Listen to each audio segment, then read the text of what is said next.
What's going on, everybody? I hope everyone's having a fantastic evening, fantastic afternoon, fantastic pre-noon, no matter where you are in the world. I'm Hassan Piker, and this is the Hassan Piker broadcast coming to you live from sunny California, Los Angeles, folks. We're live and alive, and I hope all the boys, girls, and MBs are having a fantastic one because today's a beautiful day. Today's a wonderful day. Today is, I guess it's not very sunny. It's a incredibly important, incredibly special day. I demand a refund. What do you want to do? You want to fucking, you don't like that I'm raw dogging it? I'm raw dogging it. No intro. Raw dogging it. Just kidding. There is still an intro, of course, as always. It's a very special day. It's a very important day. It's Eid Mubarak. But that's not the real reason why it's a special and important day, ladies and gentlemen, folks, boys, girls, and MBs.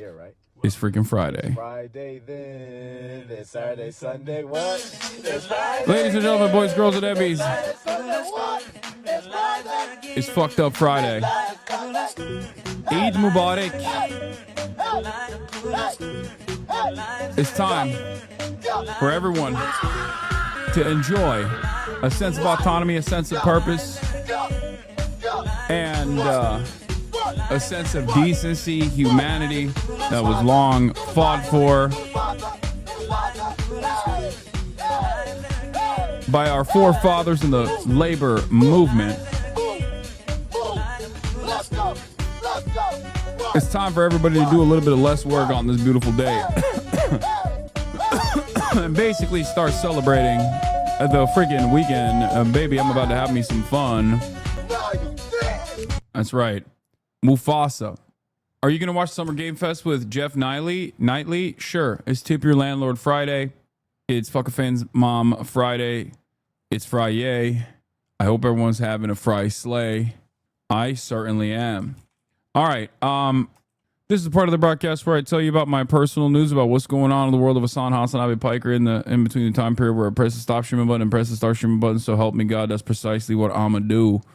That's precisely what I am going to do. By the way, this is so funny. Taliban artillery is guided by Allah is so funny because I saw this last night or whenever this was posted. And first of all, shouts out to the Taliban. He struck again. I mean, a lot of people talk about Hamas being a dangerous terror group, but honestly, I think the Taliban is probably the most dangerous terrorist group in the United States of America, actually. First 9/11, then Oklahoma City bombing. What won't this guy do? It's actually messed up. But I do find this line to be particularly funny because Taliban artillery is guided by Allah is a merger of two different statements, okay? One is a Muslim group, the Taliban. The other is a group that genocided Muslims, which is, of course, the Serbian artillery is guided by God. Taliban, not a bandwagon. I was telling y'all, chat. So it's kind of funny and weird and interesting to see the merger of, nationalist movements and ultranationalist movements that are on the opposing sides, I would say. But being merged in this way to talk about Tyrese Halliburton. So Taliban beat Al-Shaheeda.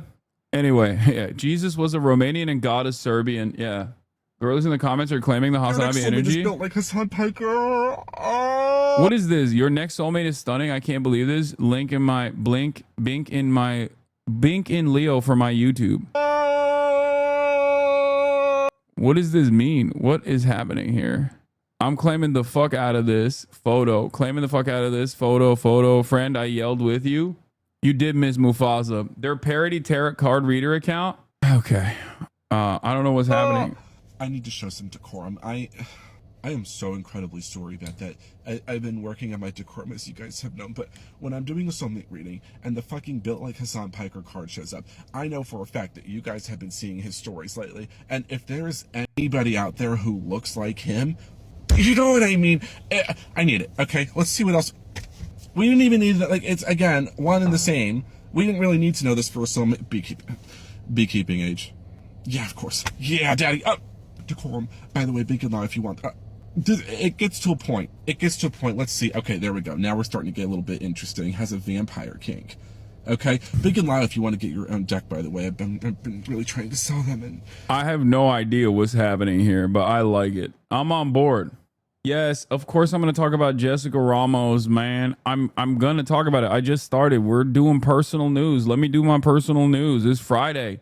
Okay? It's Friday. It's Friday. You're not being too fry slay right now. Listen, immaculate vibes are afoot. I thought we already established that the immaculate vibes were afoot. OKC in 5. That's what everybody says. In any case, ladies and gentlemen, hold on. Let me upload this thing that I was gonna upload. I hit a new not a PR necessarily, but a pretty decent. Hold on.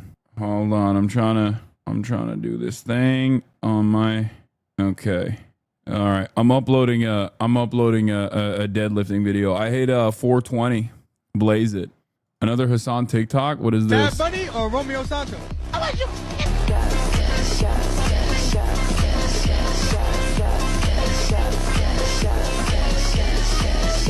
What is the? I'm gonna get the Hassan girls and gays in the WWE one thirst edit at a time.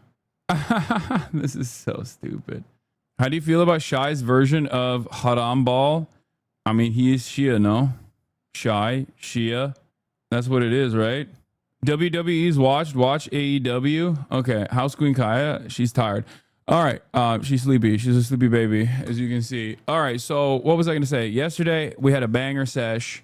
We had a banger broadcast. Crazy things took place, okay? Elon Musk drama with Donald Trump. The girlies were fighting. We were enjoying ourselves. And then we had Feroz on, who was probably one of my favorite guests. I feel like I say that all the time. Anytime I have a new guest, I'm like, yo, this was my favorite guest. And I feel like if I was a guest on the Hassan Abi broadcast and I heard that, I'd be like, damn, bro, what the hell? Like, I thought we had something. You said that about me, but goddamn, was he so sick. He was remarkable on camera. Like, he had an incredible on-camera presence that I was not expecting from a dude who is a doctor. I was not expecting him to be that knowledgeable on the intricacies. I usually, like, when I have a conversation with people, especially about, like, even people that have, like, lived in Gaza, even if Palestinians that have lived in Gaza, my expectation is rarely ever to, like, have a full assessment of the history. And I think he was a unique guest because not only had he been there, but also on top of being there, he also at a certain point said, I didn't expect the doctor to be knowledgeable, Piker. No, dude. A doctor is knowledgeable in doctor shit. Okay. And if you noticed, he even talked about how one of the doctors that he went there with had no fucking clue about Palestinian existence at all. You don't expect people who are kind people, who are doing the right thing, who want to save people's lives, to also be knowledgeable on 77 years of colonial history, especially with the like anti-imperialist framework, right? I'm just saying that was not my expectation at all, but he was immensely knowledgeable beyond his obvious area of expertise. And I think it's because he's also done editing for Norman Finkelstein, which he brought up at a certain point, if you noticed. Like, and I think that's what this is. Like, that's what he is. Just like, he is a doctor and a scholar, and fantastic. No offense, but that's an L take, especially when talking about someone who'd been in it himself. No, that's not an L take. You live in the United States of America. Do you think that the average person who lives in the United States of America has a deep understanding of the settler colonial violence that the United States of America is engaged in? No, regardless of how fucking educated they might be. Do you think like the average American doctor knows about the fucking history of colonial violence? No. What are you talking about? So the expectation from me is never that this person, any person that I have on, is going to be knowledgeable about another country's settler colonial violence. Okay? Y'all, I think, take a lot of what I have to say for granted. That's what I'm learning. So, in any case, I would expect an average Doctors Without Borders guy to do, but I might be up. Doesn't matter. He was awesome. Yeah, he was. I think the reason why I'm pointing to this is because, not to dunk on doctors, the reason why I'm pointing to this is to say how remarkable of a person he is and how impressive of a person he is beyond the immediate impressive nature of his acts. The fact that he put his life on the line to go save the lives of Palestinians that are being ethnically cleansed by the Israeli state. But even outside of that, the very fact that he was also incredibly knowledgeable and a fantastic communicator. I mean, holy shit. What a guy. What a guy.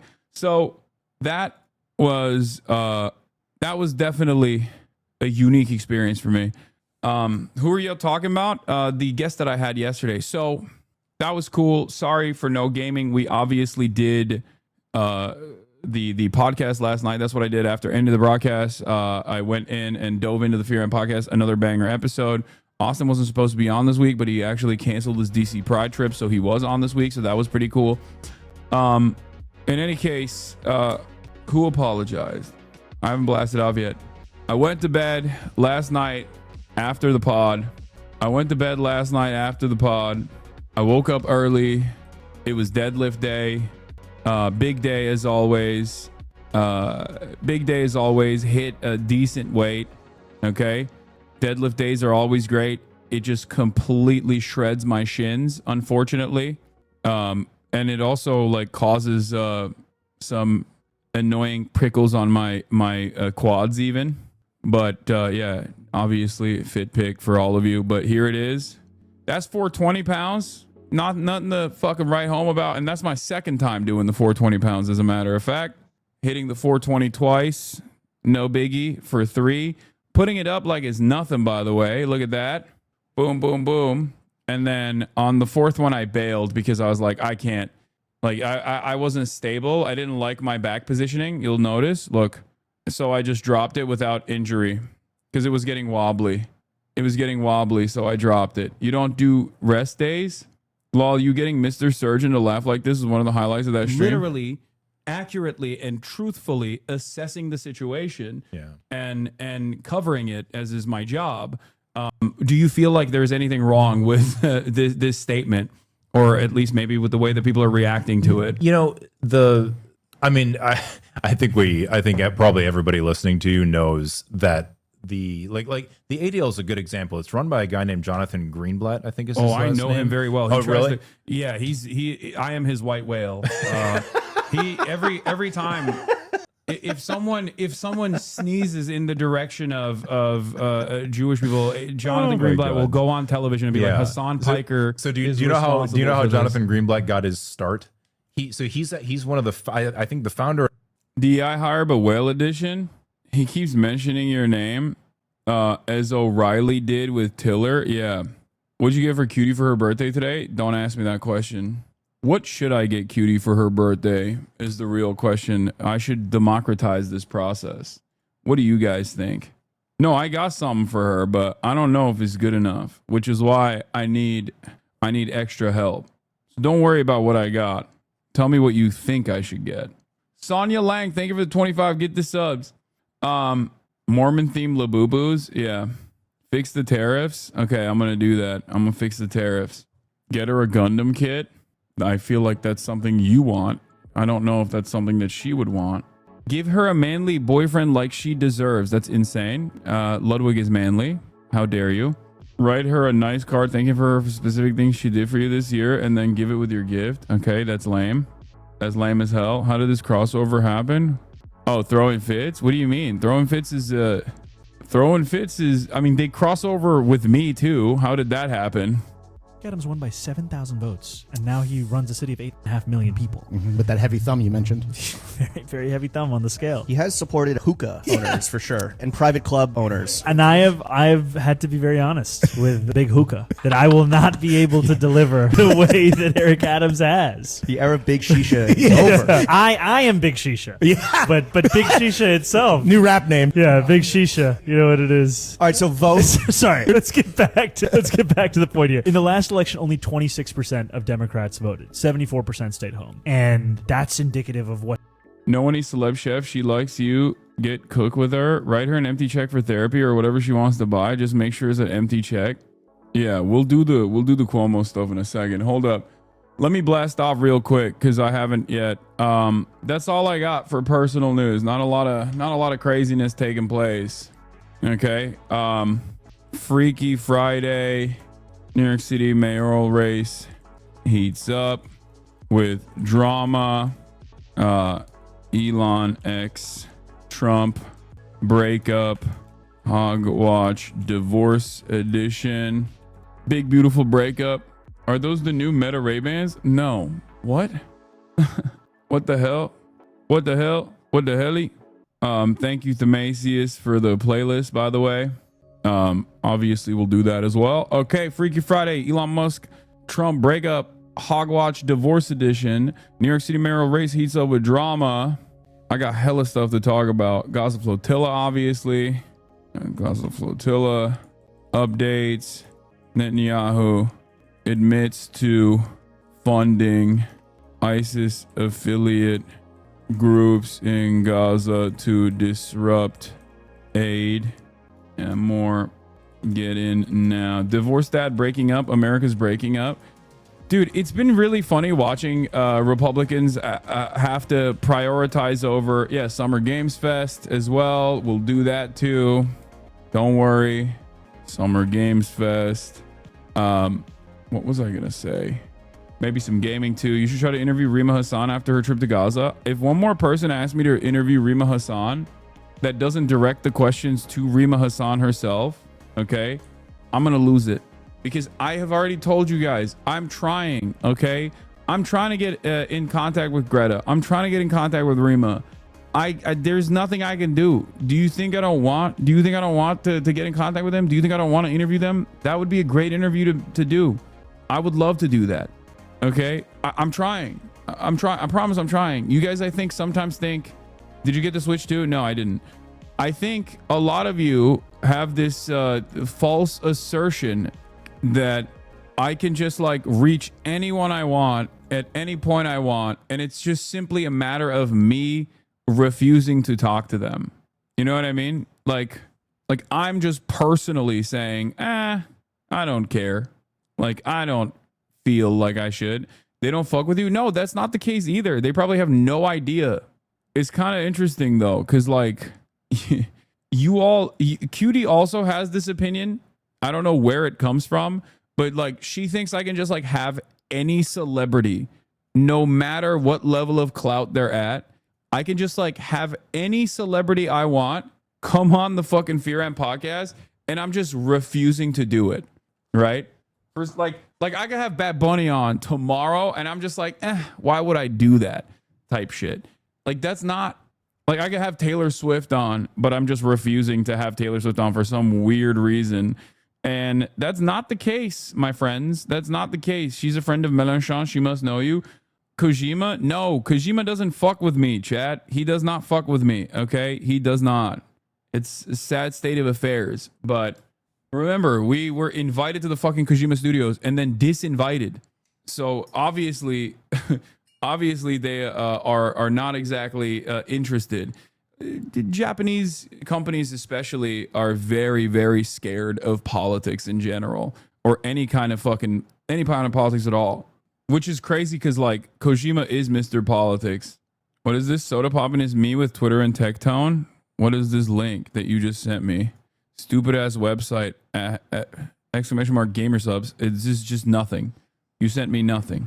Context of stupid ass website. My tweet. I was in the doctor's office waiting for Viki. I opened Twitter and I just saw like 80 Tectone posts and I wanted to fucking blow my head off. And then I said, dumbass website, and I closed it. That's Twitter. I mean, that's right. He's right. He's so right.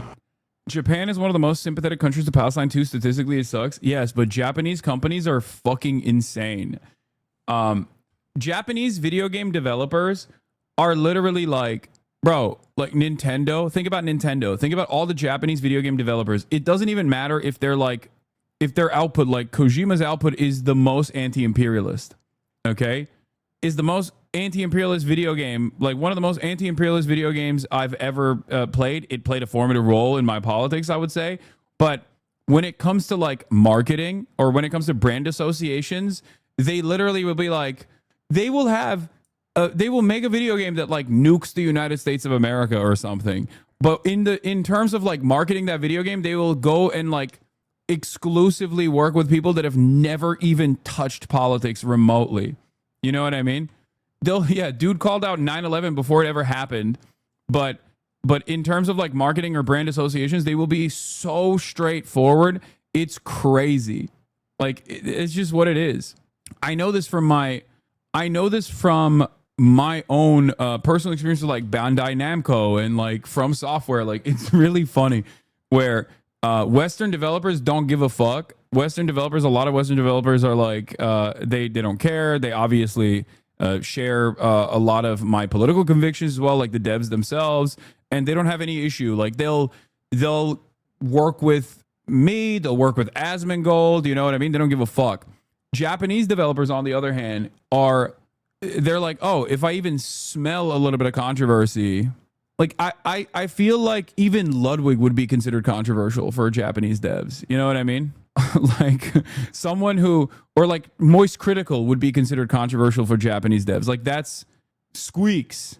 So that's the type of craziness over there where they're just like, oh, you have an opinion. You've made an opinion known on the internet. Well, sorry, can't work with you guys.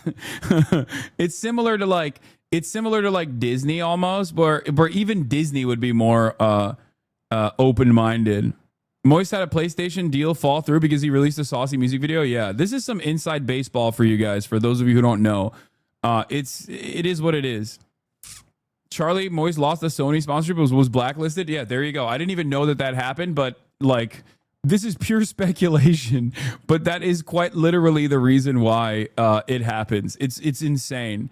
It's like one time you said the word penis in your commentary, and we've decided that is completely unacceptable. This was a grave error that we made in working with you, controversial man. Japanese IP holders will shoot themselves in the foot than rather work with someone who may have had a non-licensed product of theirs. Yeah, that's the other thing too. Didn't your initial post that got you invited mention the JCP?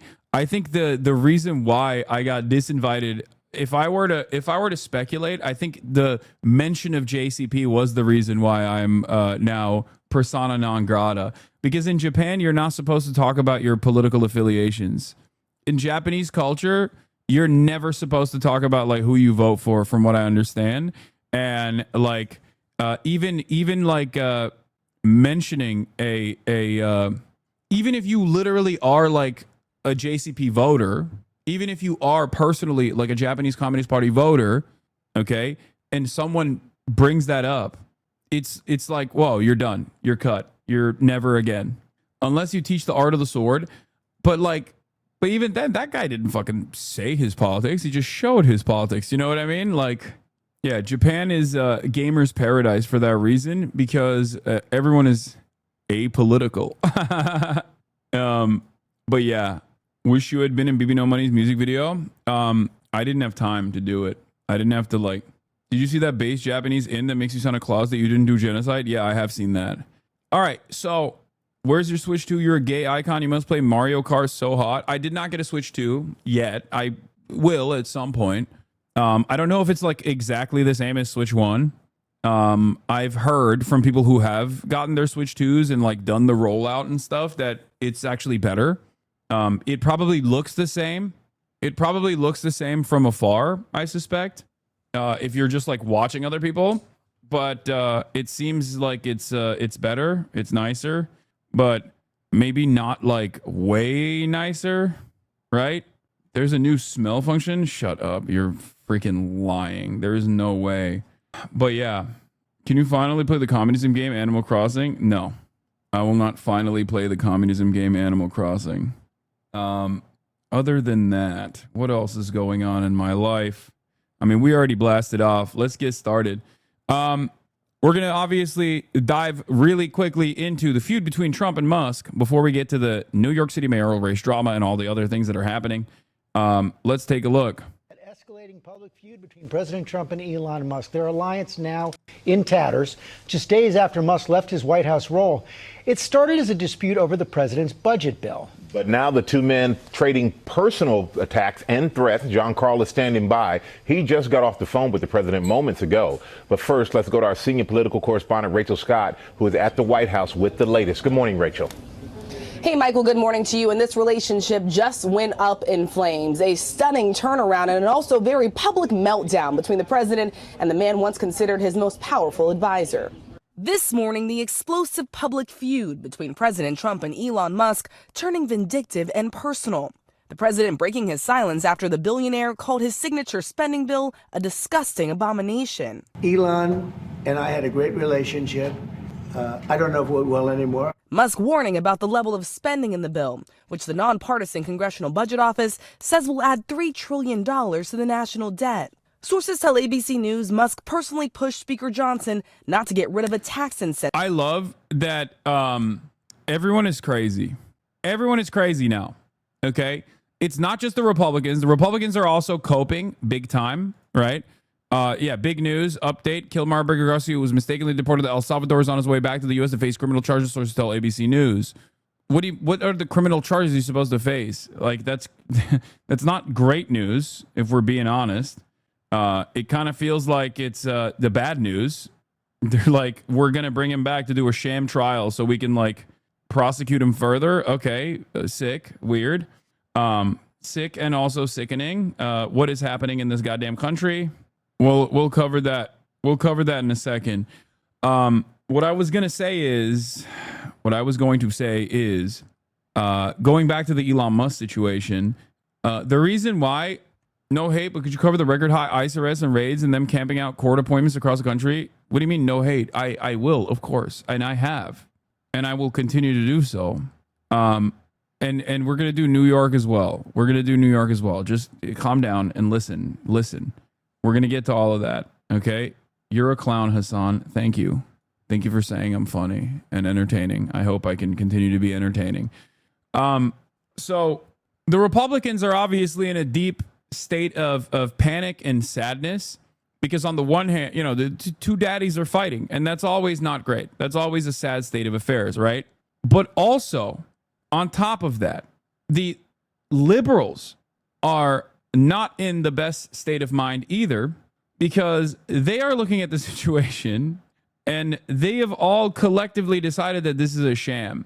On the one hand, you hear this from QAnon, but on the other hand, you hear this from BlueAnon as well, which I think is interesting.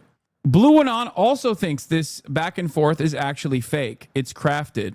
It's only being done so that they can. It's only being done and unfolding. This drama is unfolding as a kayfabe, as a way to, like, I guess, get Elon back to the good graces of, like, liberals or something. Okay. And I think the truth is much simpler than that. These are two incredibly narcissistic, incredibly childish, egomaniacal man-children that have surrounded themselves with sycophants. So, of course, they were going to inevitably fight one another in broad daylight in the exact same ways that they are fighting right now. This was predestined. I don't think it's supposed to be, like, I don't think you need to read too deeply into what's going on, you know? If they try to patch things up later down the line, I feel like a lot of people are going to be like, see, we told you, like, this was always fake. It's like, no, they just did that because they realized that, you know, there's still this allegiance that they can maintain, which I don't even know if they will be able to. I just don't, I don't think that this is, like, fake. I don't think that this is a kayfabe. I don't think this is drama that they've created to make you pay attention to this and something else, like, you know, and not something else. As a matter of fact, Donald Trump's reaction to Elon Musk behaving in this insane way proves to me that this is not fake, because he is behaving like an adult, because he knows that he's the president and therefore has a massive tax cut bill that he is trying to advance right now, which is precisely the fucking reason why he's like, I don't care about this. Elon is just attacking the bill. He shouldn't attack the bill. The bill is very important. Big, beautiful bill. Big, beautiful tax breaks. Believe it. We're doing the tax breaks. You know what I mean? I think Donald Trump has been surprisingly adult and uncharacteristically adult about this breakup, which leads me to believe that the back and forth is very real and not manufactured or designed for our consumption.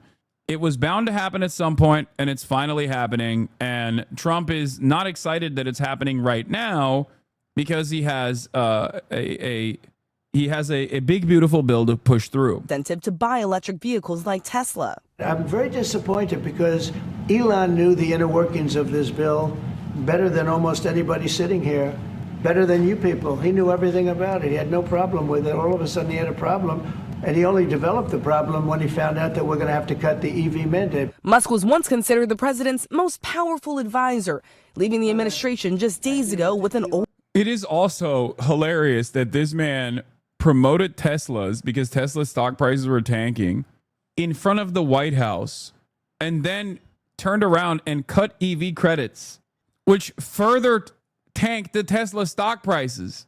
Like, Elon is such a stupid person. He is such a remarkably dumb guy. It is alarming. It is shocking to me that he can't even demonstrate basic competency. I don't understand it. Like, you might say, what are you talking about, Hassan? He bought Twitter. He was able to single-handedly drive discourse further and further into the right. And it's like, no, it's because he's really rich that he's able to do stuff like that. Okay. He has an endless amount of power, but he doesn't necessarily have an endless amount of brain processing capabilities. Okay.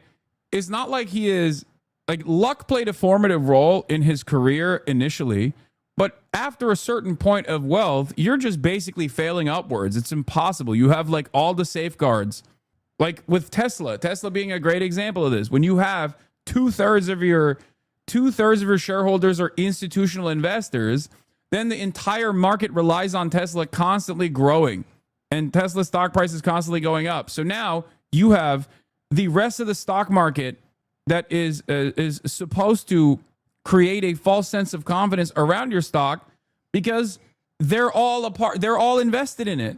So no matter how much Elon lies or says ridiculous things or makes a fool of himself, these guys have to act like he's still brilliant. Otherwise, their money's on the line and nobody wants to lose money. That's it. The reason why I'm mentioning all of this is because I need you to understand that this man is not a brilliant person. He is just a very profoundly rich person. And when you're profoundly rich, you can be stupid and still have a tremendous amount of power. And his stupidity is endless. I mean, look at this. Associating yourself with a guy who is primarily invested in the fossil fuel industry and its dominance, who recognizes that the fossil fuel industry's continuation is a matter of national security from his perspective, because the global competitor China is completely dominating and has almost all but monopolized the renewable sector, and you're still trying to work with this dude.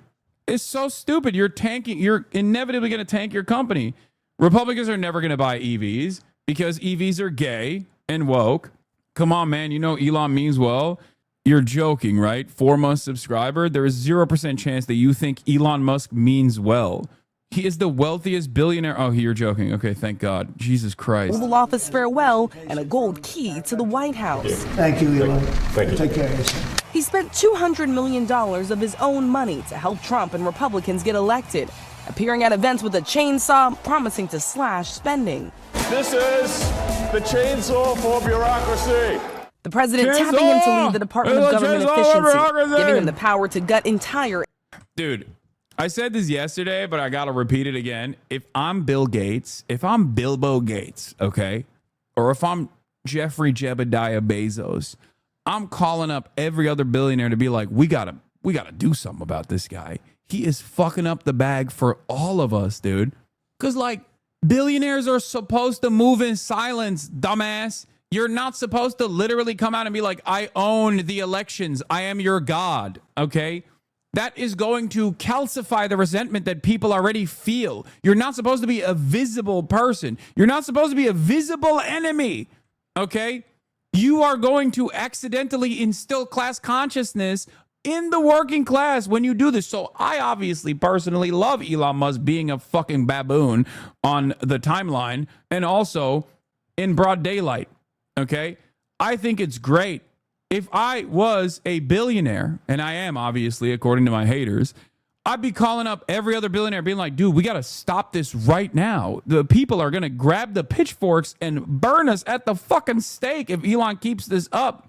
Every day that Elon Musk goes on television and goes, USA, oh, chainsaw, I'm going to, as a billionaire, I'm going to fire every person that works for the National Forest Service. It's like the richest man on the planet working with another fucking billionaire asshole Republican to fire people that work at the National Weather Service is like, is propaganda that I could not have imagined. That's agitative propaganda that I would never be able to cultivate in a million fucking years. It is directly showing even the least class conscious Americans exactly what's up, exactly what's going on. Now, a lot of them are still deluded, you know?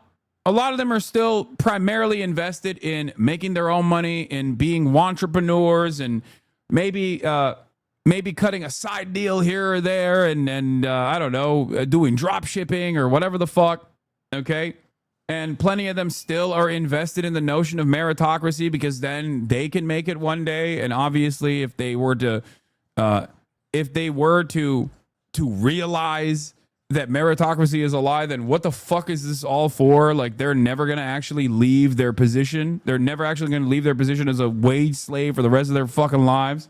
So it takes a tremendous amount of agitated propaganda to overcome the pre-established social conditioning that requires everyone to buy into this process.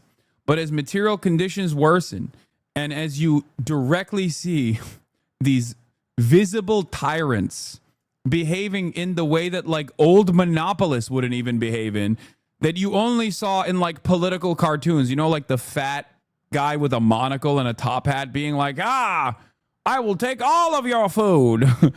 After all, I need it more. Like, that's Elon Musk in modernity, okay? Elon Musk is basically the human embodiment of capital. He behaves like the 1920s monopoly man with a monocle and a top hat.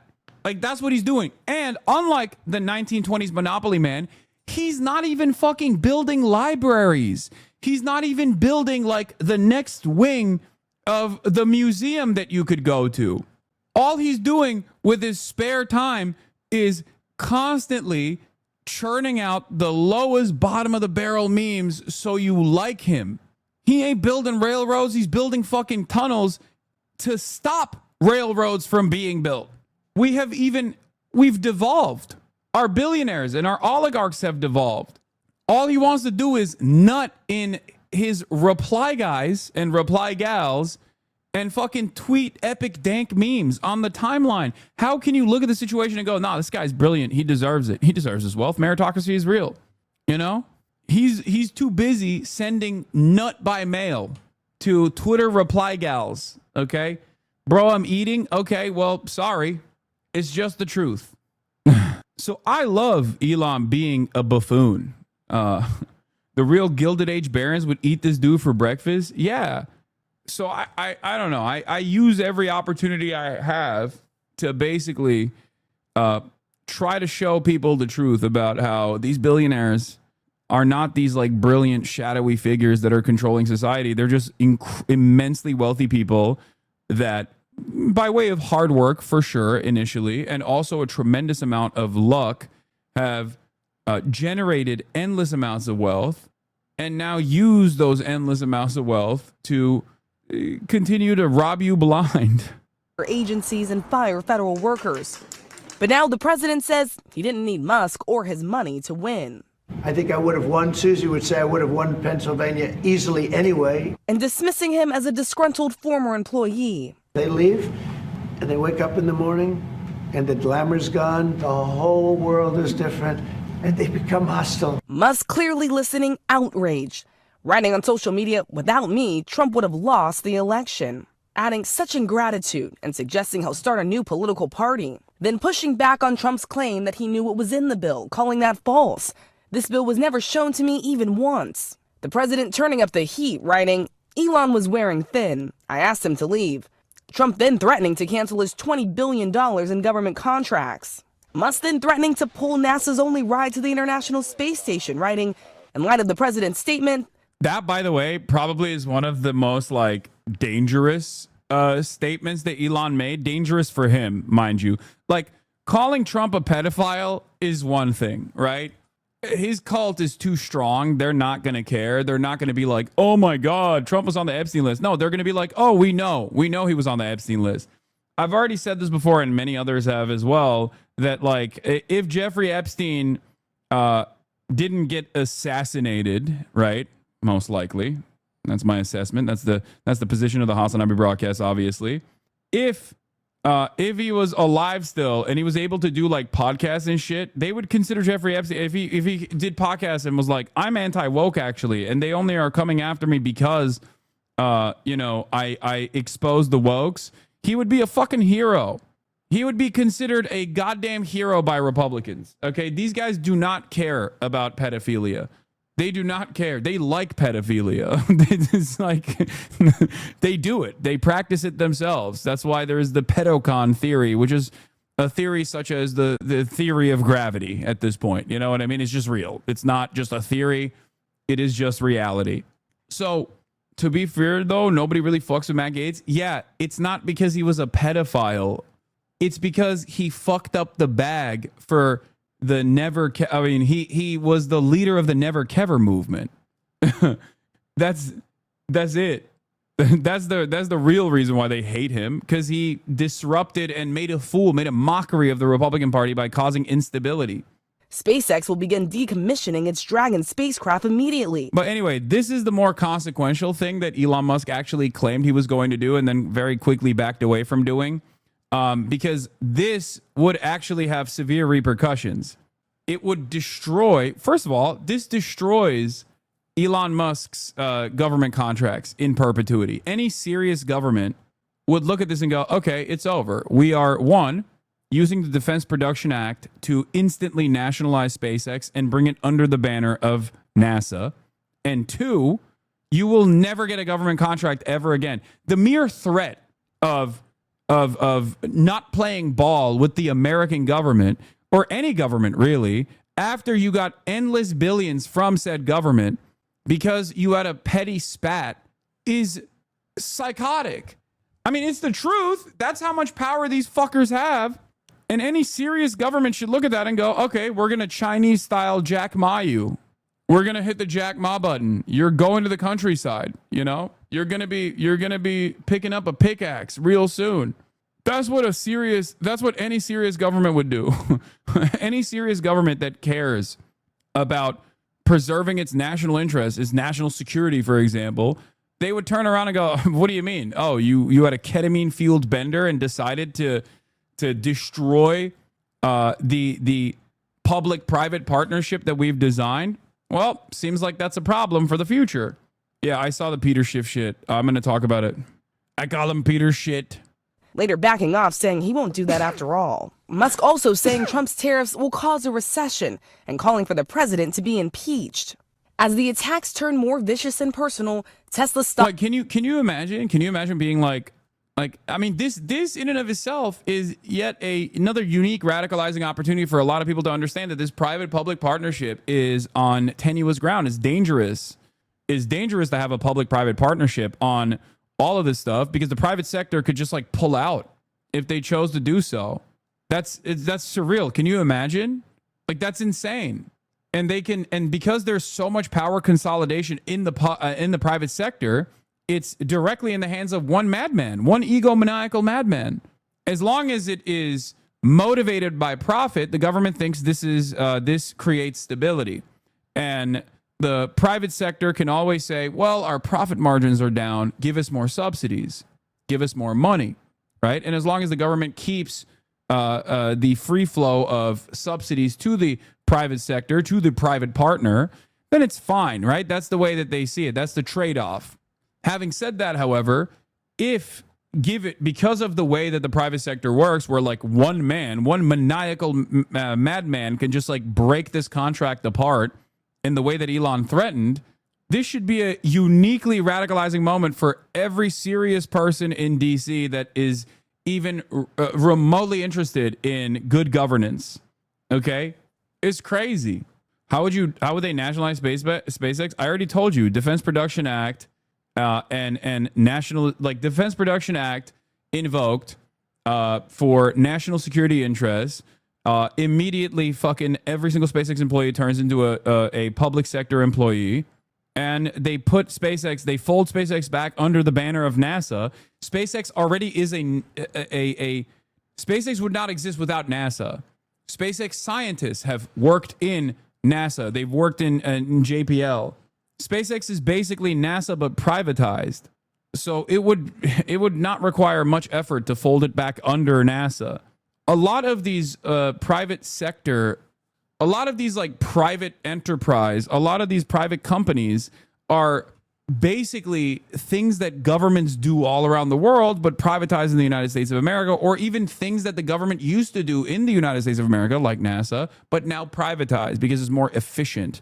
There's no more red tape. There's more opportunity and more room for deregulation, and there's less of a battle for continuous funding necessary to keep up these programs.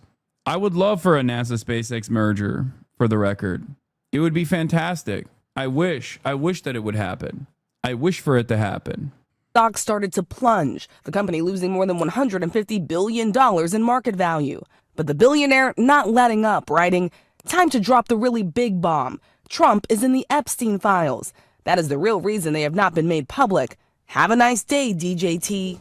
Musk, of course, there referring to Jeffrey Epstein, who was convicted of sex trafficking. He took his own life in prison, providing no evidence to back up his claims. In the middle of this very public feud, you have some public figures trying to broker peace. So take Kanye West, for example. He wrote on social media, quote, "Bros, please know we love you both so much." We are a deeply unserious nation, and we're becoming more unserious by the day. It's alarming. It's alarming that Kanye West, who is, I don't know, on his like 700th manic episode meltdown, is getting media coverage as a serious party between a very visible, very dramatic spat between the wealthiest person on the planet and the most powerful person on the planet. What the hell is going on? Every single day, I think to myself, this can't be fucking real. Like, think about it, dude. We back in 2016, we would talk about like Idiocracy is a documentary. It's like we live it now. We just straight up live it. We're living in the actual real life version of this. What the hell is going on? And worse, why does nobody wake up to how psychotic this situation is? That's what I don't understand.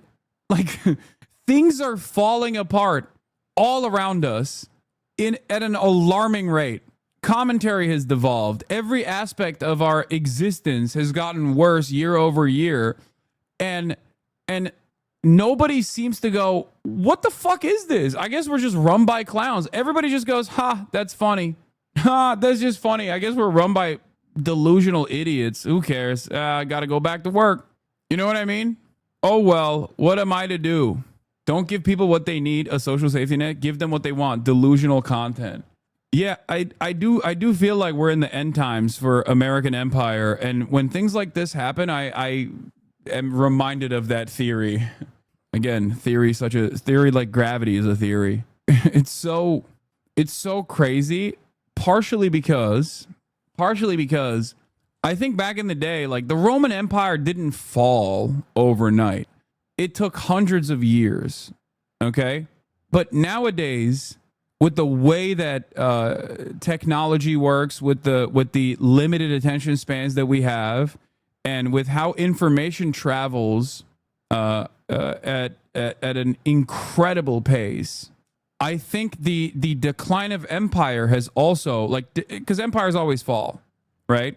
but the decline of empire has also become much faster. So what would happen in periods over like 500 years can now happen in like maybe 50 years. And we're experiencing that right now. I think in the future, we'll look back at like what happened to the United States of America and the empire in decline. And we'll probably point to like the Reagan era as the period that started the instability and accelerated the end of the empire.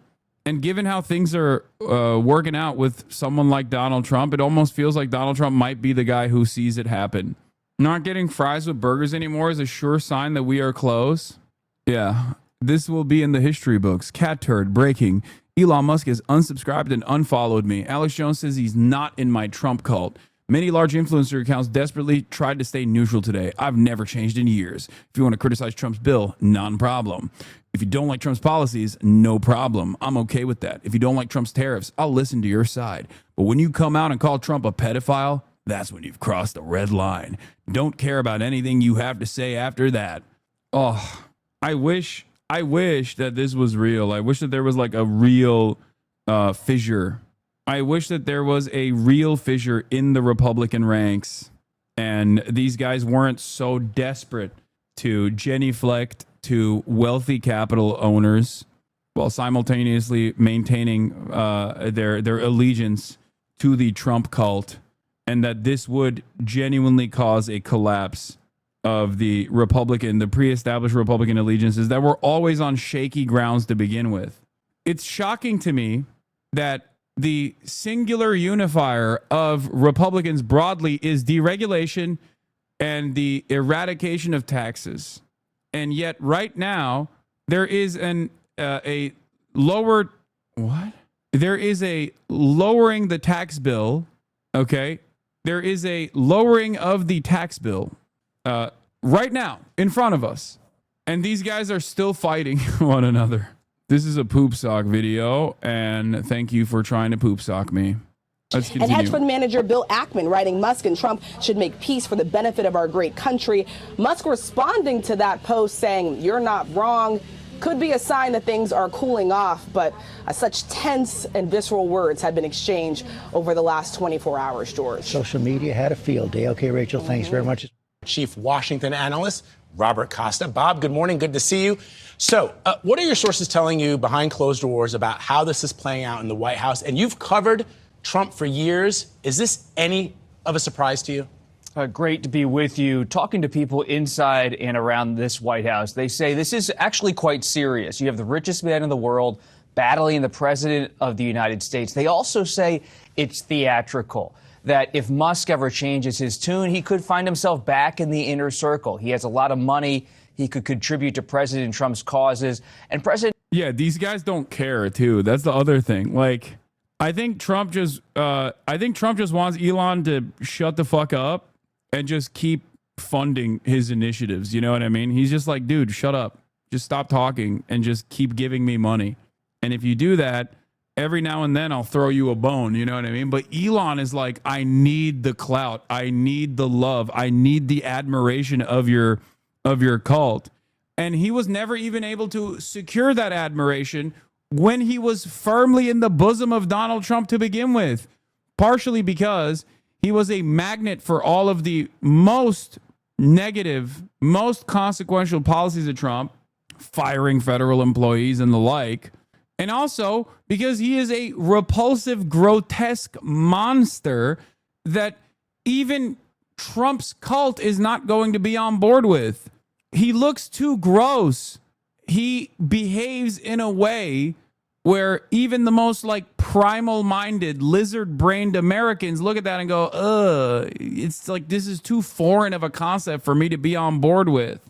Trump is also a sweaty, oily, orange man. I don't know how else to describe it in better terms, right? But Trump also has a shit ton of television experience. He knows how to craft a message. He knows how to keep people invested in what he has to say. He has camera presence. He has stage presence. He has a knack for this sort of thing. Elon does not. Trump speaks to a frequency that a lot of right-wing Americans sing to. Like, they love this shit. President Trump has a long history of public feuds with people, seeing them as a villain, but then seeing them pretty soon as a friend. I'm curious about the big, beautiful bill. Elon Musk wants it to be a slim, beautiful bill, says big is not beautiful. What's the outlook now for that getting through the Senate and getting to the president's desk? Tony, when I was calling my Senate Republican sources, including some senators in the last 24 hours, it's evident to me that they fear President Trump more than they fear Elon Musk, because Musk has a lot of money. He could be very supportive of them when they run for re-election in 2026 or 2028. But at the end of the day, they want President Trump's endorsement in a primary. And if they don't have that, they don't see much of a future in politics. Bob, we've been having that very same debate here on set. So there are real life implications here for all Americans, from space contracts to the midterm elections. What are the implications that you are really keeping in mind here? President Trump is wielding his power inside the federal government with a real iron grip. We've seen that since January of this year. And Elon Musk has had an up-close view of how President Trump uses power. He's not afraid to use it. So those close to President Trump tell me he could push to get rid of those contracts with SpaceX and other Musk companies. He could try to get rid of these tax subsidies. There's a real sense of being vindictive, if necessary, inside of the Trump inner circle. So they're ready to go to war with Elon Musk. But if he ever wants to be a friend again, they're willing to listen. All right. Bob, thank you so much. A day of online jabs, threats, and accusations leading to the... I hate my ex. Big, beautiful breakup. Trump, Elon bromance explodes into insults and threats. I love this. God. New York Post, always goated. New York Post, the real gray lady. Okay, the real paper of record. Not the New York Times. Ew. More like the New York Crimes. New York Post, on the other hand, more like the New York Goats. Okay? Classic. New York Post cover. I hate my... New York Post forced to have a front page that's not race baiting. Yeah. When they go low, we go high. Oh, yeah. Adam Friedland did Chris Cuomo's show. I'm going to cover that in a second. X, but cooler heads could still prevail as White House aides are reportedly working to broker a truce between President Trump and Elon Musk. Fox team coverage to kick things off this Friday. David Spunt will have more on the probe of former President Biden's decline. But first to our Aisha Husty. She is live where it's all happening in the White House. What are the chances that Musk and Trump get on the phone today and talk this one out? Hey, John and Sandra, good to see you. I would say the chances are very, very slim to none. And that's really, quite frankly, coming from the president himself, who apparently is calling just about everyone or getting on the phone with just about everyone except for his old pal, Elon Musk. He just got off the phone with our Brett Baer and told him this, that he is not interested in talking to Elon. He is not worried about any of these third-party threats. Elon's been on X talking about perhaps we should create a third party. And Trump also pointed to some favorable polling that shows that there is strong support for him across America and also amongst Republicans on Capitol Hill. Of course, this all started because of... By the way, it is alarming how quickly Trump was able to rebuild goodwill after having a record-breaking disapproval for virtually all of his policies, except for the one thing that no Democrat even touched with a 10-foot pole, trans issues, where he was in the red for everything. And the Democrats basically did the Kilmar Abrego Garcia thing. A couple Democrats did, and then they instantly stopped. Zero counters from the Dems, and all of a sudden, Trump is still dominating the headlines. Trump is still able to shape the media narratives to the way that he wants to. And outside of instances like this, where tensions run hot and there's a little bit of back and forth and there's drama or whatever, which has nothing to do with the Democrats, of course. Obviously, this happened because Republicans just chose to fight amongst themselves. The Democrats didn't push for this. And without that counter messaging, of course, Trump is able to rebuild confidence in his administration, even though they're doing spectacularly stupid things in broad daylight. Kind of feels like bullshit. No, he's able to, there are a lot of people on the edges. Okay, there are a lot of people on the edges within the Trump coalition that were getting off this ride. They were getting off the Trump ride. They were like, I don't know about this tariff stuff. The tariff stuff actually did a big number. Okay. But the Democrats never actually attacked on any of these weaknesses. Like, they never pounced on anything, as opposed to the way the Republicans would never, and the Republicans have never actually let go of opportunities. Like, can you imagine if a Democratic leadership was this openly failing in broad daylight? Do you think the Republicans wouldn't make a massive fucking stink? The Republicans would be using this opportunity to be like, oh my God, look at how stupid these guys are. Look at how bad they are. It would dominate media discourse. They did that with Joe Biden. They never stopped attacking. Democrats, on the other hand, nothing. Not a fucking peep. All you hear from Hakeem Jeffries is like, yeah, are they arresting staffers of my congressional caucus members? Are they arresting members of the Democratic Party? Is the DOJ coming after members of the Democratic Party? We'll respond at some point. And our response will be swift, I think. Like, how are you going to let that go? What the fuck's going on? Of the big, beautiful bill, and Elon is still trying to kill that. And here's a direct quote from the president this afternoon. He says, Elon's totally lost it. So we don't expect to see a phone call between these two men, at least today. We shall see where this goes. In the meantime, the White House here, John, is trying to figure out what to do with that red Tesla with Florida plates that, remember, Trump bought at full price back in March. It's still sitting here on the White House grounds, and we are told it's either going to be given away or it's going to be sold off. The president actually has not said anything on camera about this dust-up today. He dodged a question late last evening after briefly commenting on Musk during a visit with the German chancellor. Watch this. I'd rather have him criticize me than the bill, because the bill is incredible. You know, Elon's upset because we took the EV mandate. Elon and I had a great relationship. I don't know if we will anymore. Mr. President, what are your response to Elon Musk claims about the Epstein So for his part, Musk appears to be a little bit more open to mending relations. Last night, he posted on X that he won't, in fact, be decommissioning the Dragon spacecraft after he posted that he would do that. And then he replied, "You're not wrong," to a post by David Ackman, who wrote, "The two men should make peace for the benefit of our great country. We are much stronger together than apart." So at this hour of this breakup watch here at the White House, President Trump not budging. He departs for Bedminster later this afternoon, about 3 o'clock, and that will be what we expect the first time we'll see him today. And maybe he'll talk to us in the cameras about what he thinks about Elon. John. Well, be sure to ask him about that red Tesla, because the denouement of that little item is something that we're all interested in. Are you interested in that Tesla, John? Well, no, I'm interested in the story. And the fact that it's got Florida plates sale, on it. By now, it's supposed to have D.C. plates on it, I think, though maybe the president gets special dispensation on that. Thanks, Aisha. Keep us posted. Sandra? I'm Steve Doocy. I'm Brian Kilmeade. And I'm Ainsley Earhart. And click here to subscribe to the Fox News YouTube page to catch our hottest interviews and most compelling analysis. And our chief Washington correspondent, John Karl. So, John, let's file this whole feud under shocking but not surprising. You call the president on his cell phone at 6:45, he picks up. Yeah, he picked up. Look, there's been reporting out there that the White House is working to put together a call between Elon Musk and Donald Trump to broker some kind of peace.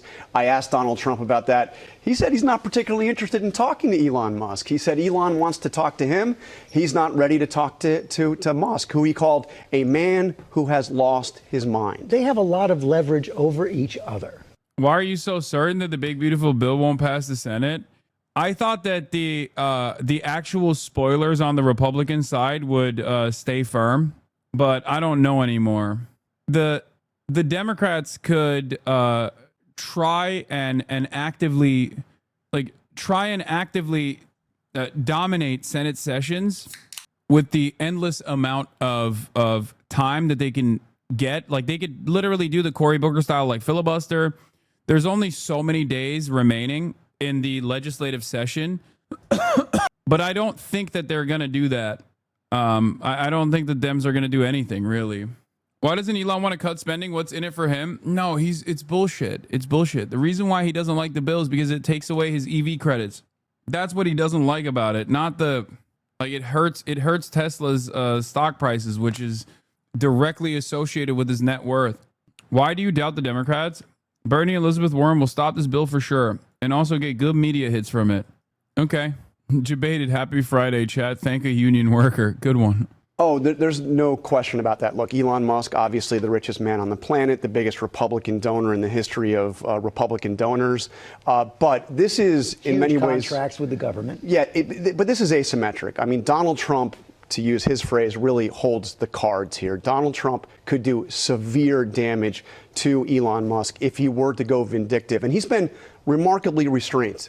There's been remarkable restraint from Donald Trump. I mean, look, Elon Musk went nuclear. You're talking about his impeachment, talking about tying him to the world's most notorious sex trafficker, all of this, and Donald Trump has been restrained. But he could go after the government contracts. He could announce criminal investigations into what Elon Musk was doing on Doge. I mean, you've seen Steve Bannon suggest he could use the Defense Production Act to try to seize parts of SpaceX. I mean, there's a lot that Donald Trump to be deported as well. Yeah, he also called him being deported. So look, Elon Musk is very powerful. Oh God.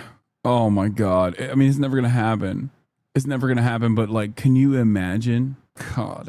Oh my God. Oh. I want to live in that world. I want to live in that alternative reality, man. That's the reality that I want to live in. He's also a very big target. One of the other surprising things I actually got literal chills. It's not even a joke. I got chills.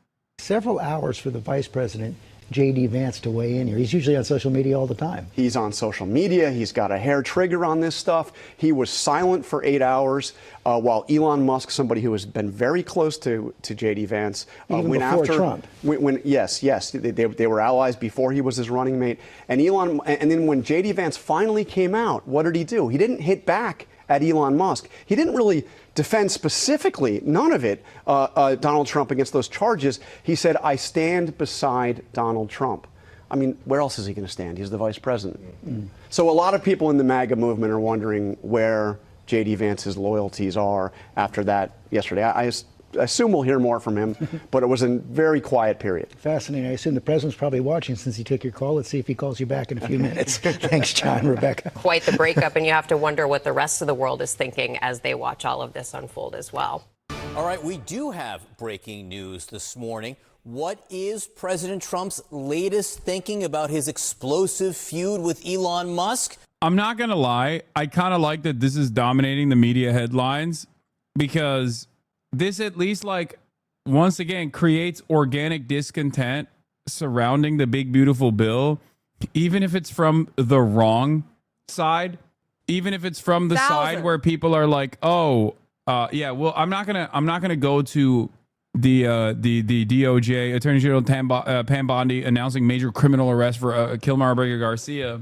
I'll cover it after the conference is over, but it's good that there's at least like some kind of discontent surrounding this bill. It's kind of like relying on the Freedom Caucus to tank certain cuts to spending because they just are angry that there's not enough cuts. You know what I mean? Because it's just not going to be the resistance is not going to come from the Democrats. You know what I mean? So I'll take whatever I can get. Hopefully, this will at least extend. This will maybe create some natural hurdle against it. I don't know. Well, joining us now, someone who just got off the phone with the president. CNN chief political correspondent Dana Bash joins us now by phone. Dana, what did he tell you? Good morning, John. Well, he said that he's, quote, well, here's exactly what he said, quote, I'm not even thinking about Elon. Yeah, that's what I'm saying. Exactly. Central Committee's right. This kind of right-wing infighting is exactly what prevented Obama from doing a grand bargain to cut Social Security and Medicare in his term, if you recall, which was, of course, actively petitioned for and pushed for by Joseph Robinette Brandon. And the Tea Party caucus was the one who actually decided, oh, it doesn't do enough cuts, and they tanked it. So I'll take the destruction of this bill, whichever way it comes, like whichever I don't know. I don't know if it's gonna work. I don't think it's gonna work at the end of the day because there is a fairly sizable tax increase due to the sunsetting tax cuts that Donald Trump, ironically enough, wrote in his previous tenure when he designed the tax cuts, and therefore that's seen as a tax increase. And Republicans are allergic to such things, but who knows? He's got a problem. The poor guy's got a problem. He said he won't be speaking to him for a while, but he said he wishes Elon Musk well. It was a short conversation. He didn't seem very exercised about it. And the interesting thing is, of course, the context of this is how many people who are in both men's orbits are trying to broker a peace deal, so to speak, and trying to get them to talk because of the concern about the fallout in so many directions. I mean, the blast radius from this fallout is really, really big and very wide. But right now he said he's not interested in that, and he's moving on.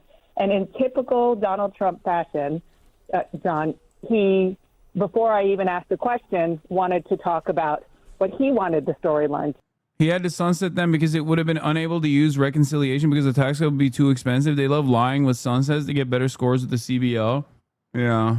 To be today about the economy. He was talking about gas prices. He said he was waiting for the jobs numbers to come out, which I think is about 2 minutes from now. So as he has done his entire career, not just political, but since he was a businessman, trying to push out the narrative and push out the story that he thinks is the most advantageous for him, and he thinks that's the economy now. But of course, we did briefly talk about Elon Musk, and the headline is he says he has no plans to talk to him right now. Yeah, just to reiterate, again, because the story overnight has been a whole slew of people working to tone things down and to de-escalate. And he's telling you, I don't want to talk to him right now. And then he also threw that elbow saying that, the poor guy's got a problem. So, if Elon Musk is waking up this morning, he might read that, I imagine, as a new insult. He might. He also said, I won't be speaking to him for a while, I guess, but I wish him well. He wasn't exercised. He didn't sound angry. He sounded, I guess, more resigned to where their relationship is right now. But he obviously is very well aware of the impact that this is having. And that's why I found it interesting that even though he seemed to try to put a stop to any speculation or, as you were saying, the entreaties from so many people for the two of them to make up, he was still trying to kind of shape the narrative about what is coming out of the White House. It's not an easy thing to do right now because literally the entire world is focused on this remarkable feud between the president of the United States and Elon Musk.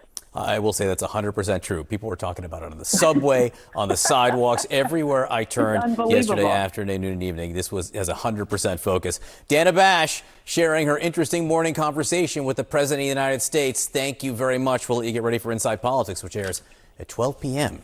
Eastern. All right, with us now, Congressman John Garamendi, a Democrat from California. So, Congressman, I think you just heard the news. President Trump says of Elon Musk, he's got a problem. Remember when the Senate parliamentarian was a hurdle to adding on an increase to the federal minimum wage to $15 an hour, and the Democrats went, "Oh no, the Senate parliamentarian, what do we do?" Well, here's how much power the Senate parliamentarian currently holds. Extreme in the weeds shit just shows you the way Republicans love to wield power and the Democrats don't. They also ready to bypass the parliamentarian for this bill, by the way. Remember when the Dems pretended they couldn't raise the minimum wage because of that staffer? At the time, I explained in great detail how in the past, the Republicans under Dick Cheney's leadership had actually bypassed the Senate parliamentarian because it's an appointed position. They fired a previous Senate parliamentarian under the George W. Bush administration for not playing ball with the Republican agenda, and they reappointed one that would play ball. Except when Democrats were in power and the $15 minimum wage was on a budget reconciliation, that requires a simple majority to pass, and the Democrats had the votes, or could have at least whipped the votes for that simple majority. Okay. The Senate parliamentarian said you have to take out the $15 minimum wage increase. Here it is. Senate parliamentarian rejects Democrats' third attempt to include immigration in economic bill. And well, what the hell? You're out of free articles. Since when does CNN do these like crazy paywalls? What the helly? Hold on. I didn't even realize. Maybe I haven't been reading too much CNN. Yeah. Senate parliamentarian dominated the Democratic Party over and over again, weirdly enough. But of course, when it comes to the Republicans and their agenda, the Senate parliamentarian is no longer an obstacle. Interesting how little you care about these procedural rules when you actually have an ambition, when you actually have a political goal, and you will do everything in your power to complete said political goal. How interesting. Of course, Republicans can get away with defending this erosion of the Senate rules because they're doing it at the behest of corporate profits and the wealthy keeping more take-home pay than before. When it comes down to it, they get away with it because it's tax us to the wealthy. You can't get away with it if it's actually improving the living conditions of the working poor, of the working class of Americans. All of these procedural rules, these procedural hurdles are designed in a way for people to act like they're actually standing in the way of any sort of real progress. Think about how different the Democratic Party's outlook would be in the minds of Americans in general across the board if they were able to push for a $15 minimum wage increase at the federal level. I think it would have played a formative role I think it would have changed a lot of people's lives for the better. It would have caused a lot of people to actually say, hey, man, Democrats put a lot more money in my pocket. It would have created tremendous loyalty for the Democratic Party, especially at a time when they were experiencing unprecedented negative real wage growth under the Brandon leadership. Interesting. Of course, a lot of this procedural stuff, when I cover it, falls on deaf ears because it's boring. And not only is it considered boring, but like all of these supposedly brilliant Democrat Party defenders in independent media don't know a single damn thing about this at all. And all they care about is defending the Democratic Party. So they are constantly playing catch up while simultaneously calling people like myself and people like Michael from Pennsylvania, also known as Central Committee, idealists. We talk about the weeds all the time. We talk about the minutia all the time. We talk about all these like fucking ridiculous procedural hurdles and how to clear them all the fucking time. David Dayen has made a phenomenal media career surrounding all of the different ways that the Democrats could make an impact, both as a hurdle against the Republicans right now, or make an impact that will have long-lasting positive consequences for the American working class when they're in power. And the Democrats just refuse to entertain that because at the end of the day, they are still backed by the same corporate entities. They are still beholden to their corporate benefactors and their interests. And their interests are identical with the Republican Party's interests, which is to deregulate, constantly push for public-private partnerships, and constantly fuck over the working poor. The poor guy's got a problem, says he has no plans to speak with him, but that he wishes him well. The last 24 hours, this fight has been explosive. I've heard some people call it catty. But what's the significance from where you sit? What does this matter to the country and to the policy that you have voted on and will be voting on again? It's extremely important. We can get caught up in the tit for tat and back and forth with a tweet here or there. But the reality is this is going to have a significant impact on a very, very crucial piece of legislation, which in my view is an absolutely horrible piece of legislation. That's the big ugly bill or the big beautiful bill, depending upon how you look at it. The reality is that legislation is seriously impacted by this fight. You get past the various personality issues involved, And Musk is pointing out that the bill has very, very serious consequences for our national debt. And I just overheard the speaker a moment ago talking about the beautiful cuts, the largest cuts ever. Well, those are cuts on critical programs, on healthcare programs, the Medicaid. Why are you linking Summer Games Fest right now? It doesn't start until 2 p.m. Please stop. President Trump and Elon Musk at odds on a number of issues, from the big, beautiful bill to subsidies for electric vehicles, and their disagreements spilling over into the public. And possibly who runs NASA is a big deal, too. So could a big, beautiful truce be in the works, or will that divide deepen? Peter Doocy is live at the White House with the details. Peter? And we have so much more to report about this just since we talked in the last hour. So when you walk to the broadcasting tents here on the north side, you see West Executive Drive. That's the driveway between the White House and the old executive office building. There is a Tesla there that President Trump bought during a Tesla demo on the South Lawn a few months ago to try to help Elon Musk's business while it was being vandalized. We're told that that Tesla, still sitting there, the red Tesla with Florida tags, is either going to be given away. So what's going to happen? Are the Republicans also going to start vandalizing Teslas, as they said it was real terrorism? Like, this is a really funny moment where, like, Elon Musk's idiotic allegiance with the Trump administration that caused the last bastion of Tesla drivers to basically, the last bastion of Tesla drivers who were all liberals, to basically despise him, with the hopes that, like, maybe he would be able to pick up a new market of Tesla buyers that never actually came, in the form of Republicans and MAGA Trump supporters. Now all of those guys also hate Tesla. He's just eating it from both angles. Or sold off. And we are told that it was about a month that Elon Musk was wearing thin on Trump. So this was not a... It's pretty funny because, like, remember those images of middle-class suburban Hitlerites driving to Tesla dealerships and, like, putting their massive F-250 lifted pickup trucks outside of Tesla dealerships to, like, defend Tesla? What are they going to do now? They're going to drive there again and just roll coal outside of the Tesla dealerships now? A sudden exit and then blow up. There was about a month that he was wearing thin, the president's word. Something else, there was some reporting today about the possibility of a Trump and Elon Musk phone call to make nice. Aides are telling me that is not something they are tracking. It's possible that some staffers might try to talk to Musk, but no Trump and Musk call, at least not that we know about. We did hear from the president yesterday, and he didn't sound mad, but he sounded disappointed. Elon and I had a great relationship. I don't know if we will anymore, but I'm very disappointed in Elon. I've helped Elon a lot. And I'll be honest, I think he misses the place.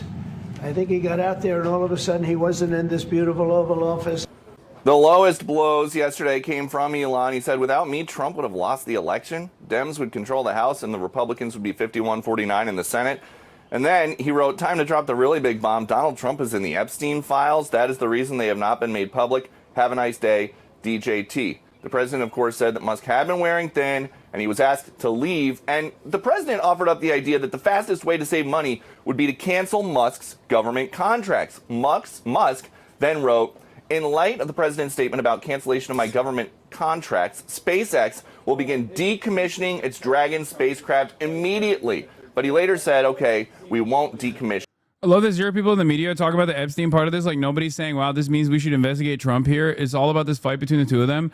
I mean, it makes sense because, like, low key, everybody knew that Donald Trump was aligned with Epstein for a while. And also, on the other side, there are people who were aligned with Jeffrey Epstein after the pedophilia stuff was, made very clear to everyone. And those people are usually on the elite side of the Democratic Party. This was the reason why the Epstein angle was unironically not talked about too much by the Democrats in this past election cycle. I was very frustrated about this because I was like, this is a great line of attack. His fucking base is filled to the brim with, like, conspiracy weirdos. You could actually hit him on the Epstein stuff over and over again, but you can't do that if you're literally fucking Bill Clinton's party. You know what I mean? You can't do that when you're hugging and kissing Bill Clinton and sending him out on campaign stops. Republicans, on the other hand, don't care about hypocrisy or perceived hypocrisy. So they always hit the Epstein angle with the Democrats. Dragon. Trump rarely seems as close to AIDS as he did for a time to Elon Musk, and we asked about that at the start of his term. Elon Musk said today, I love Donald Trump as much as a straight man can love another man. What does the First Lady think about that? Oh, I think she'll be okay with it somehow. So this was a sensational back and forth on the platform Elon Musk owns yesterday, but there were signs of strain for the last week or so in public. Elon Musk blew up in the Oval Office during his send-off when I tried to ask him about this big New York Times report that alleged he was blurring the lines between medical use of drugs and recreational use of drugs, and we still don't have any real clear. Ooh, douchey. Douchey is a hatchet man for the admin. He's coming in hot with the ketamine stuff. It is pretty crazy that this person, this profoundly wealthy individual, the wealthiest individual on the planet, was openly high as giraffe pussy in the fucking White House, like all the time. He was gumming in the White House all the time. It's crazy. Like, he's just like doing this in the fucking White House behind Donald Trump. Everybody knew about it. The New York Times reported on it. And like, it's not that big of a deal. It's just, once again, the endless amount of charitability you get as long as you associate with the right is crazy. It's crazy. On the other side, God forbid you advocate for the working poor, even if you're not a part of the working poor. You know what I mean? God for fucking bid. You're public enemy number one, persona non grata. Look at this. Look at this shit. Look at this shit. Look at this shit. Look at this shit. Look at this. I mean, come on, man. What the hell are we doing? My man's out here looking like Adolf watching the Olympics, but instead of uppers, he's on downers, dude. He's like, you know what I'm talking about? The footage of Adolf Hitler at the Olympics where he's like shaking because he's on a biblical amount of methamphetamines. What is your headcanon explanation behind his black eye? Steve Miller slapped him with his dick. No, I don't know. Yeah, Hitler tweaking out. No, you don't understand, guys. He's just autistic. He's just doing self-soothing behavior. He went nonverbal. Hitler went nonverbal. You just don't get it. He's stimming. He's autistic. He's just stimming. It's really ableist of you to say this. Just like Elon is stimming. He's also autistic. He's just stimming right now. That's all this is. Self-soothing behavior. But you liberals wouldn't understand that because you guys are no longer tolerant. Clarity about that. Back to you. Right, one thing is pretty clear, Peter. Isn't he? Hi, it's not a genuine question. I thought Fox News was unreliable. Why are we watching Fox? 2 reasons. Number one, content. Fox News is infinitely better content than CNN or MSNBC or any of these other news providers. But even more importantly, number two, just because it's unreliable doesn't mean that it's not the primary source of news for the overwhelming majority of Americans. Okay? You have to study your enemy. You have to understand what your ideological opponents are learning and what they are saying. You have to get ready for it. This is hogwash. It's at the heart of hogwash. This is, you have to understand the hog. You have to become the hog. You have to study the hog. And that's what we do. It's also, it's also entertaining to study the hog, so that's great. But yeah, that's why we do it. Also, you need to understand we live in the age of misinformation. So wrong narratives that are completely incorrect, that are easily dismissed by just exercising a little bit of critical thinking, those wrong narratives are more important than the truth, because if a lot of people believe it, if the overwhelming majority believe false information, that might as well be the truth. That is the unfortunate reality that we exist in right now. And considering that a big part of my job is to look at the false narratives that are presented and then and talk about and offer counter messages to the wrong information that's being presented and to show you what the truth is, I have to look at this stuff. Wasn't Elon Musk really tight with J.D. Vance? Didn't they have a relationship prior because of their tech backgrounds? And I'm wondering with him, he's also tight. Elon Musk is tight with Don Jr. too. So I don't know. Did he? But could you also help this? spread Is he breaking misinformation? up with No. everybody he knows there?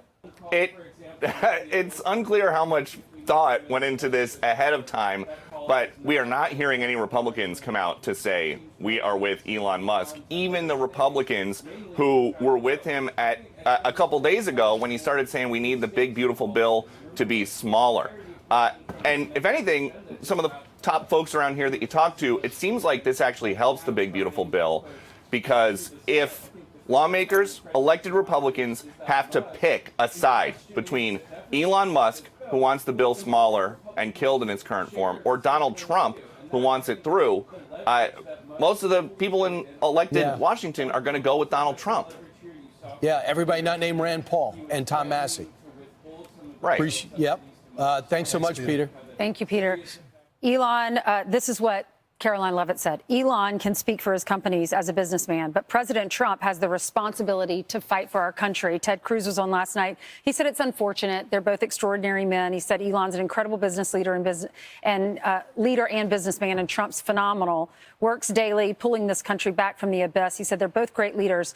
When they were together, they were better for the country. And Elon was right. He said we need to make the bill better.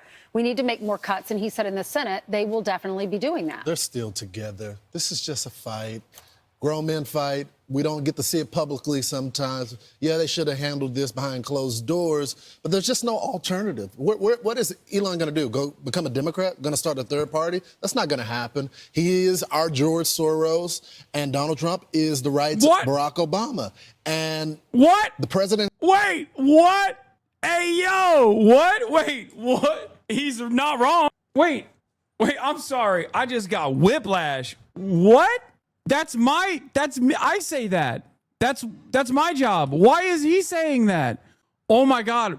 Republicans are so fucking polarized already.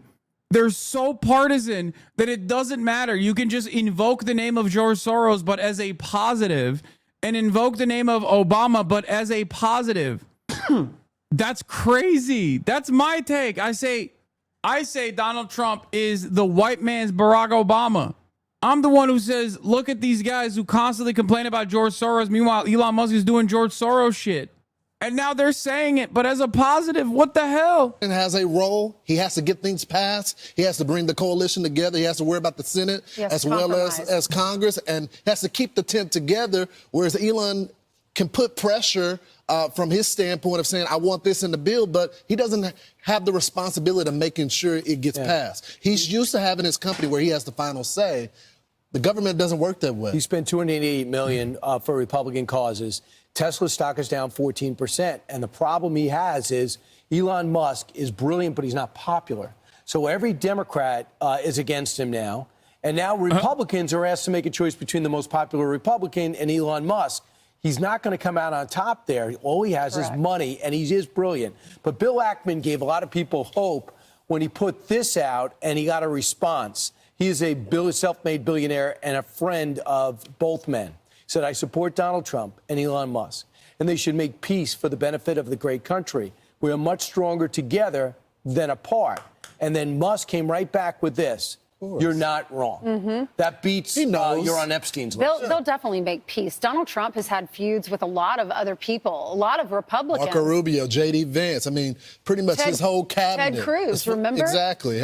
And they came back together. Yeah, they need each other. Yeah, they come back together when the other side kisses the ring.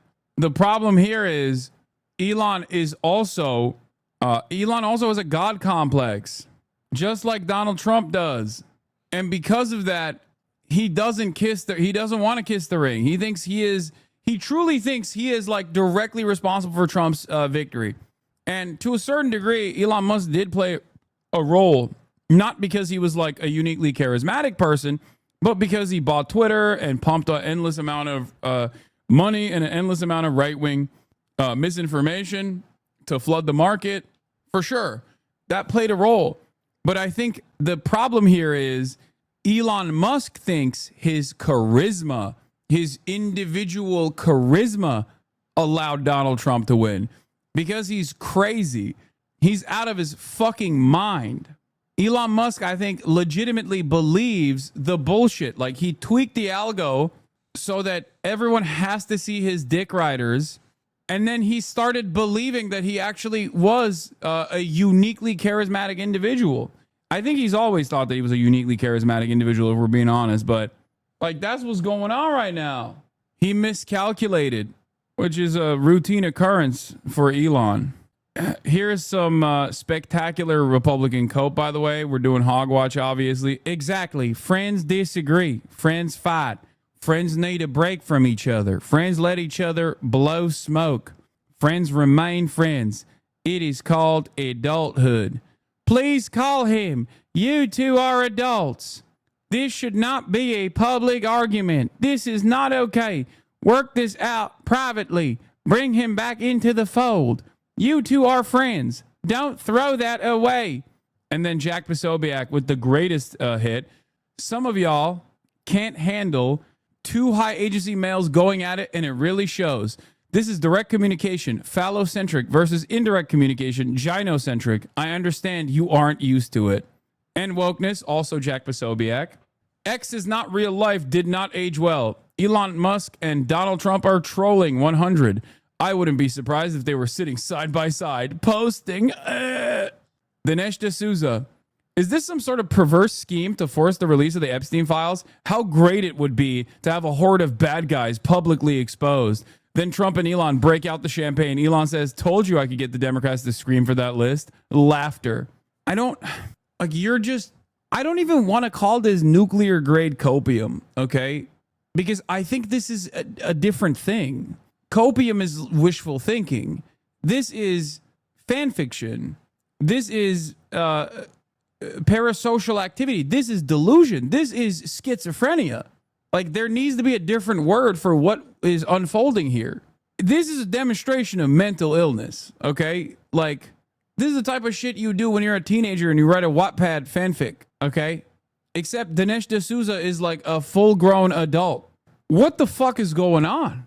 They've lost their dang minds. I mean, they have a long time ago, but it's really funny that they're looking at this back and forth. They're looking at this back and forth and they're like, oh, there's got to be a different way. There's got to be a different reason. I think the reason why they're having this issue is because Elon is a major funder of Republican interests. Elon is seen as like a hero for the online right, especially because of the floodgates of neo-Nazi sentiment that he opened up with the purchase of Twitter. Okay. But also they're firmly invested in the Trump cult. So they're stuck between a rock and a hard place. And depending on how much more clout or how much more money they can possibly get from either side, that's how you know people, that's where you see people take a side, like the Asmongols of the world or the Alex Joneses of the world. Here's Cat Turd speaking out on Alex Jones being a great betrayer. Okay? What a piece of shit Alex Jones turned out to be. What a fucking fraud. He's literally implying here that Trump is a pedo. He's been silent all day while Trump has been viciously attacked with lies. I used to respect Alex Jones, but now he's just a piece of shit fraud. What a fucking sellout. Because Alex Jones posted, Trump needs to respond ASAP. I noticed he did not take questions at his public meeting today. But of course, friends get together and turn around and make up. Alex Jones says, I've investigated Trump for 10 years, looking into any connection to Epstein crimes and found zero evidence. FYI, I've been a fan of Alex Jones as long as I can remember. Tensions were high yesterday, and when I read his tweet that I lashed out on, I was thinking it was him saying Trump was guilty because he hadn't responded yet. I listened to Alex later explain that he was just trying to urge Trump to get in front of it. And as this tweet says, he doesn't believe Trump has any connection to Epstein's. Then it was me personally he called a cult member, lol. Alex has been fighting the good fight for a long time. I hold no ill will towards him. For my part, I shouldn't have lashed out so quickly. Hopefully this will end the matter so we can all get back to fighting to save this country. Save this country? You're a 60-year-old man who, in moments where he's not killing his fucking domesticated animals, is tweeting about, I don't know, farting and how much you love Donald Trump. How are you saving the country this way? I'm saving the country. How? By posting 9gag memes. God damn, these people are so fucking stupid. This is the way. More of this. Can confirm that Cat Turd 2 privately reached out to me yesterday about a few of my tweets and offered to personally get on a phone call with me to share his point of view. This is how you handle disagreement among friends.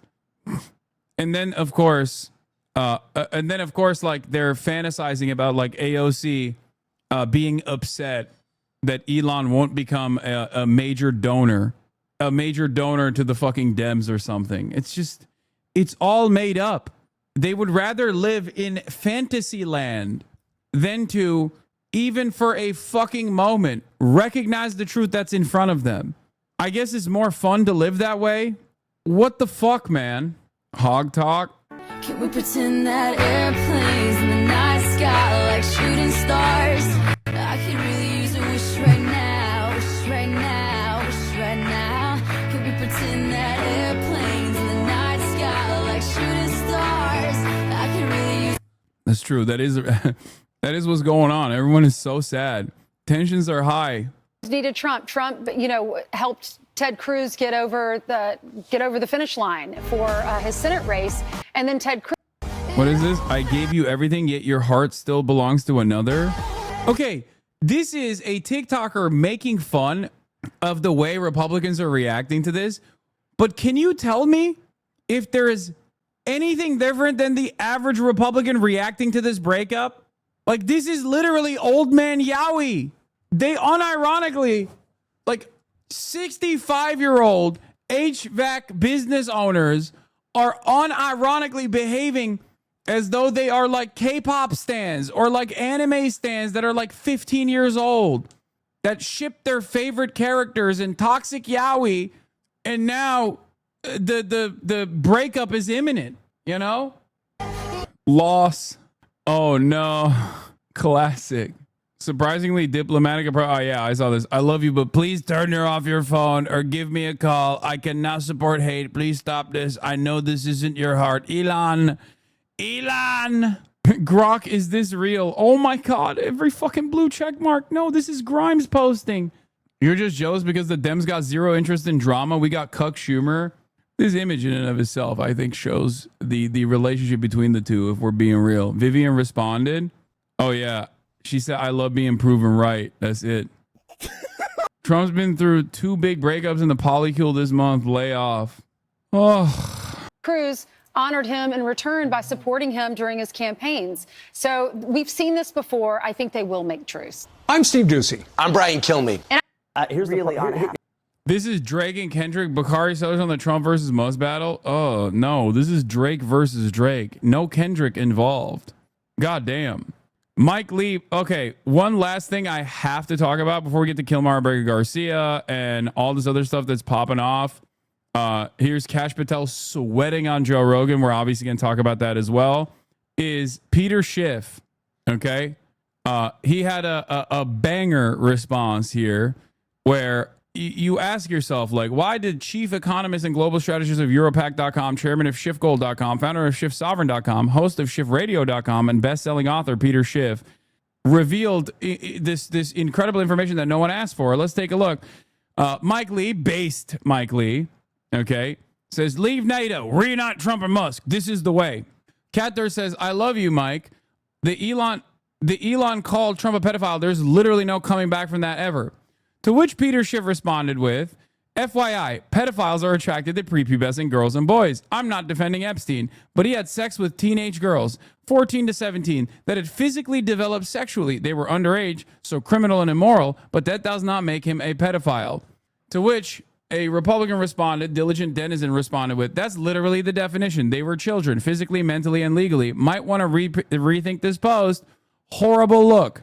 To which Peter Schiff responded with, prepubescent. To which Diligent Denizen responded with, at Grok, if they're not adults, are they children? To which Grok responded with, legally, anyone under the age of 18 is generally considered a child in the U.S. So Jeffrey Epstein's victims, aged 11 to 17, were children. Clinically, pedophilia involves attraction to prepubescent children under 13. And since many victims were teenagers, Epstein's actions may align more with hebephilia. However, his crimes constituted child sexual abuse as they involved minors below the age of consent. because Grok also does the actually it's hebephilia line, which is incredible. Anyway, the debate over labeling him a pedophile reflects differing clinical and common uses of the term, but his actions are undeniably criminal and harmful. Okay? Peter Schiff retaliated to that with his epic salvo, which was, I'm not saying it wasn't a crime. I'm just saying it's not pedophilia. When I was in college, I had sex with underage girls. That doesn't make me a pedophile.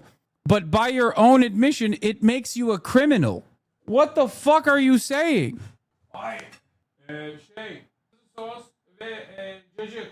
Evet. Onu da ver, tamam. Bir de sarı biber. Relevant Gianmarco bit for this combo. And here's the thing. And just hear me out for 1 second. Technically speaking, R. Kelly is not a pedophile. Just give me 1 second. I promise this goes away. Just hear me out. The term pedophile refers to people who are attracted to those that are prepubescent. Then there's something called a hebephile. That's people who are attracted to those in the early stages of puberty, like 11, 12, 13, 14. And then there's something called an ephebophile. That's people who are attracted to those in the later stages of puberty, like 15, 16, 17, 18. But I think the reason we don't make those distinctions is because it's very hard to explain the difference without sounding like a pedophile. And now here's the thing, and just hear me out for 1 second. Technically speaking, R. Kelly is not a pedophile. Just give me 1 second, I promise. Okay. My joke on this always is, it's so insane to basically fucking be like, no, you don't understand. These are children I think are fuckable. Okay? Like, because when people say, because everyone under the age of 18 is children, right? They're minors. And when people try to make this distinction, they're basically saying, no, you don't get it. These are children I think are fuckable. And that's fucking insane to say. Why are you fucking volunteering this information? You're gross. You're a psycho. Why is there a tier list of what kind of children you think are fuckable, man? Well, the dumbass Democrats have fallen for something again. Elon and Trump have clearly manipulated every last one of you, and now you guys are demanding that the Epstein files be released. You took the bait. I mean, honestly, as soon as I saw that they were feuding, I thought, he could just be showing how dumb you guys are and how wishy-washy, flip around. Oh, we hate Elon. No, we love Elon. And you guys fell for it. Now you want those files released, and this guy, he's gonna be one of the first ones taken down, probably.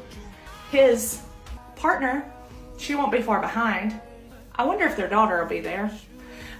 It's just gonna be very interesting how many are gonna be taken down from this. And remember, you guys posted this. Nix the bill and release the files immediately. Okay. What do the Debras and Barbaras have to say when the files don't get released, though? And the very same QAnon loyalists that these people put in charge of the fucking FBI and in charge of the Department of Justice in general are now actively stating, oh, we can't release the files because reasons. Like, how do you contend with that reality?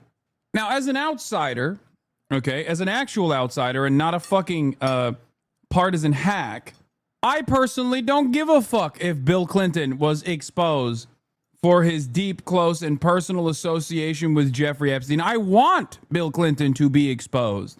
But what I fail to gather here from the way that these people are commentating on this is how much the Republicans and elites on their side that they love, that they admire, are actually compromised in this process, which is precisely the reason why it's not getting fucking exposed.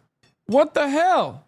I just don't think that the American government is going to spend all that time, effort to create a pedophile blackmail operation and then turn around and literally assassinate the guy that conducted it for them and then just like reveal all of this classified information that puts them directly at odds. I just don't think it's happening. I don't think it goes down like that, you know? Immediately. And I hope they do just that. I hope they air every last arrest that is made. I hope every one of your names are on here. And I hope everybody who voted for the left and stands behind it can finally open their fucking eyes. Charlie Kirk put out a video. I proved that Trump was not on the Epstein list. Oh my God, it's fucking hilarious. All right. Here's the problem. Let's see They what this both have a dipshit had to point. say. Trump's agenda is in the bill, and he wants to pass it. That's his point. Musk is not wrong about the national debt, and he deeply cares about this, and that's his point. So their goals are not mutually exclusive, which is, I think, the rub. And for all these Republicans out here who, like me, have really enjoyed this coalition, this partnership. I mean, I firmly believe that the relationship and the partnership they formed last year saved America and put us on a path to saving Western civilization. And now this puts that in jeopardy. And so it's not just about the daily policy quibbles, it's about the larger cultural things that are at play. So I'm going to have some of this tonight and hope for better days and better skies tomorrow, because I still love them both, and I hate it when mom and dad are Go fighting. ahead and take a sip, Bakari. I mean, Elon Musk is calling in his favors. Okay? Yeah, I mean, he spent $250 million on Donald Trump, and he is saying, I own you. He spent about $300 million. And, you know, I think Scott did the best job you can possibly do of kind of getting yourself in this pretzel and figuring out the relationship between Donald Trump and Elon Musk. Both of them, they just went for broke. I mean, this was Drake and Kendrick. I mean, that is what it was. It was nuclear. Drake is a rapper from Toronto, and Kendrick Lamar is from, and they had a beef. We'll talk about it on the commercial. So, I mean, it was that type of, we're going to go for broke. We're going to go at each other's throats. We're going to talk about the Epstein files. We're going to cut your subsidies. But I also don't want Democrats to get too excited. I mean, I think that you see people online and you see people in social media that are like saying, oh my God, this is the end of Donald Trump. This is the same person whose father was sued because he didn't rent to black folk. This is the same person who stiffed contractors. This is the same person who has 5 kids by 3 baby mamas. This is the same person. And the list goes on and on and on. Donald Trump has control over his base. Elon Musk is going to learn that the extent of his power is not what he thinks it is. Donald Trump wins this battle versus Elon Musk. This is just reality TV, and I think people need to get over it. Well, I mean, he dropped some nuclear bombs today. He accused him of being in the Epstein files. He said that J.D. Vance should take over. Trump should be impeached, and J.D. Vance should take over. I mean, Elon is going for broke here. So if Donald Trump, if the president was in the Epstein files, I think we can all agree they probably would have come out during the Biden administration. No, but you do realize he's in the Epstein files. Well, in a way that Elon Musk is characterizing it. Right? No, but he said. But you do realize he's in the Epstein files. He's thrown the guy out of Mar-a-Lago like years ago. But can you say that yes, Donald Trump had a relationship? I haven't seen the Epstein files. But you know the logs. I've seen the logs. You know he's on the logs. Might be on the logs, but well, the broader issue is that conservatives have been. Who cares? The reason Elon went there, is because he knows the conservatives are pissed about this and want them released, and he's saying this is the reason that they have not been released, even though Trump promised. I don't buy it. I think if there was something material in there that related to the president, I think Joe Biden would have released it in the last administration. But we'll see. Maybe they'll come out and we'll find out. No, he wouldn't have. I don't think. No, the fuck. No, he would not have. That's wrong, because Democrats fucking suck. They wouldn't do that for 2 reasons. 1, because Democrats themselves are compromised. And two, they have this like false sense of loyalty to institutions and defending power that the Republicans don't really care for necessarily, except they do in this circumstance because they're also, once again, compromised. Any of us know. We do know the logs. Well, you don't know what's in it. No, we know the logs, but we don't know what's in it. So moving on. What are you talking about? When you want to go one step further, let's talk a little bit about pork. What you just said is not factually accurate. Listening to you two argue about logs, by the way, is like the weirdest thing I've But ever heard in my like- entire life. but Can we it's- just move on? Yeah, we're just moving on. So I firmly believe if there was something material in there, it would have come out. Go ahead and But finish let's talk a little bit about pork, right? Elon Musk talks about the pork in this bill. Until it comes to the pork that Elon Musk cares about, the EV subsidies, right? So there's a lot going on here. The EV subsidies, His guy didn't end up running NASA. There's a lot of bad blood here. And I think a lot of this is just petty fighting. I think you're right. It's a lot of drama, a lot of petty fighting. But I think he's upset because he's not really getting what he wants. He can talk all he wants about the pork in the bill and how it's going to increase the debt and all of those fun things. But at the end of the day, if it were the EVs sitting in there, what would if the EV subsidies hadn't been taken out that the Biden administration put in, what reaction would he have today? It is a good question. I think there are a lot of facets to it. But speaking of that, okay, the government being so embroiled in Elon Musk's businesses, here's what Steve Bannon, a Trump ally, had to say. And Steve Bannon and Elon Musk do not get along, just in case you weren't aware of that. Listen. Don't give me the entrepreneur stuff. Everything he's associated with is a government contract. Yeah. Government contract. You pull the government contracts, and we'll see how tough this guy is. And that's what should. Oh my God. I'm going to watch the Summer Games Fest. Here, just link me the Summer Games Fest. Oh my fucking God. From Lego here you to go, puppets, dude. We're watching it. zombies Don't to worry. Marvel heroes. This show has a little bit of everything, including, yes, some brand new game announcements. I have some of those. Now, before we dive into the excitement, let's take a moment to recognize just how dynamic our industry has become. Here's a look at the top 10 selling new games on Steam so far in 2025 by units, according to Game Discover Co. Lots of great games. Now, the list includes beloved franchises, but sitting proudly at number one with over 13 million units sold since February is Repo, a groundbreaking indie game crafted by a passionate team of just 10 people at SemiWork in Uppsala, Sweden. And closely trailing it is Schedule One from TVGS, a solo developer in Australia. It's inspiring that these indie creations stand side by side with heavyweights like Monster Hunter Wilds and the Oblivion remake. Absolutely. Now let's also applaud Claire Obscure from Sandfall. Okay. They might get some nominations at the end of the year. We're not there yet. But it is a monumental achievement, earning the highest user Metacritic score ever recorded for a game, all from a team of under 30 developers who bravely stepped away from big publishers to forge their own path. One thing is clear. With digital distribution and engines like Unreal, today's most innovative projects increasingly emerge from outside the traditional publisher system. And that's something to celebrate. But with more than 18,000 games released on Steam just last year, more than double from 2020, the challenge now is discovery. And that's precisely why events like Summer Game Fest, our partner showcases happening all weekend long, and initiatives like the Steam Next Fest are so essential. These events help remarkable games, big and small, find their audiences. And hopefully, if you're watching this show, you'll discover your next favorite game. So, in that spirit, let's kick things off with a game from an independent studio who is thinking very big. In 2017, 4 developers broke away from AAA publishers to chart their own course. Today, they're a thriving independent studio of 30 creators. And what you're about to see is a powerful testament to what passion, freedom, and a small, dedicated team can achieve. Let's take a look at our first new game announcement. You think you're the heart you might be. Bloodborne 60 FPS. Finally coming to PC. Okay, this looks incredible. It all comes down to the fight mechanics, though, I assume.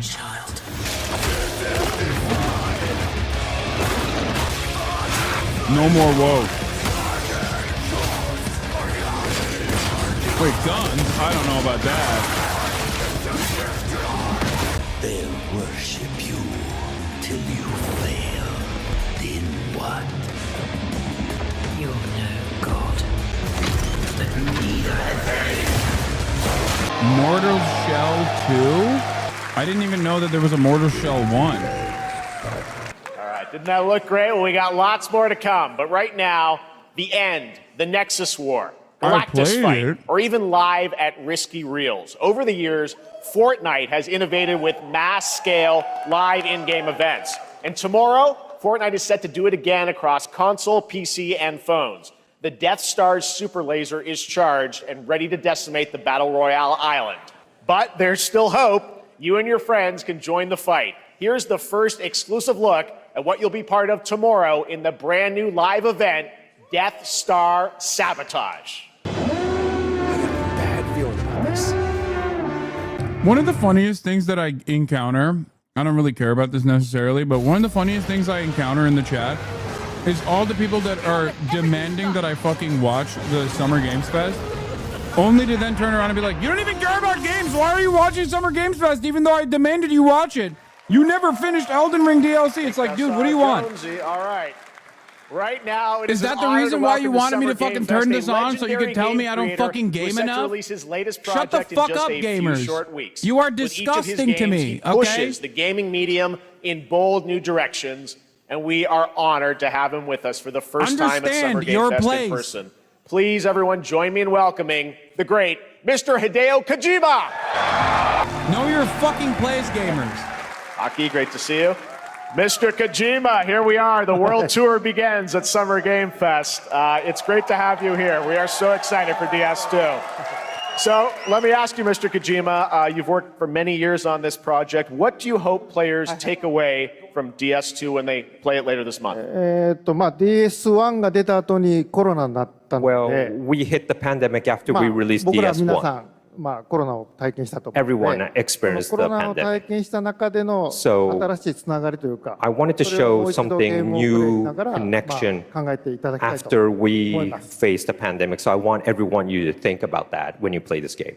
Okay, well, talking about playing the game, it's coming out later this month, but right now I know you prepared a special exclusive clip for SGF. Let's take a look at this. はい、What will he see? What will he future see now? Everything he's predicted, he's prophesized, has come about. At this point, it's like watching, it's like peering into what the future is going to look like. That's Snake. Have a seat. This is Over New here, Gen please. Snake. No smoking, please. He is Italian. So you are Neil Varner. Mm-hmm. What do you do for a living? I'm a porter. So thank you. Very good for the day. Okay, thanks. Neil. What? So you made it then. You really don't remember me. You're alive. Stop! Oh my God. So much mystery. Well, that was a clip from the game, a cutscene. The We saw cutscenes first are gonna glimpse of be Neil and endless in this Lucy, and fucking we game. met them in the back of South by Southwest, but we got a little bit more of them here. Tell us a little bit more about this clip and the characters of Neil and Lucy. DS2 で非常に重要なキ In ャラクター DS2, です it's a very important character. ニールとルーシー。 Neil and で、 Lucy. ちょっと詳しくは言えませんけど、 I can't really say because there'll be spoilers. 手にカニ座の刻印が You 2人あ saw the cancer mark on both of their すごい hands 深いつながりがあって、 So they have これが this 物語に deep 大き connection く関わってきます。 and で reveals 前回 throughout the ク story. リフっていう人気キャラクターがい And まし last た time け on ど、マツさんがや DS1, って we have Cliff, で who was 物 played 語 by 的には Mats. 彼はもういなくな And った of の course, で、 by story, you 2では know, 出せ he ない will not be in で今回ニ DS2. ールっていうのが But マツ this さんの time, 代わりというか、 Neil その will 同 be じような like 役割を担って playing like the role that 登場 Mats します。 did for DS2 で、 this クリ time. フすごい人気あったので、 And Cliff was a very popular クリフを超えるようなキャラク But タ I ーを作ろう think として、ルカ we さんに have お to 願 kind い of し like て、 top that 結構いいキャ character. ラクター So にな Luca ったと思います Marinetti was a great 非 actor, 常に and I 心に think 残る演技もして it いた was だい great. た。 He did a great performance, so I think you'll like this new character, も Neil, う too. 20日後にゲーム出るんで、 Well, the game's going to be out in 20 days, so I'm not going to give any spoilers, you know. That's I know. what I brought today. But there is more to share, and you won't have to wait very long to learn more about the game. Actually, this Sunday, as part of Summer Game Fest, you tune into the DS2 live game premiere, where Hideo will be joined by many members of the cast. He'll be sharing a new demo of the game, live gameplay demo, alongside Elle Fanning and Troy Baker, and I'll be there hosting it. And let's just say this is not the last that you've seen of Neil this weekend, and we'll leave it at that. ニールのゲームプレイシーンっていうのを Yes, 出しま I'll す show の you で、 the gameplay scene of 見に Neil. 来てください。 So hope you enjoy. Will join us Sunday He's going too. to showcase all Excellent. the All right, actors, I bet. thank you so much. Hideo Kojima, everyone. Great to see you, Mr. Like, all the Kojima. actors Thank are going to be you. on stage. He loves actors. All right, and now I'd like to introduce my co-host for Summer Game Fest. She's along for the party, a veteran games journalist on GameSpot and the co-host of the Friends Per Second podcast. Please join me in welcoming the incredible Lucy James. Whoa. Thanks, Jeff, and hello, Summer Game Fest. I am so excited to be here this year. Thank you for having me. Now, we are honored to reveal an exciting new project from Raw Power Games, a new team headquartered in Copenhagen, Denmark. Here, you can engage in intense combat, fight for land, glory, and legacy, and lead massive armies into epic scale battles, as narrated by actor Tom Hardy. Thou shalt not kill. So the priests tell us. So the Lord commands. But ambitious men do not listen. Okay, I'm already investing. I sought no war. Oh, this war looks found fucking me. insane! Wait, please, this isn't a strategy game, is it? Is this a strategy game? I became like them. I took up the sword. Wait, what's the name of the game? I could win redemption through my deeds. But some paths, once taken, have only one ending.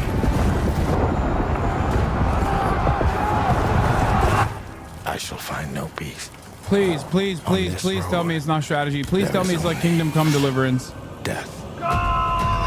It's a mobile game? What? But that's just my story. It is a strategy game. Write your own. God damn it. That was a very cool new project in a brutal European medieval world.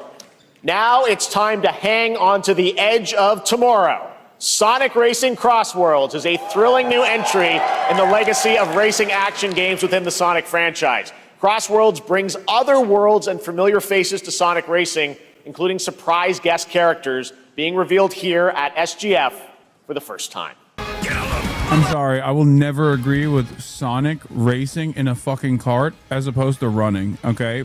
Something about that does not make sense. It's an affront to God. Riku! Ichiban Kasuga! Win this! Yeah, at best what they're supposed to do is make one of those Coming in Flintstone... September, but that is not At best what they're supposed to do is make one of those We'd like to introduce the Flintstone-style man behind carts the creation of everyone's with, favorite like, blue hedgehog, Sonic's feet Takashi underneath it. Iizuka. And Sonic goes yabba dabba doo when he's running. Thank you, Jeff. Because otherwise it doesn't make I'm no honored dang to be sense. here to talk about our latest Sonic Racing game. Sonic Racing Crossworld is the next generation of the Sonic Racing series, developed by Sonic Team and the Sega Arcade Racing Team. You can feel brand new experience from the new future travel ring, which you can warp in the race. Also, unlike another kart racing game, this game will have online cross-platform matchmaking. So you can race against all of your friends across all of the platform. Lastly, I have one more thing I'd like to show everyone here today. Take a look inside of the travel ring. Minecraft and Sonic. I guess you could say, you gotta go craft. Well, I gotta laugh. That's all I want. That's all I want. Next, we're excited to reveal a brand new action RPG from Bandai Namco Studios. Embark on a journey across a dark fantasy world and uncover a vast story that eclipses time. Let's go. Let's go. Let's go. Time, for some, it heals. For others, it wounds. Okay, the For anime our face is crazy. It promises only oblivion. Our hopes lost long ago. But you have the power to change all of this. Oh my god, the anime face. Oh, dude, what the fuck? If time were a weapon to wield, that's way too much anime, dude. Okay, you gotta dial back the anime, man. Of ruin. In this time, I say this as someone who loves anime. They slid the anime slider all the way. They maxed it out. Save us all. As someone who's a major fucking Soulsborne advocate, as you guys know, that meta is on the verge of being way too overrepresented. It's like sandbox. It's like sandbox games. Like the last 5 to 6 years were just like heavily dominated by dog shit sandbox games. There is oversaturation happening with the Soulsborne meta as well. I'm not scared. I'm a big boy, dude. You gotta play this one. Oh, it's a scary game. I'll play a scary game. That was a very moody, cool new game. That was End of Abyss, the debut title from Malmo, Sweden-based Section 9 Interactive, an atmospheric action-adventure game coming in 2026 to the Epic Games Store and consoles. Next, we'll step into the black and white world of rubber hose animation with Mouse PI for Hire, developed by first-time developer Fumi Games and published by PlaySide, releasing later this year. Here's a quick new look at the game and the reveal of a familiar voice. There's something rotten at the heart of Mouseburg. Crooks beware. Detective Pepper's in the house. There are those who have bent the city to their will. Dumb wise guys and fake cheese wheels. And those who do anything to save it. They won't even know what hit them. Oh boy. Here we go. Another role for Troy Baker. All right, that's not all from PlaySide. Now comes the announcement of another ambitious project from this independent Australian developer. We've been talking to them for a while about this project, which builds on their recent launches of Kill Knight and Age of Darkness. But this takes things to a whole new level. It's a premium, real-time strategy game built for PC based on one of the most iconic fantasy franchises in the world. Any guesses? Let's take a look.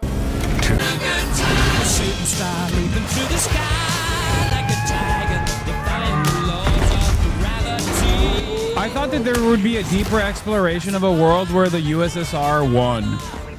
And I did not get that from the game at all. Also, I don't really like killing droids.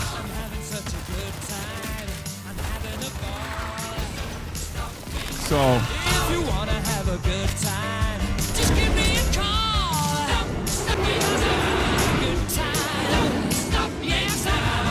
Have a good hunt, Captain.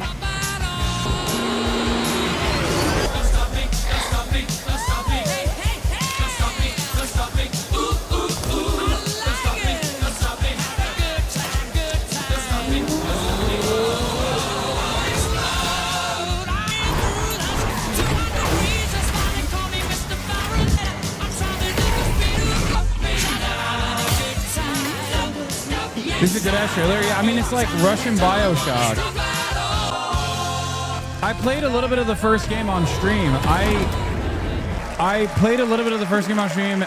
I played it a little bit off stream as well. I didn't really enjoy it as much. Atomic Heart 2 is in active development at Munfish on Unreal Engine 5, a spiritual successor to the first game with a retro-futuristic world on a global scale. And this time there's a greater emphasis on RPG elements and player freedom.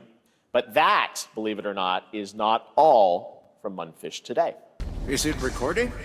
Yeah, it is. It's in the sky, a giant cube. I can still barely believe Atomic it Heart myself. 3. The second game came out super When it showed fast. up, I was in the lab. Why not the I third didn't even game? see it. You know, I felt that same fear, though. A terrible sense of my own powerlessness. How did the whole of humanity miss it? And did we actually miss it? What if the cube didn't appear, but revealed itself? What if it was always there, and we've only just started to see it? Damn, they showed her panties. What the hell? This game is not woke. Ooh. Ooh. Parkour. Sexy droids, not woke. Sexy droids, fuckable droids, not woke. Babushka. Sexy angel. Crotch shots. Not woke, not woke, not woke.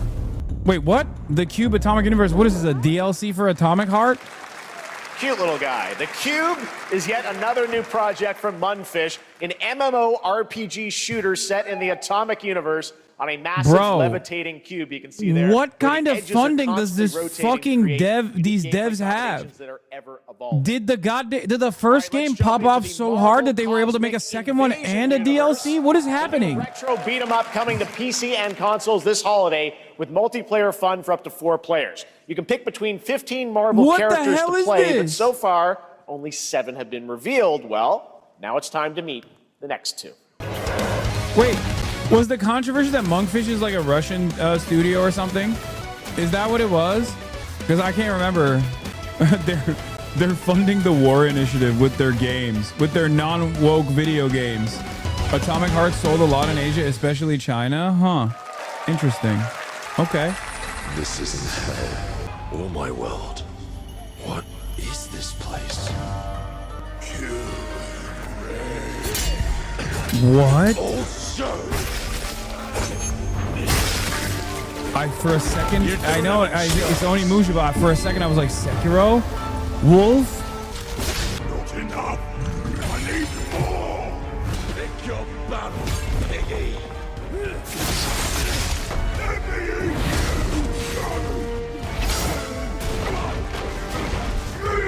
Musashi! We both want the same thing, Musashi. But there's only room for one at the top. And it won't be a coward who runs for jewels. Words never did work between us, did they? Sasaki Ganyu. Oh, dude. Honey's in this too? Let's go. We're up. That was a new look at Onimusha Way of the Sword, which we announced back in December at the TGAs. It is coming in 2026 and will be playable this summer at Gamescom. Now let's completely Onimusha switch predates gears. Dark Souls, by the You guys way. all know I love my puppets. And this next Onimusha project is not what a I've been fucking tracking for a few years. As Soulsborne a team copy. at Chatters who Solid don't String know your Studios is gaming using history. Unreal Engine 5 to create an insane digital puppeteering pipeline. It's actually a thing. What you're about to see is running completely in real time in Unreal, and I cannot wait to play it. Here is an unexpected new game announcement that combines comedic storytelling and arcade fighting action. Check this out. Sekiro's on special right now. I've never played it. Should I? Yes, it's one of the greatest games ever made. Show me what you got. It's still my Elden Ring might be my number one, but it's a close number two. Why are you best even here? Soulsborne game. Don't waste my time. Save us, Fuzzy, or we're done. I haven't been able to make up my mind on whether Muppets are woke or not, and therefore I will be reserving my judgment. Boy. Eat bread, crap, burnt toast, carb load. This maid ain't gonna beat itself. I've been taking dumps in there all day. Jeff. Super fun. Got to wish list that, right? All right, well, next it's time to see the announcement of a brand new game in Deception We Trust. An ancient white castle deep in the mountains, lost to time and legend. Only the chosen find their way here. Gathered from every corner of the earth, divided yet bound. Wolves and lambs. Engaged in a perilous dance of wits, a game where truth is but a shadow. Enough theatrics, I'll get to the point. Killer Inn is a murder mystery action game. The killers lurk elusively in plain sight. Kill someone and a clue will remain. Hair, fingerprints, blood, clothes. The lambs scramble to find clues. What do they call this? Friend slop? The culprits. Who is guilty will eventually come to light. Wolves win by killing every lamb. Lambs win by booting out every wolf. Friend slop. Such simple rules. But there's so much more to this game of murderous mystery. Complete quests to level up. Buy items with the gold you earn. Loot chests for weapons and armor. Steal items, blow up opponents. Poison Among others, Us. place traps. Discover one of your own is a wolf. Is killing not to your taste? Then you'd better escape the castle. Now the paths to victory are clear. You would do well to remember, deceit and deduction are your strongest weapons in this game of life or death. I mean, what is it? Your Town of invitation Salem or whatever? There's so many awaits. different versions of this. It's made for Twitch That was streamers in Killer mind. Inn, a 24-player multiplayer game from Square Enix where you compete in a game of life or death using Amogus. social deduction skills to win. All right, it's hard to believe this next game was first announced at TGA in 2021. And though it's been a while, their recent tech tests prove that some things are definitely worth the wait.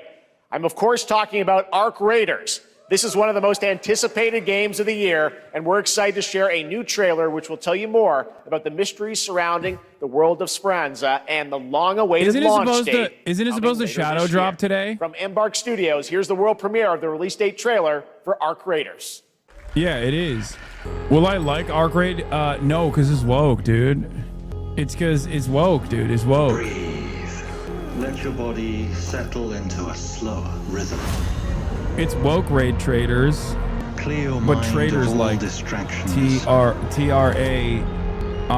don't have to walk this path alone. Traitor. Surround yourself What's with Asmachaz saying? There's a resourceful black woman friends. prominently featured. What do you think they're fucking saying? Here, you are in control. Here, let's see. I have to go offline.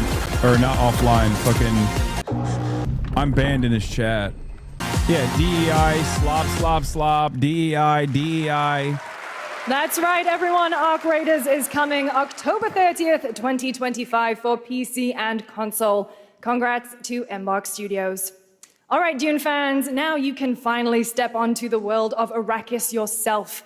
Dune Awakening combines the survival and MMO genres with a thrilling cinematic story. It arrives on PC in just a few days on June 10th, but you can play it right now in Steam Advanced Access. Why are you banned in his chat? Why the fuck do you think? I'm his number one op, chatter.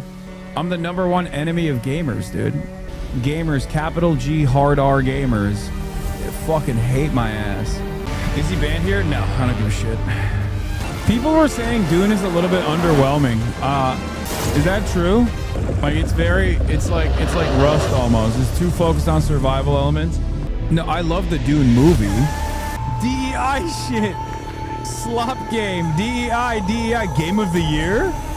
I actually don't understand. Like this looks super PvP focused. So I don't understand. From everything I've heard of the game, it's like very PvE. But the game itself is being sold as like an MMORPG that's like, I mean, this trailer makes it seem like it's like a PvP focused MMORPG set in the Dune universe. I saw my world fall to ash, consumed by the void. Try as I might to further advance, 'twas all for naught. Some say time stops for no one, neither man nor God, living nor dead.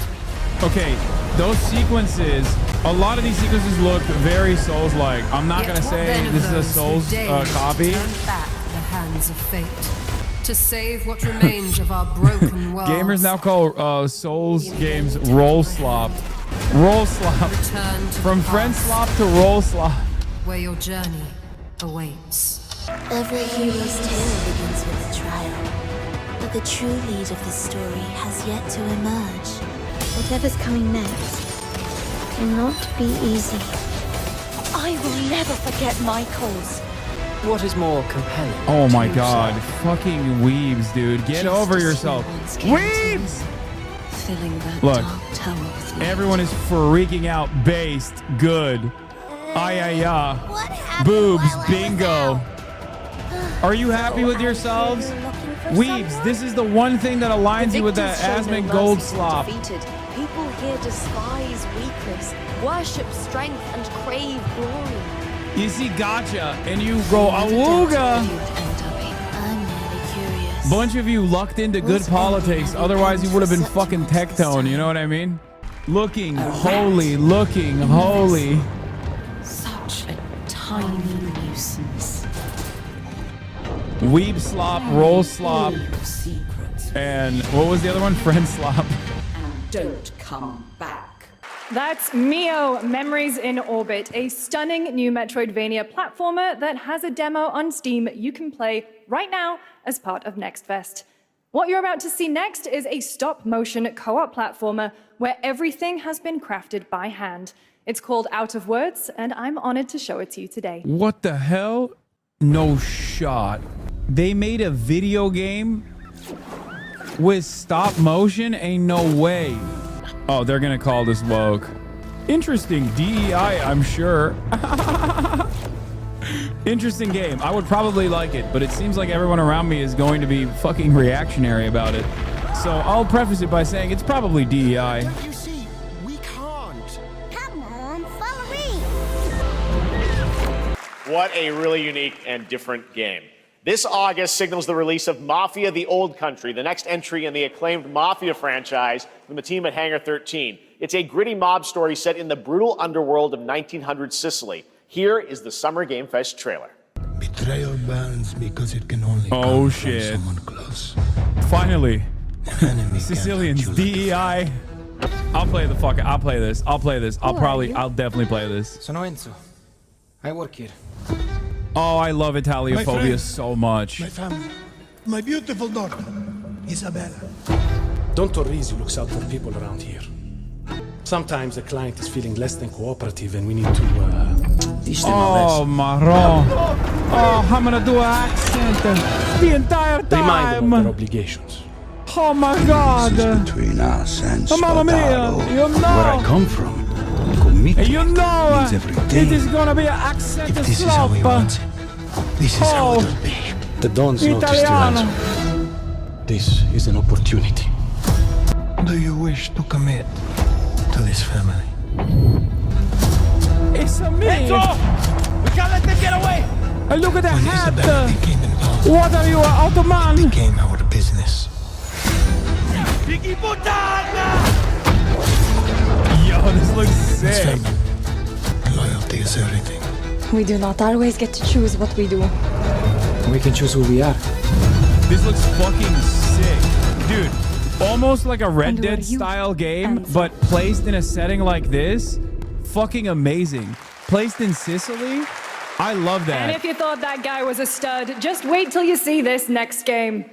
LEGO Voyagers captures the creative, hands-on spirit of classic LEGO play and will also support a Friends Pass, just like Split Fiction. Here's the first ever look. Brick slob? No, you can't say slob after everything. Okay, calm down. This looks actually sick. This looks amazing. What was a game that I played that was similar to this? It's like a puzzle game, but Katamari Legacy. Oh, Pico Park. Yeah, kind of. Katamari Legacy. It's cozy. I like it. I like it a lot. I talk shit at first. Hello, Summer Game Fest. I'm Carolyn Woke, Lawrence, woke. voice actor for a few familiar Woke. faces you might have grown up with on Nickelodeon. Some with squirrel suits, thank you. Some with science smarts, and some with serious Zekrar, play with attitude. Hassan. Play with Nickelodeon Hassan. has always been about wild worlds and weirder characters.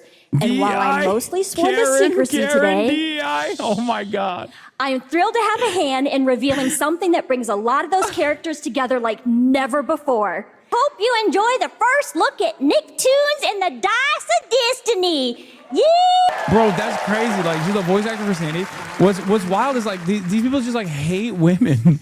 It's so crazy how much like disdain they have for women. Brave and wonderful and ridiculously handsome wizard would call upon his magic powers to summon the most ferocious, most awesome, most totally cool team of adventurers the land had ever seen.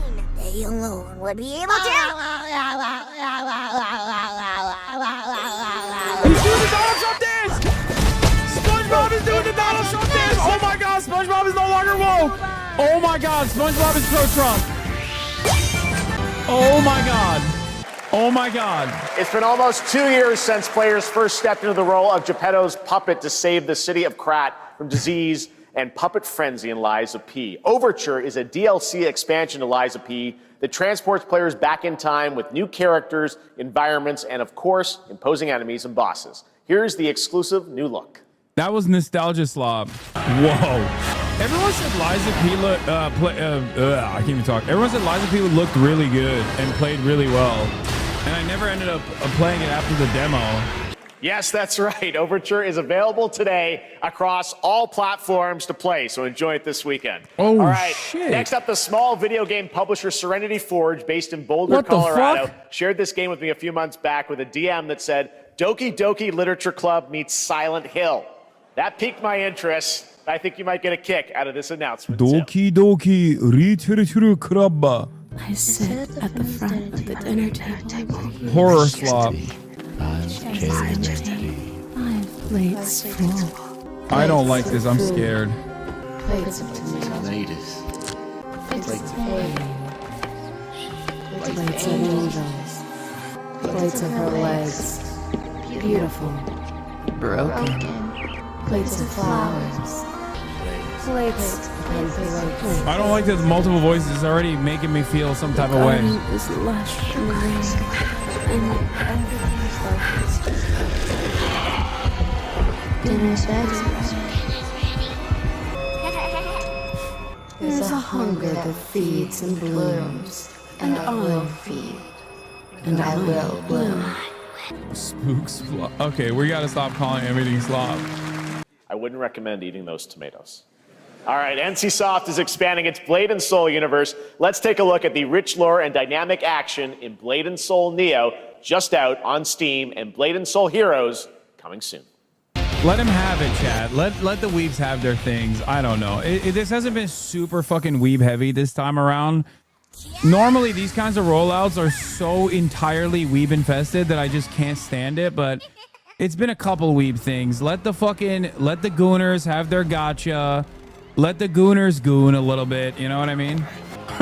I'm so depressed with the games events this week. Not even hint or one mention of a remaster of a remake of the remake of Last of Us 2. I'm fucking starving here, man.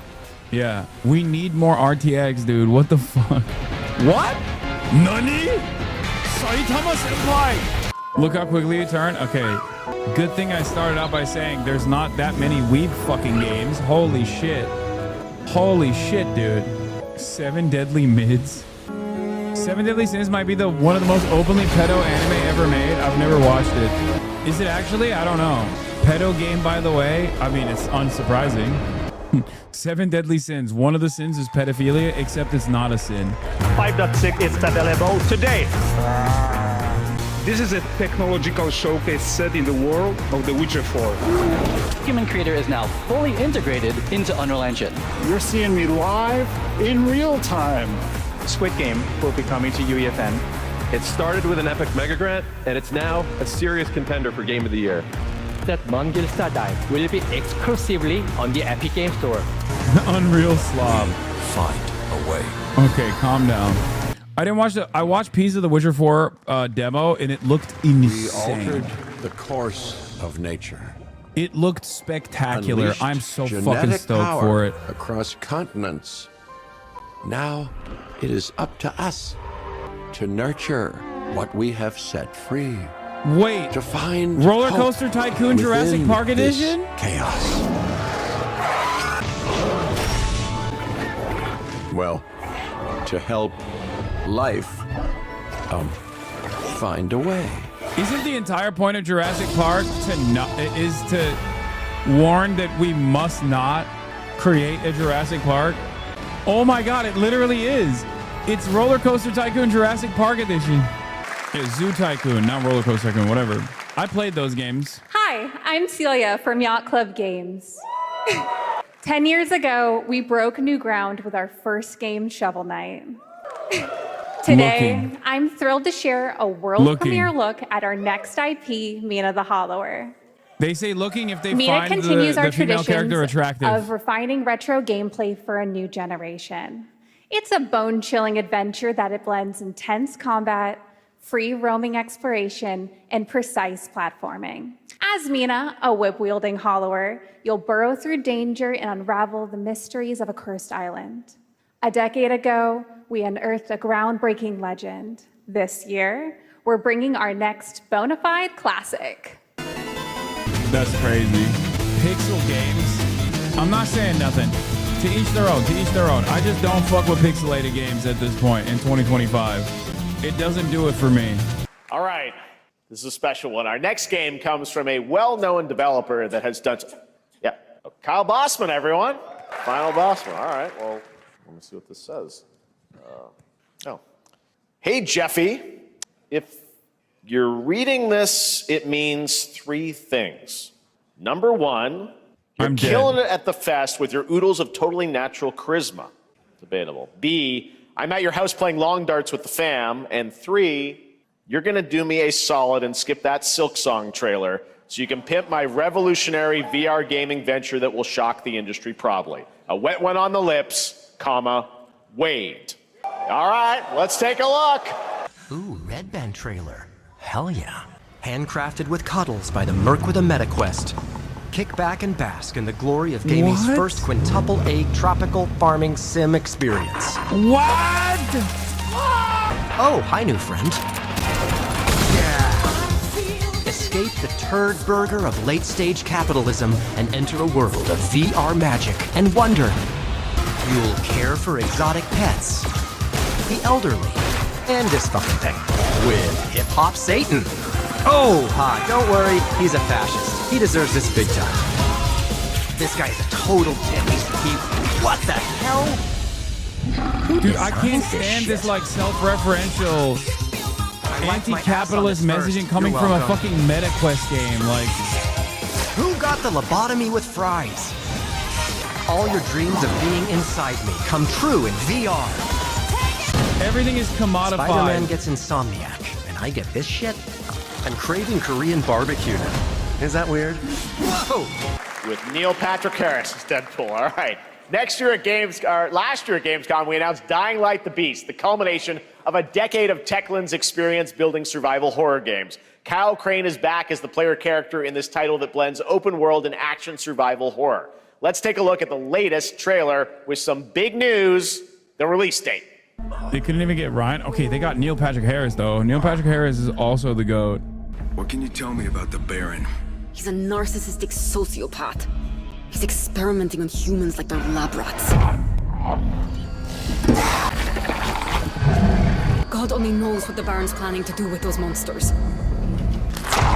Wait, people hate Neil Patrick Harris? What the fuck? This looks sick. Is this Dying Light?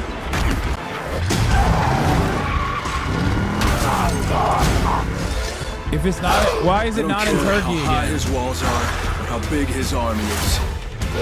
That fucker will pay for what he did to me. All the years he took from me, all the agony he put me through. You want revenge? Damn right I do. Erdogan said no more Dying Light in Turkey. E&F is an old chemical factory south of the city. Baron's men operate out of there. Then I'll go there. Apparently, Neil Patrick Harris has been canceled. I didn't know. I'm sorry. I apologize for my transgressions. I will never, ever There's again. the big news. Dying Light: The Beast is coming on August 22nd. I don't fucking know what he did. Apparently, he did an This Amy next Winehouse game related draws thing. inspiration from classic coming-of-age films to capture the highs and lows of adolescence, the bonds of friendship, and the nostalgia of growing up. Mixtape comes from Beethoven and Dinosaur, and Annapurna Interactive, and this is your exclusive new look at this game that plays like a love letter to teenage memories. What are we doing? Woke, D-I, D-I, woke, woke, D-I, D-I, D-I, woke, woken D-I, D-I, and woke, woken gay D-I, woke slop. At the end of an era, when everything's about to change, it's time to look back Dog on your shit, D-I, greatest hard hits. pass. Stranger Things, but worse. Mom, who is it? One moment. It's the pigs, darling. Shit! Whoa! Whoa! This year, experience a retrospective like no other. Beethoven and Dinosaur invites that you was to cool. relive the teenage We rite. used to be a country. There was a fine tradition of calling cops pigs back in the day, and that's gone away, and I don't like that. And with a soundtrack this good, it's gonna be one hell of a night. And The Cure. I love The Cure.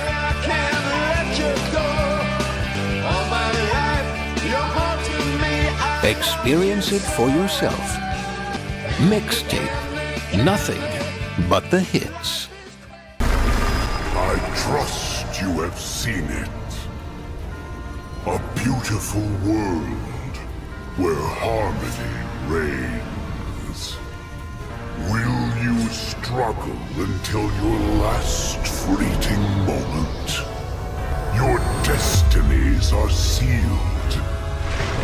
There is no escaping them. That is why we must end you. Right here and now. On your guard. This Dude. is gorgeous. Dude. This. I feel like they've showcased 11 of these games so far, and if you were to put a gun to my head and distinguish between them, I would die. I'd say pull the trigger. There's no way. Savor each moment. Am I crazy? Am I old? I might be old, but every single one of these fucking games looks exactly the same to me. Are you with me? We will live on in this world. No matter what hardships await. We fight for a future filled with hope. Like, the only distinguishing factor here is that their cutscenes look cool because they're actually drawn. But the gameplay looks Tella and the Guardians of the Sacred Tree. virtually the same. This is like the We But Hades version. A beautiful game. That was the global announcement of Toa, a new roguelike from Bandai Namco and developer Brownies, a game drawing from classic Japanese art with a whimsical spin on Eastern mysticism. Next, we want to introduce you to a game made by a first-time solo developer in Bandung, Indonesia. With the help of 9 of his friends, he's built an intense action beat-em-up with brutal hand-to-hand combat set in his hometown. This is Acts of Blood. Okay. Wait a minute. They left me with nothing. No justice. No peace. Oh, this is gonna fucking bang. This is going... Dude, this is literally... What's the name? Is it Compound or whatever? The movie? Kill them all. Raid. The Raid? Okay, this looks fire. This looks fire. Hopefully it's not as hard as Sifu. Okay, this looks dope. This looks dope. Hopefully not repetitive.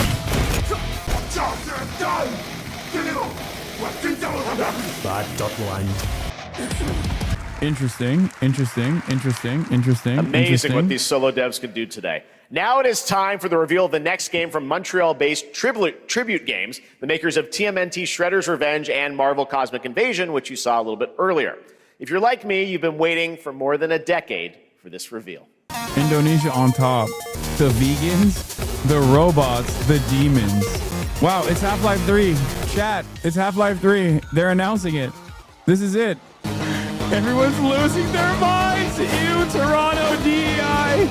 Yeah, it's not Scott Pilgrim. It's Half-Life 3. Oh, never mind. They no longer think it's DEI because they realize it's Scott Pilgrim. Never mind. Some of them still say it's garbage.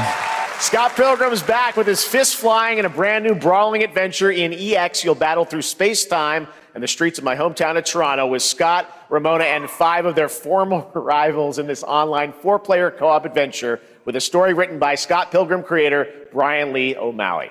All right, we're going to be right back. But first, we have a very special message from Maggie Robertson, TGA winner in 2021 for her performance in Resident Evil Village. Ah, there you are. Wait long. We've been preparing delightful ways to make you suffer. So enter the village if you dare. We've slashed the price to be lower than ever for you simple little man things. Mama! Still thirsty? Worry not, you ungrateful wretch. There's plenty more fun to go around. Now cease this foolishness and make your decision wisely. You're pushing 60? Yeah, so is your mom. So it's age appropriate when we fuck.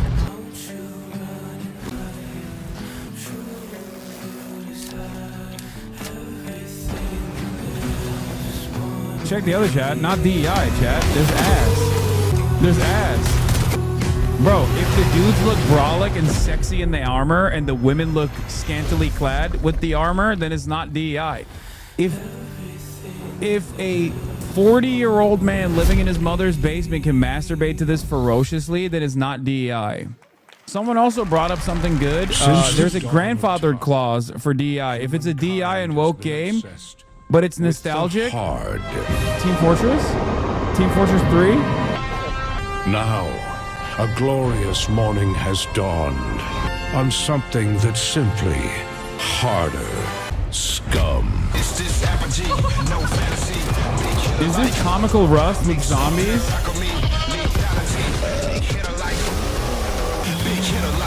What the fuck? Your hard just got harder. Scum is more akin to Daisy. I never played Scum.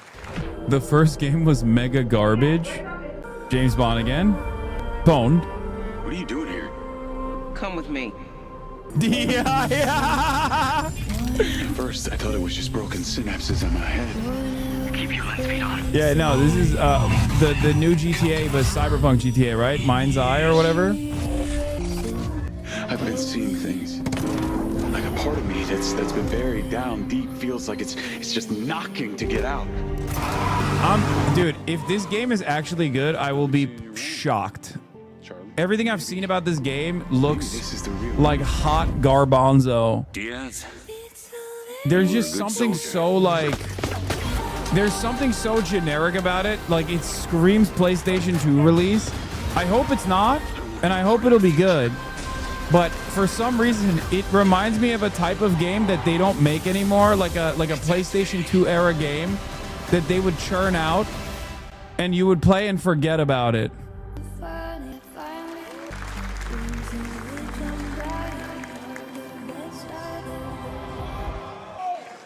Hi everyone, I'm Hakan Abrak, CEO of IO Interactive.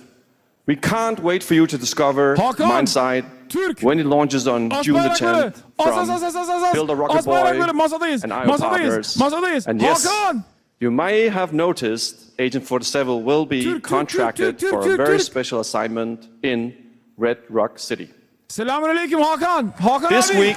This week we finally revealed 007 First Light to the world, and your reactions were heartwarming. It's coming in 2026, but we want to make the wait more exciting. We are bringing someone into Hitman, the World of Assassination, who is very dear to the Bond universe. Let's take a look. I think this game's gonna be good, by the way. The James Bond game. It's gonna be cool. Only because it's being made by a Turk. The elusive shadow banker, known only as Le Chiffre, a financial mastermind with suspected ties to the criminal underworld. He has arranged a high-stake poker game at the Casino Monarchique in Paris.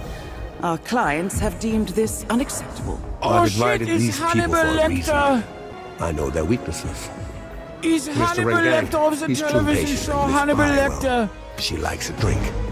Don't know about the newcomer, Mr. Smith. God, I love Mads Mikkelsen He's the so only wild much. card. Well, this is turning into an interesting evening. Welcome to the VIP room here at the Casino Monarchique.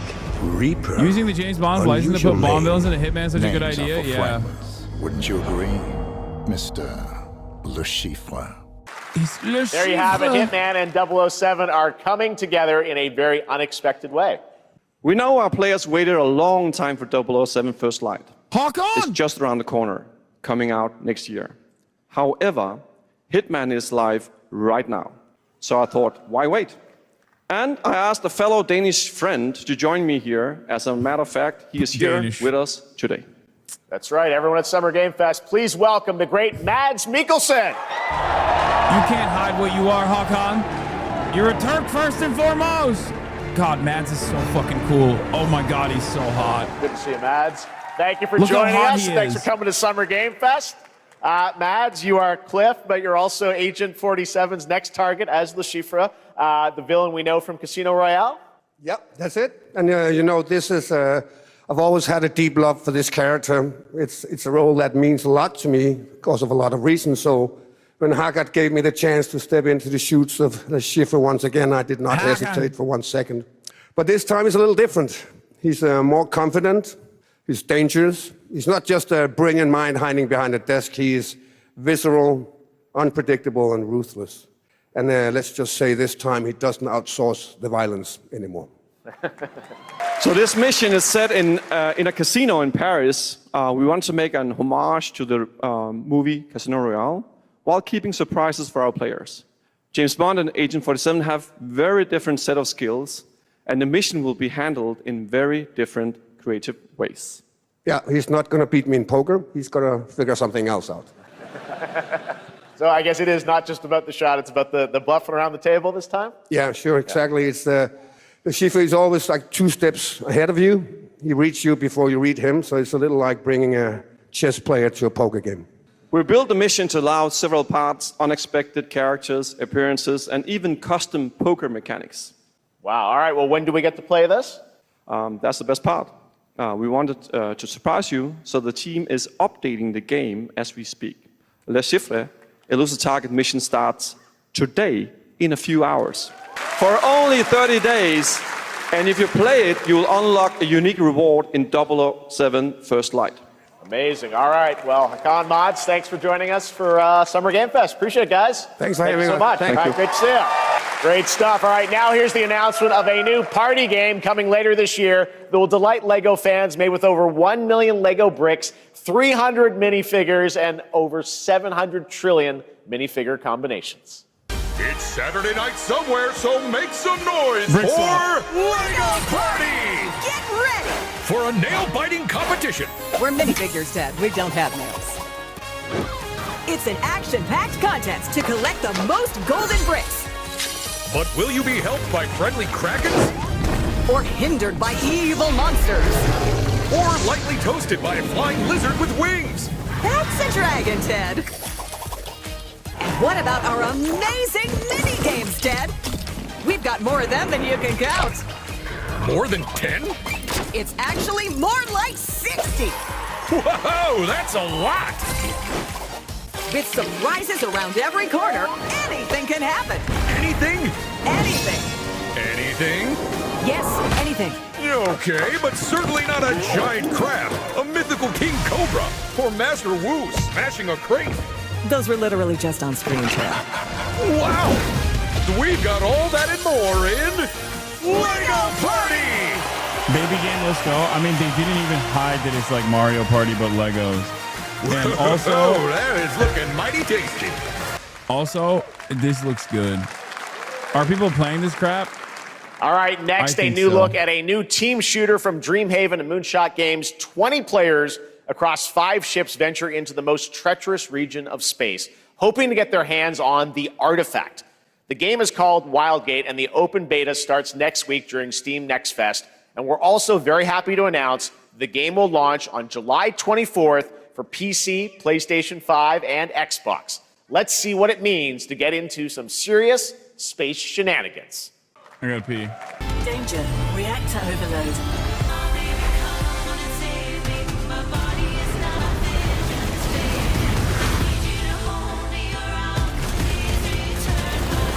I've got the artifact. Laser round installed. This feels bad. Now their ship is flying.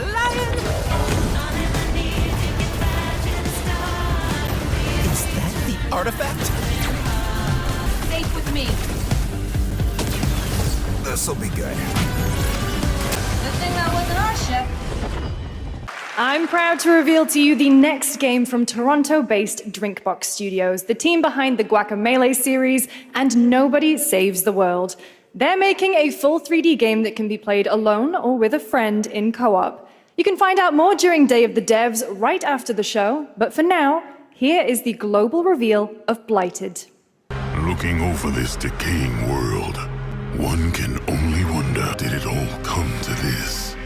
It began with the ancient rituals, the dead with a seed from the trees of memory.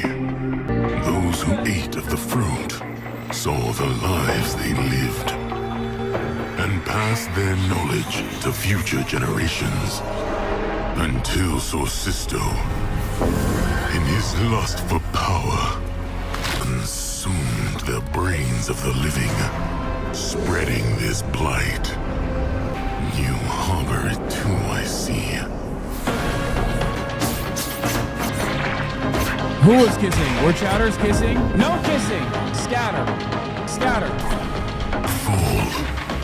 Pray the vultures consume you before the blight does.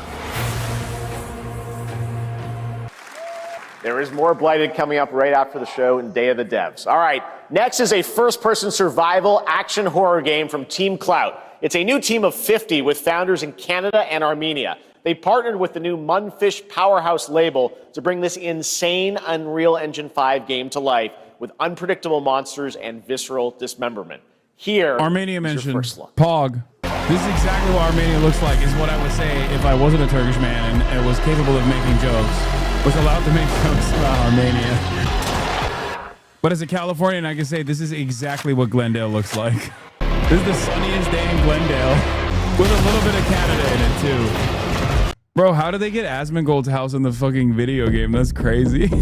Love that. Poor little babies. All right, Mecha Break is one of 2025's most anticipated shooters, with its previous beta amassing over 300,000 concurrent players on Steam and 3 million players in total. In this game, you explore a sci-fi universe and pilot powerful mechs with immersive aerial and ground combat. As a top wish-listed game, players are clamoring to know just one thing.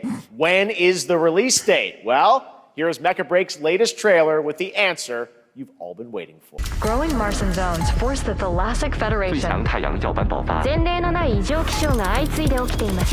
advance its Project Enterprise.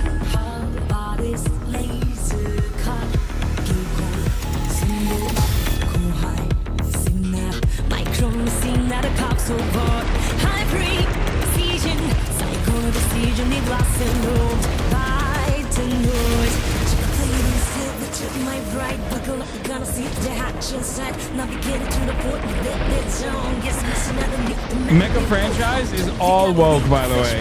Make no mistake.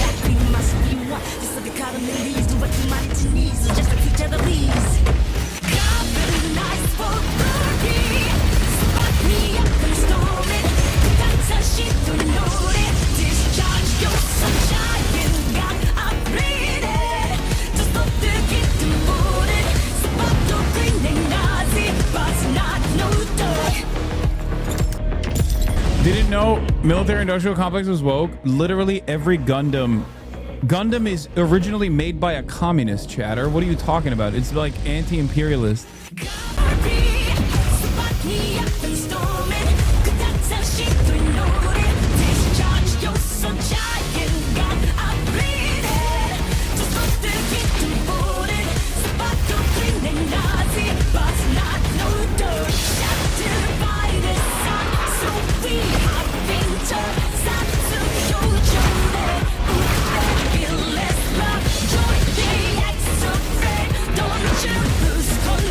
My second biggest L after not listening to music, because I'm a freak, is that I don't really enjoy like Gundam core.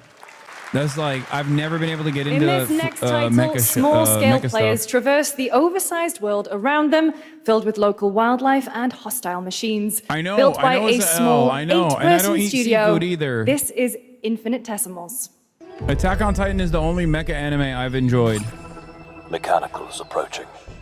We must now face a stark reality. The industrial civilization we were expecting to join is no more. What the hell? Whatever it takes, we find a way. 2026 marks the 30th anniversary of a legendary video game franchise that I think we all know very well. Please check Half-Life 3. Half-Life 3. Half-Life 3. Wouldn't it be Half-Life 4? Nope, it's not. Wouldn't it be Half-Life 4 because the VR was Half-Life 3 technically? Half-Life Alyx or whatever? Birthday, happy birthday.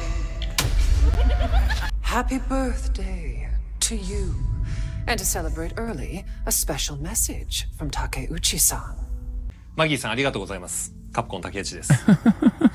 皆様のおかげでバイオハザードも30周年を迎えることができました。ありがとうございます。さて、お待たせしているバイオハザードの最新作なんですが、もう少しだけ、あと瞬きするぐらいの間だけお待ちいただければと思います。それでは、これからもバイオハザードシリーズよろしくお願いいたします。ありがとうございました。I need a glass of wine too. All right. Thank you, Takeuchi-san, for that very special message. We cannot wait for when the time is right to share more leading into the anniversary of Resident Evil. Now it is time for the next big update for a beloved franchise.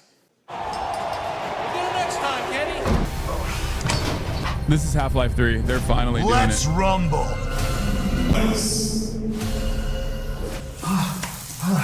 Wait. Last time I saw a bunch of this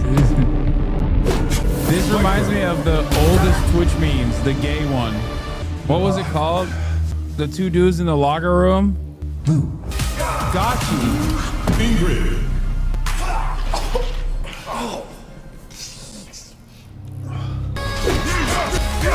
Street Fighter 6.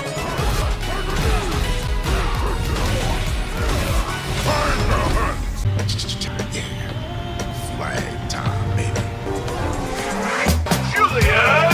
Get him, y'all. And Fortress 3.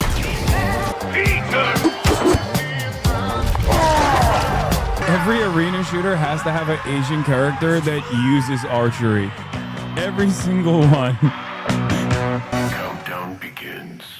You have to have one, or else they won't let you make the game. They will tell you you're not allowed to make the game. Yeah, either archery or swords, sometimes both. Katana and archery. Wish list now. That was Last Flag, a new online action game from the new indie studio Night Street Games, which is the ultimate game of capture the flag set in the 1970s. As you saw, the closed alpha will be starting later this year.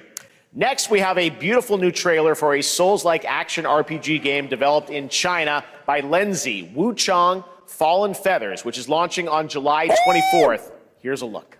Roll slop. Give me the roll slop. Give me the roll slop. Give me the roll slop. Give me the roll slop. Give me the roll slop. Give me the roll slop. I'll roll my fucking face off. I will roll harder than Elon Musk did in the White House, okay? Is this bloodshed really what you wanted? Give me the roll slop, and it's Chinese. Oh my god. Oh my god. Oh my lordy lordy. Fate is all set in stone. You can't change how it ends. I'll be out here rolling harder than Elon Musk. CPAC, dude. What is this? Okay. I'm already invested. I'm already invested. Give me some iframes. Give me some Chinese mythology maybe in there. Oh my lord. This is what unites this community, myself, and like the Asmongold weirdos as well. They also enjoy this kind of shit. Oh, hell yeah. Oh, hell yeah. I will play this on stream. I will play this on stream. Gotta rescue mom. This is what we gotta protect. We cannot choose when people's dreams get snatched up out here. Find RZA, find Master Kill, find Judge, find Method, find you, find Kevin, find Ghostface Killer. Where is the Wu-Tang Clan? DEI, bro. They're calling Wu-Tang Clan DEI. That's fucking crazy. BLM the game. George Floyd. Diddy Prison 2. Find Diddy. Oh my god, they're fucking disgusting. This looks awesome, by the way. Which one is Ghostface Killer Fent is calling guy? on you to rescue his Wu brothers. Wu-Tang Rise of the Receiver is a new co-op action RPG with anime-style fighting, and it's the debut title from the 53-member Brass Lion Entertainment. Now, here's a new look at Guild Wars 2, which has new updates, including player housing, and is free to play. This weekend, to celebrate SGF, you can take advantage of double XP all weekend long. My calling takes me far from home, where shared struggles form fast bonds. My greatest advantage? Adaptability. Their greatest weakness? Me. My story. My story is yours. Oh my god. I'm not gonna lie, I take back what I said about not allowing gacha, because honestly, gacha is like cancer. Like a little bit of gacha means it all turns into fucking gacha. Everything turns into weeb anime slop. You're never gonna guess what happened. I took a bullet, I died, I came back. Here we go. And I met Johnny Silverhand. Chip. Long story. Don't really care about playing it on Nintendo Switch 2, but Here is another game throwing back to a classic animation style. I love Cyberpunk. Enter a surreal world where you're a down-on-his-luck outcast who has to battle his inner demons, literally, in this action roguelike. Here's Into the Unwell. Cyberpunk is so good. One of my best gaming takes was defending Cyberpunk, even though it was unplayable on release, because I was lucky enough to be able to play it on release. Is this a furry game? Another relapse, huh? Get well soon.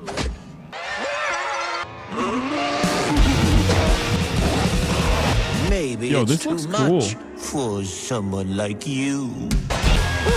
Delusional. It won't always be so easy. You still look a little unwell. Hey guys, I'm Ian Prue, the co-founder of 1047 Games. What the fuck When is we this started hat? Splitgate in our dorm room, we just wanted to make a game we could play with our friends. And 20 million of you played What with the us. fuck, bro? That shit Now, gave me with the help from our whiplash. amazing What are we community, doing? We've built Splitgate 2. Why? Because I grew up playing Halo. And I'm tired of playing the same Call of Duty every year. And I wish we could have Titanfall 3. Oh my god. With Splitgate 2, we asked ourselves, how would we take Portals to the next level? What if you could portal to entirely different worlds? So we combined the action, movement, and gunplay of arena shooters with the scale and intensity of something much bigger. Splitgate Battle Royale launches free right now, and it's fucking awesome. They're all going, I need this hat. Based. This guy's based. Giga Chad. Oh my god, he just farmed. Yo, he just farmed every gamer. He could be the gayest guy on the planet.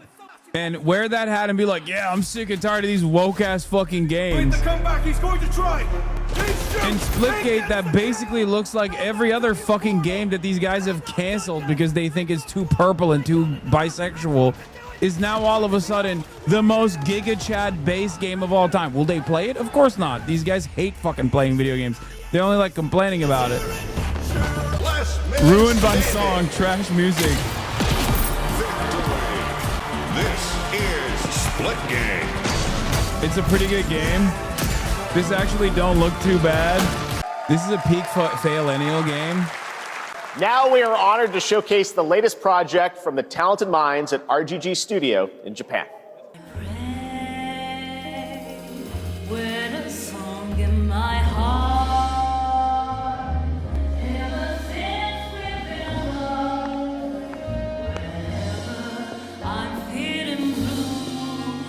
Honestly, W Japan all the way.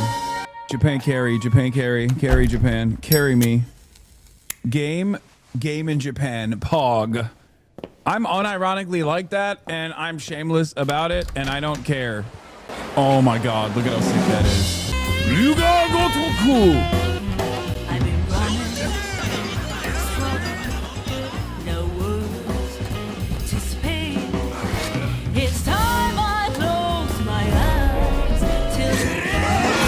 Oh my god, this looks so sick. This looks so sick.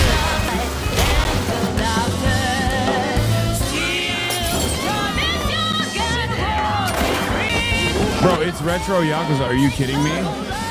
It's retro Yakuza in 1943 because they can't do it for any other period in Japan. They can't go before 1943. If they do, they have to go back really far in time. You know, there's a period of time that where you can't really make a Japanese game. So, what are you then? Let's just say it would be like, you know, setting a video game in 1939 Germany. And now the full name has been revealed. Stranger Than Heaven, the brand new title from RGG Studio. This time it's now 1943. And knowing RGG, I'm sure more surprises are surely on their way. All right, well, we're almost done here, but we do have one final, very special global game announcement. At least 1943 is like close enough, you know what I mean? Today we've showcased a lot of projects from teams around the world, including many brand new studios. They can't pull it back further than But this one comes from a 1943. studio that is no stranger to delivering blockbuster games time and again. Is Half-Life 3. When I It's first Half-Life got a 3. glimpse at this project last summer, I was absolutely blown away by the scale, scope, and ambition of this developer's vision. And while there are many places, really any place, this game could have been revealed, we are so deeply honored that we get to share it with the world right here at Summer Game Fest. Grace Ashcroft. Yes? My office. DEI. Coming. We gotta stop. I gotta stop memeing like this because like the chat resembles Asmongold's chat at this point, even if we're doing it ironically, and I don't like it. If this is about the report you asked for yesterday, it'll be ready in 3. No, 2 days, tops. Put a hold on that for now. We found another body. One that exhibits the same pathology as the others we've been investigating. Now I need a good technical analyst on this. Okay. I need your eyes on the crime scene. The Renwood Hotel. I know that's where your mother was murdered. Alyssa died 8 years ago. Perhaps it's time for you to face the past. Grace.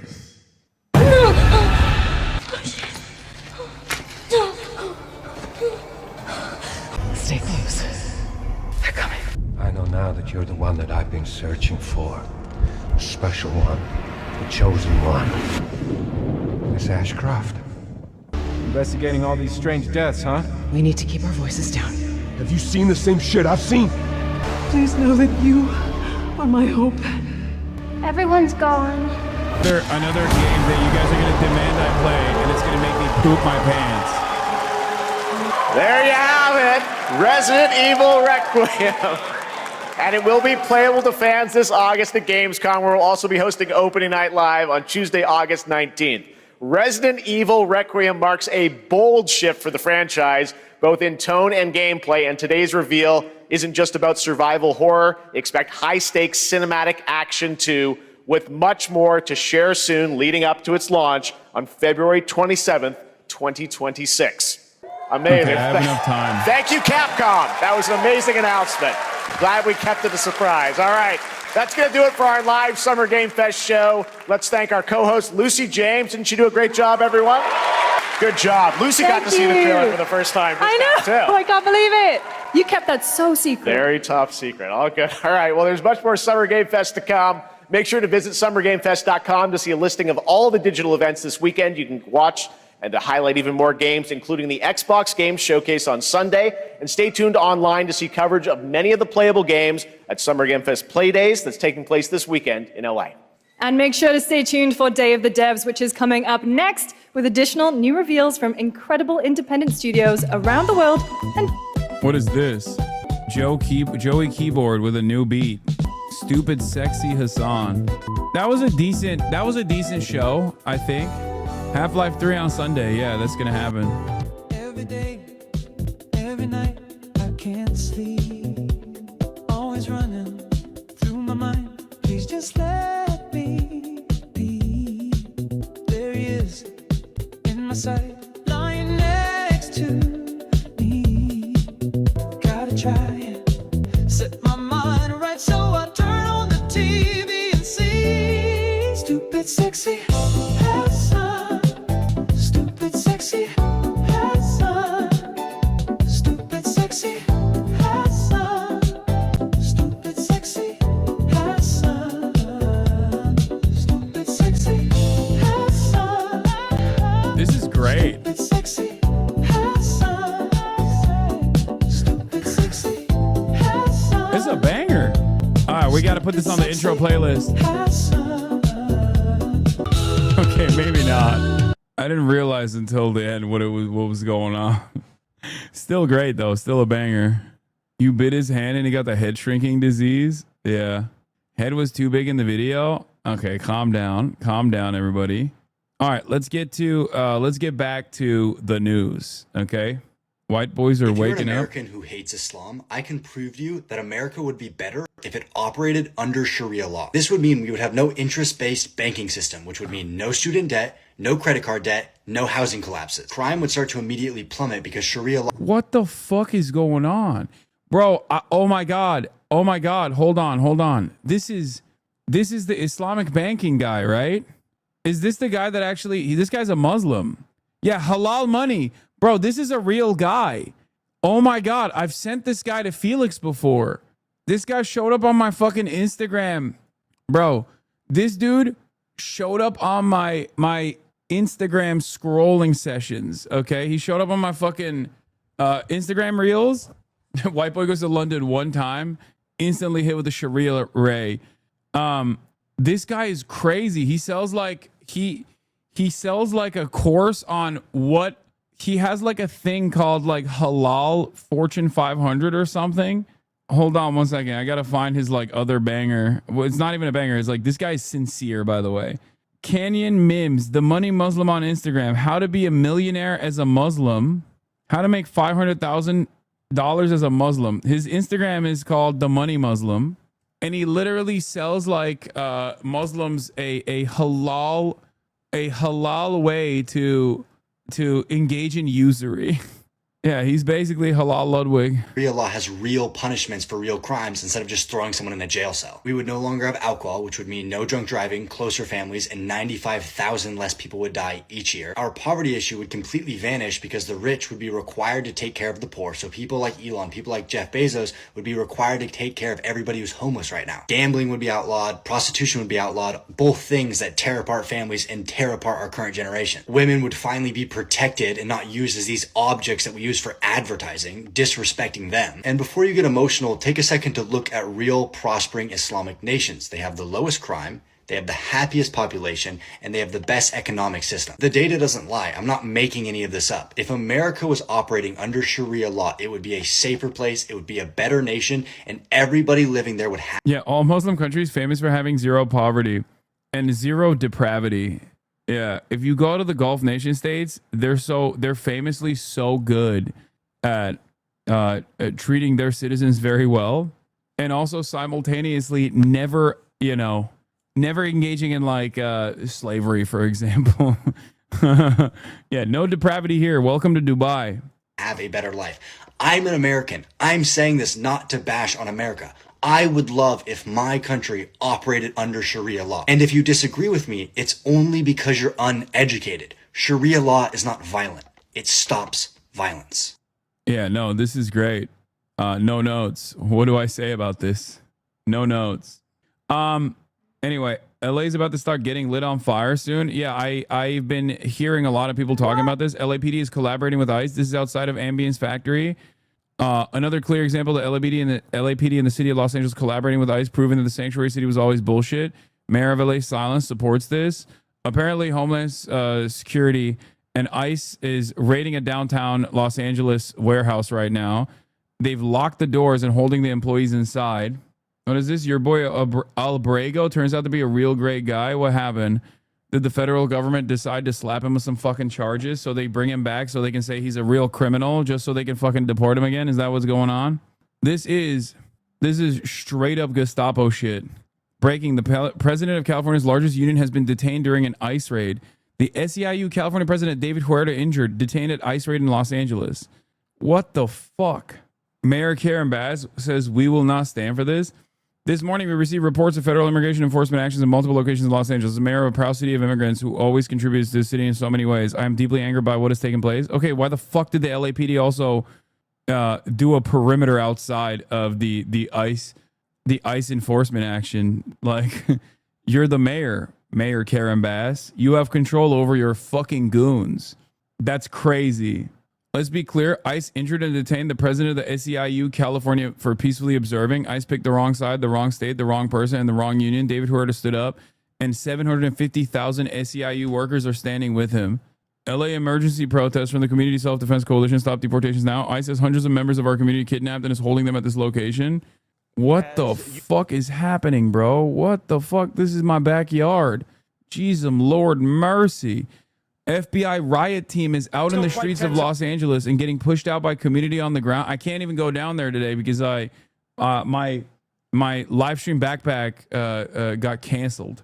Like, I can't even film it. Rather, if I go down there, I can't live stream it. Out here, back to you. Man, I have to get it. I have to reopen an account. It's fine. It's not a big deal. Well, Carlos, as we continue to watch this with you, I'm noticing as you saw ATF agents, we saw those vans. Sorry if I can't hear. It's because, as you might imagine, what bit the chaotic out fuck? Here. We're connecting again.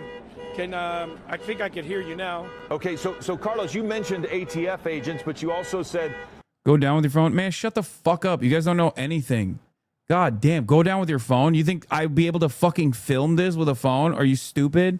Do you know how cooked the fucking broadband is in a populated area like this? Chat, shut up. Homeland Security, we saw ICE agents, you said, but they have mostly focused on just the one building ambiance, correct? And now as they leave, we're starting to see more tear gas and it looks like fireworks. So the crowd is continuing to engage with the officers who are very methodically starting to leave the area. And it does sound like we're having a hard time communicating with Carlos. So what I'm going to do is I'm going to point out to here, our screen there on the right and Carlos's shot are both live. But what we want to point out here is how these officers are now leaving. The ATF officers are very slowly moving, and you'll notice that some on the ground are trying to get the people to move out of the way. We have a piece of video that showed the vans as they were departing with some of the people that had been detained in those vans. And it was a very different scene. You can see that they've gotten the people. Holy shit. This is fucking madness, dude. Jesus Christ. The Gestapo is out and about. And they put them. Especially where in LA is this? Is downtown Los Angeles. Downtown Los Angeles. This is a crazy place to do this because California is a state that has a shit ton of immigrants in it and a shit ton of undocumented immigrants in it as well. And it's supposed to be a sanctuary state, and Los Angeles is supposed to be a sanctuary city. So not only will the people of Los Angeles not fuck around with this, and they'll definitely get very, very mad about this. But also on top of that, like the state government and the local government is supposed to protect these people.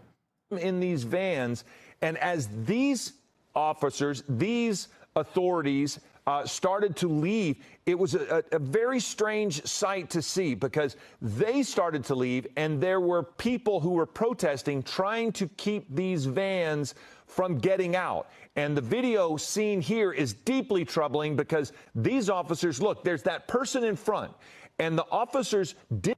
What the fuck?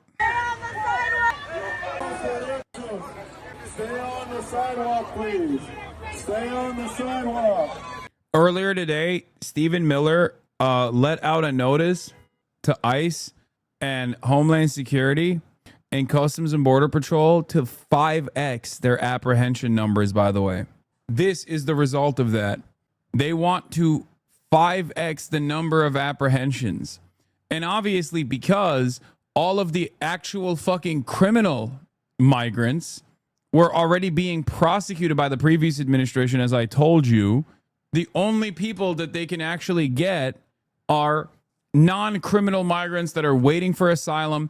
And another way to try and boost those numbers and continue mass deportations is trying to have people with asylum cases that are already on the court docket come into the courts and then apprehend them at the hallways of the courts. Like, they bring people in and they're like, oh, here's your regular fucking court order date. And they go into the court, they talk to the judge, they walk outside, and they get apprehended. They're honeypotting people who are lawfully cooperating with the federal government. They did this with Mohsen Mahdawi as well, if you remember, where he was a green card holder who went into a naturalization ceremony where they fucking kidnapped him. So he wasn't even like an undocumented migrant and an asylum seeker with like the proper documentation waiting for his application to be fulfilled, which again is legal. Just so you understand, those people are legally working on U.S. soil. These are people that are more often than not legally working on U.S. soil. They have a court date. They're waiting for their documentation to clear. They're not like illegally crossing the border and then hiding from the authorities. These are people who are collaborating with the authorities and going through the lawful process of getting complete permanent legal status. In response to the claims of immigrants detained in the basement of a federal building in LA after their ICE check-in, a DHS spokesperson has issued the following statement. Those arrested had executable final orders of removal by an immigration judge and had not complied with that order. If you are in the country illegally and a judge has ordered you to be removed, that is precisely that will happen. During the Biden administration, thousands of illegal aliens, including violent criminals with final orders of removal, were on ATD and were allowed to roam our communities. This should never have been the case. Thanks to the leadership of Secretary Noel and President Trump, the proper policy is back in place. It's bullshit. ICE's ATD, Intensive Supervision Appearance Program, ISAP, exists to ensure compliance with release conditions. All illegal aliens are afforded due process. New, Ben Schrader, the former chief of the criminal division for the U.S. Attorney's Office in Nashville, resigned following the office's decision to seek an indictment against Kilmar Abrego Garcia. Sources familiar with the matter tell ABC News. This is the other side of the story that we're going to talk about. We are obviously going to have to wait for more details to come out, but this resignation really puts the administration's allegations in context. Based on the indictment, couldn't the drivers of the buses that Abbott hired to transport migrants be prosecuted since they drove people from Texas to New York? How was that not human trafficking? That was human trafficking. In downtown LA, a business owner has locked ICE inside the business. ICE came to search and are now trapped inside. The FBI has just arrived. Eggs are being thrown at the agents and vehicles. FBI's on screen. FBI's on scene. Things are calming down in LA. The owner locked a business to keep others from getting in because a riot was ensuing. ICE captured 20 people from this location. There's another 20 people. There's another where they took another 20. Crowds were not letting the agents leave, and ICE called FBI for backup. The crowd turned into a mob for a while. This is a fucking right-winger, by the way, covering this. So just understand why they're saying it like this. This is how they're framing it. Listen, just one of you guys comment up in it. Finally, the crowd was pushed back. The vehicles left, and then the crowd dispersed. Rumors that these people are now going to protest at the federal courthouse. Maybe the crowd was illegal also. Probably. This is a new level of insanity. We'll talk about the Kilmar Brega Garcia situation as well. But I don't know how far this administration can take this. This happened in San Diego. ICE took people during business hours. I saw this. I thought people in San Diego actually pushed back the ICE agents, or was that in Minneapolis? There have been like immigrant enforcement actions taking place all around the country. And in some places, people have, like citizens, documented natural born U.S. citizens, have been able to successfully push ICE out in some of the immigrant enforcement actions. Once again, these are dragnets, okay? This is not a legal immigrant enforcement action. This is a dragnet applied against as many fucking people as possible with no actual reason, no real like criminal complaint or anything like that. What in a lot of these circumstances, what these guys do, what the administration does, by their own admission, is to basically claim, or not claim, but like change the court dates of undocumented migrants, or rather not undocumented migrants, but like migrants that are waiting on their applications or their court dates, hoping that some of them will not actually arrive at that court date, hoping that some of them do not have constant contact with their immigration attorneys, and don't have like up-to-date information with the courts in general, so that when they are not properly informed of their court dates, because the court dates changed, for example, they can turn around and say, oh, they didn't show up. This means you're done. This means that you are now officially illegally on U.S. soil. And they do this so they can turn around and apprehend people. Remember, these are not people that are unwilling to cooperate with local law enforcement and federal agencies. These are actually the people that are cooperating with the federal agencies. Make no mistake. They are easier to apprehend. They are easier to apprehend. That's why the people, it's not done at the point of like, criminality. It's not done at the point of like severe and heinous violent crimes or anything. It's done at the point of convenience to the state. It is the most convenient people that you can apprehend. Those who are cooperating with the federal agencies, thinking that, there is a rule of law, thinking that the rule of law is actually being followed, when clearly there is not a rule of law being followed here. And also, they're not too cowardly to go after the real criminals, okay? That's not true at all. It's just that the real criminals are already being gone after. They have been. This is why I kept saying over and over again, the notion that the Biden administration wasn't actually properly prosecuting people that have done crimes because they're undocumented was fucking insane. That's not real. That's not a real situation at all. Undocumented migrants are responsible for less crimes than natural-born U.S. citizens are. Undocumented migrants are responsible for less crimes per capita than natural-born U.S. citizens are. The increase in crime is greatly overstated, greatly overblown, sure. But even the marginal increase and then decrease in crime has nothing to do with waves of migration into the country. Okay? Here is Associated Professor of Public Policy at UVA, Baton, John B. Holbein, saying immigrants have had lower incarceration rates than the U.S. born for 150 years. Immigrant incarceration rates have declined since 1960. Immigrants today are 60% less likely to be incarcerated. This decline is a far broader divergence of outcomes between less educated immigrants and their U.S. born counterparts. There is, since the 60s, there has not been, not this year, no, they're deporting people for tickets and shit, literally anything they can, not this year. There's never been a point where undocumented migrants have done more crime per capita than natural-born U.S. citizens. Natural-born U.S. citizens are responsible for the overwhelming majority of crimes, and they are responsible for a higher share of crimes adjusted to their population numbers. Okay? This is the truth. This is the fucking truth. And when faced with that reality, the dumbest guy you know will turn around, because he's in this chat usually whenever I talk about this. The dumbest guy you know that's in this chat will turn around and say, well, what if they're just like really good at crimes and doing the crimes? Or when they realize that that's too stupid of an argument to make, considering that if that was the case, it would bear itself out in the fucking data, okay? Obviously, like, or the unsolved crimes. They'll be like, oh, what about the unsolved crimes? Like, they're all actually done by undocumented migrants. It's ridiculous. There is no reason to assume that the per capita density share would not resemble the solved crimes that have been cleared, but also the last bastion of the last line of defense here is to just simply say, well, crossing the border is a crime. So is fucking jaywalking, you know? The guy they caught in Oregon as the head of the Sinaloa cartel operation that led the biggest fentanyl bust in history had been deported twice and re-entered. Deporting someone doesn't mean they won't come back. Well, there's that too, but these aren't fucking the head of the Sinaloa cartel. These are just like regular ass people that are awaiting their fucking court dates while they work.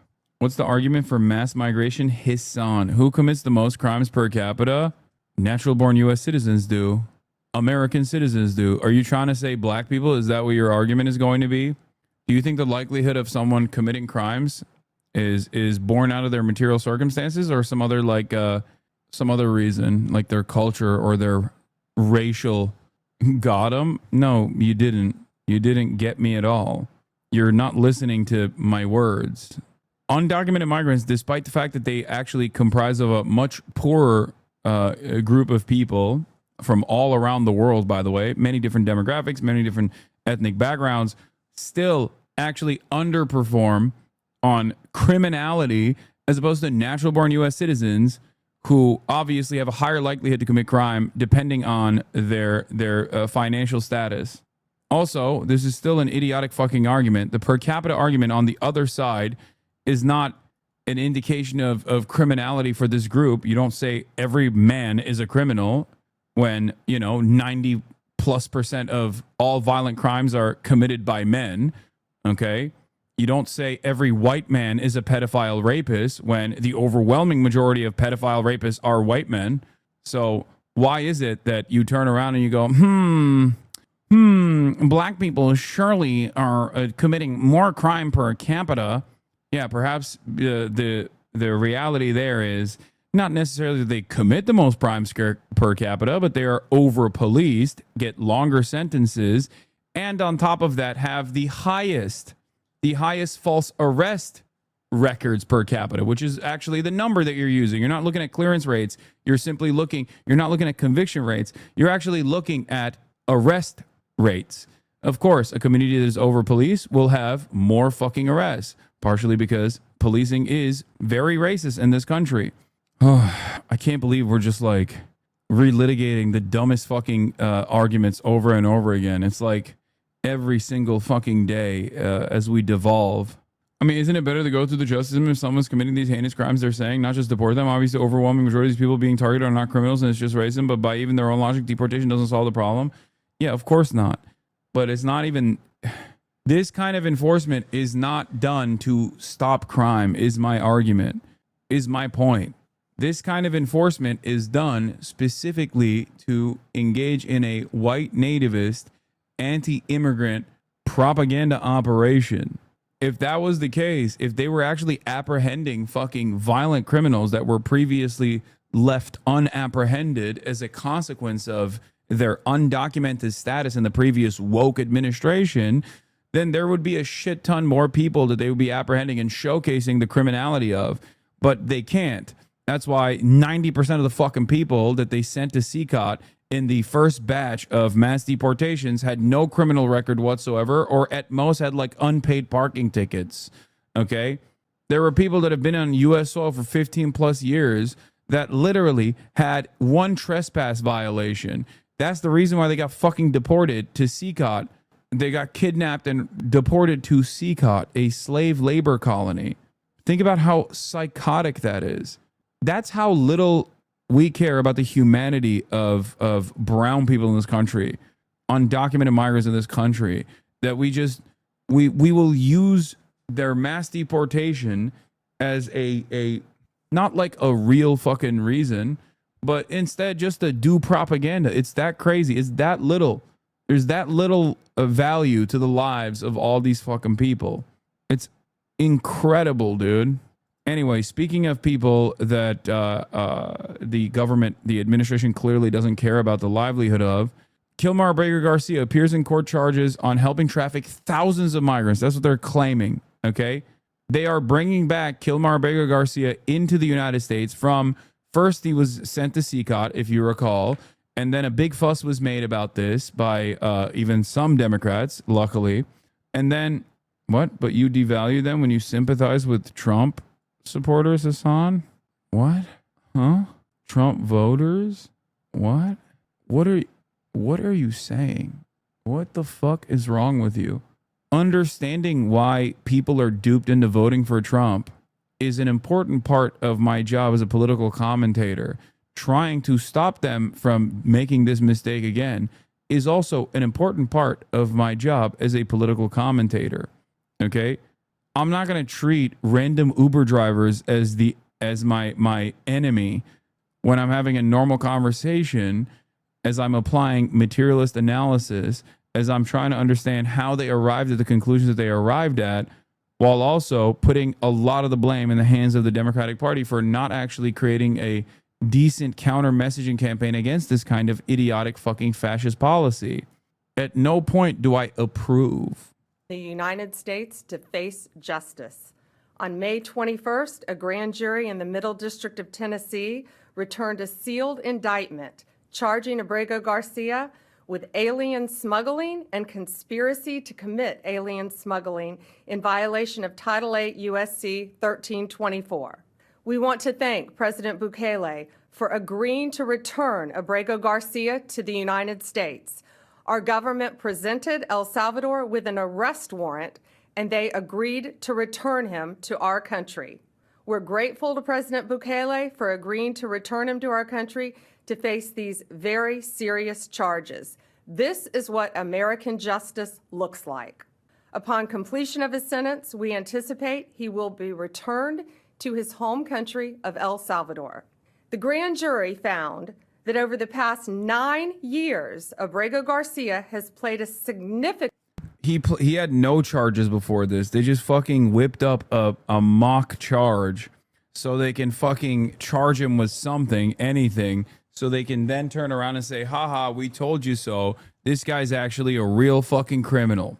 Make no mistake, Kilmar Abrego Garcia was not sent away to El Salvador for the charges that they're now applying after the fact. Okay? And for the record, these charges are not convictions. And obviously in the upcoming days, we'll pay close attention to what these charges might be.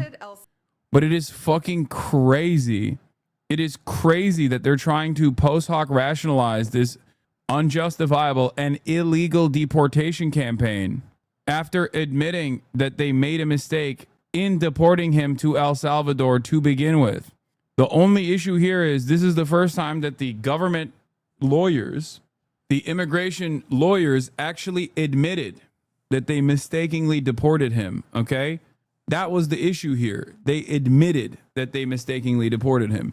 There are numerous other people that they also should not have deported to El Salvador, but the government actually made a mistake by admitting a mistake. That's it. Significant role in an alien... And now they're trying to punish him all the more. They're trying to bring him back into the country, and they're trying to do this mock trial after the fact so they can do a post hoc justification for why they deported him to begin with, even though they admitted that they mistakenly deported him and it was illegal to deport him to El Salvador. Isn't it worrying that they're confident enough to go for a trial? It's worrying, but not for the reasons why you imply it's worrying. You think it's worrisome because you think maybe deep down inside that they have a valid case. I think it's worrisome because it is an erosion of justice that they actually have the confidence of post hoc rationalizations for a false immigrant enforcement action that they recognized was a mistake. Do you understand? They just aren't concerned with anything other than the aesthetics, and they have a plan for what they plan for after they lose, blaming liberal judges, etc., etc. Yeah, most likely. Most likely. If they actually give him a trial, any halfway decent lawyer can tear apart this case in 5 seconds. Yes. There are so many different ways of tackling this issue. Obviously, one of them is malicious prosecution. But then beyond that, like, I suspect that the charges that they're declaring are ridiculous to begin with. It's like when you, in the state of Florida, if you actually talk back to a cop, it's illegal. Did you guys know that? There's like there's a different penalty for obstruction of justice by refusing to comply. Okay, it's still under resisting arrest. It's still considered obstruction of justice, and that sounds serious, right? But then you look at the actual situation, and the cop is like trying to give you lip, and you just don't take it, and you're like, dude, fuck off. And it's on the recording, but it's still technically illegal. Do you understand? Osama, I'm at your house. Don't freak out. Wait, why? Why are you at my house? They were about to get sanctions from a judge for making no effort to return him, so they decided to do this to avoid the sanctions. Yeah, I feel like there's a very small win in the sense that it seems like they're trying to save face after playing hardline with the judiciary regarding the illegal removal. That's what it feels like to me, too. Smuggling ring. What are you doing here?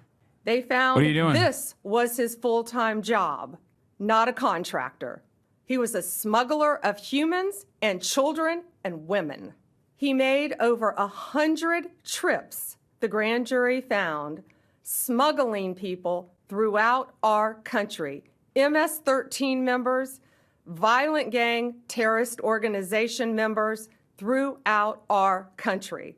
Thousands of illegal aliens were smuggled. This is a special...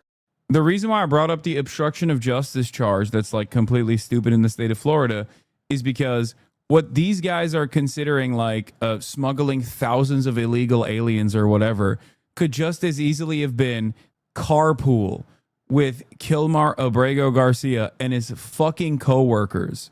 Okay? Just because the state has a nefarious way of framing certain activities should not be, for all of you at least, an instant proof that this person has engaged in a heinous act of criminality, okay? Like they could say an Uber driver has engaged in human trafficking of thousands of illegal aliens, okay? I don't know what it is. But what I do know, I don't know what it is that they're charging him with or like how much truth there is to the claims. But what I do know is this. None of this was the reason why they fucking deported him. As a matter of fact, they then turned around and admitted that they had no reason to deport him other than the fact that they considered him to be undocumented and that it was an accident that they deported him to the one country that he had a withdrawal from, a withholding of removal from, which is El Salvador, because his life would be in jeopardy if he went into El Salvador, if he was deported back to El Salvador. This kind of post hoc rationalization is literally illegal, okay? Not only is it illegal to deport someone to El Salvador if previous courts have said he is not deportable to El Salvador, it is also illegal and unconstitutional to add additional charges after the fact. Fucking ridiculous. I like that they're just claiming he's a MS-13 undocumented migrant trafficker. Actually disturbing because Abrego Garcia is also alleged with transporting minor children. The defendant traded the innocence of minor children for profit.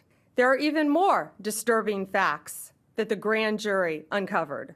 It is alleged this defendant is part of the same smuggling ring responsible for the death of more than 50 migrants in 2021 after the tractor trailer overturned in Mexico.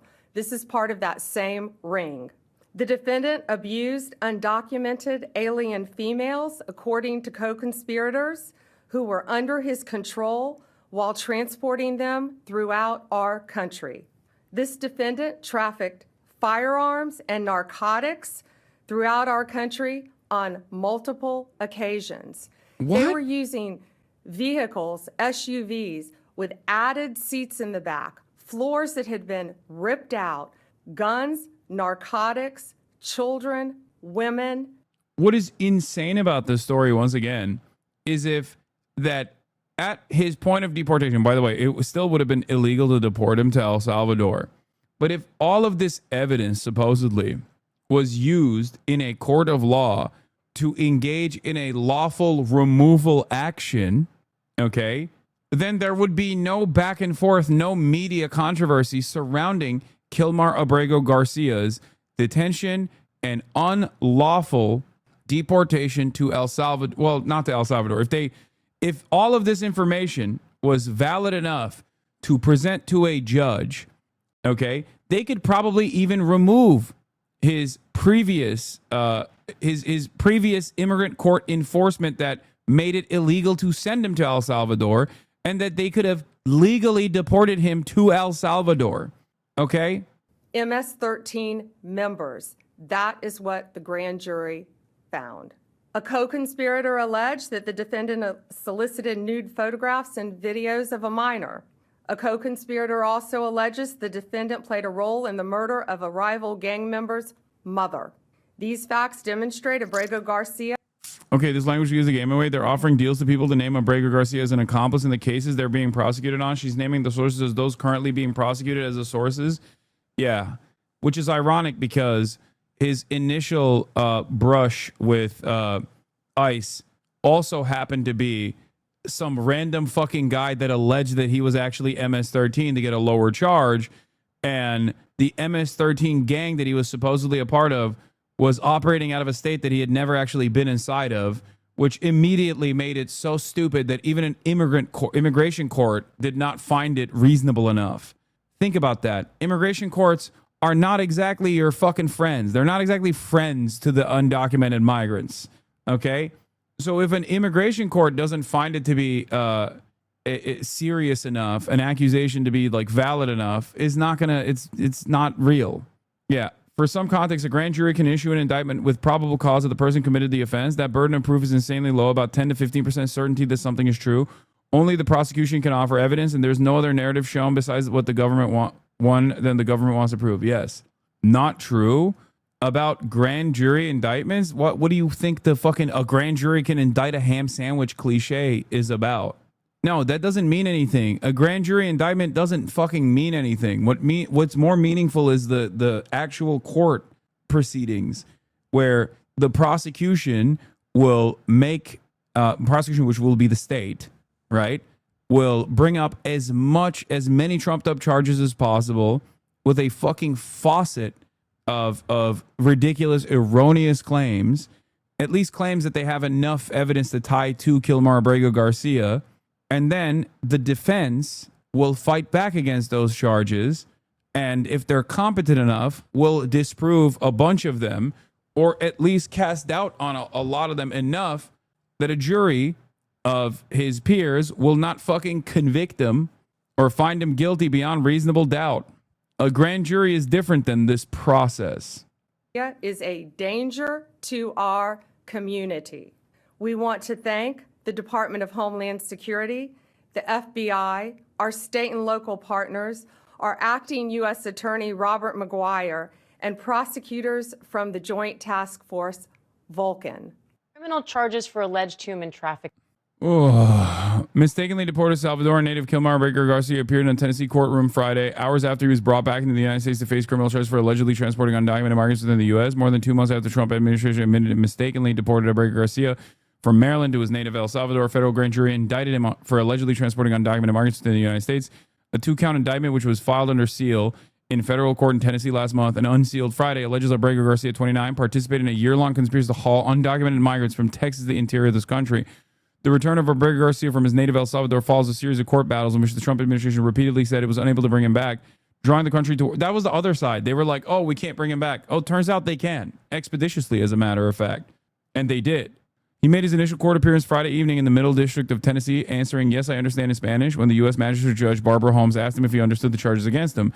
Judge Holmes set his hearing for June 13th, where Abrego Garcia will be arraigned on charges, and the judge will take up the government's motion to hold him in pretrial detention because he poses a danger to the community and a serious flight risk. Yeah, he's going to fucking escape and then leave the country? Is that what the argument is? Meanwhile, some really sketchy shit's happening, as I said, as where is it? Aaron Melnick, the immigration attorney that hold on. Aaron Aaron Reichlin Melnick was reporting on. He's been talking about this case quite a bit. Hold on, let me see if I can find it.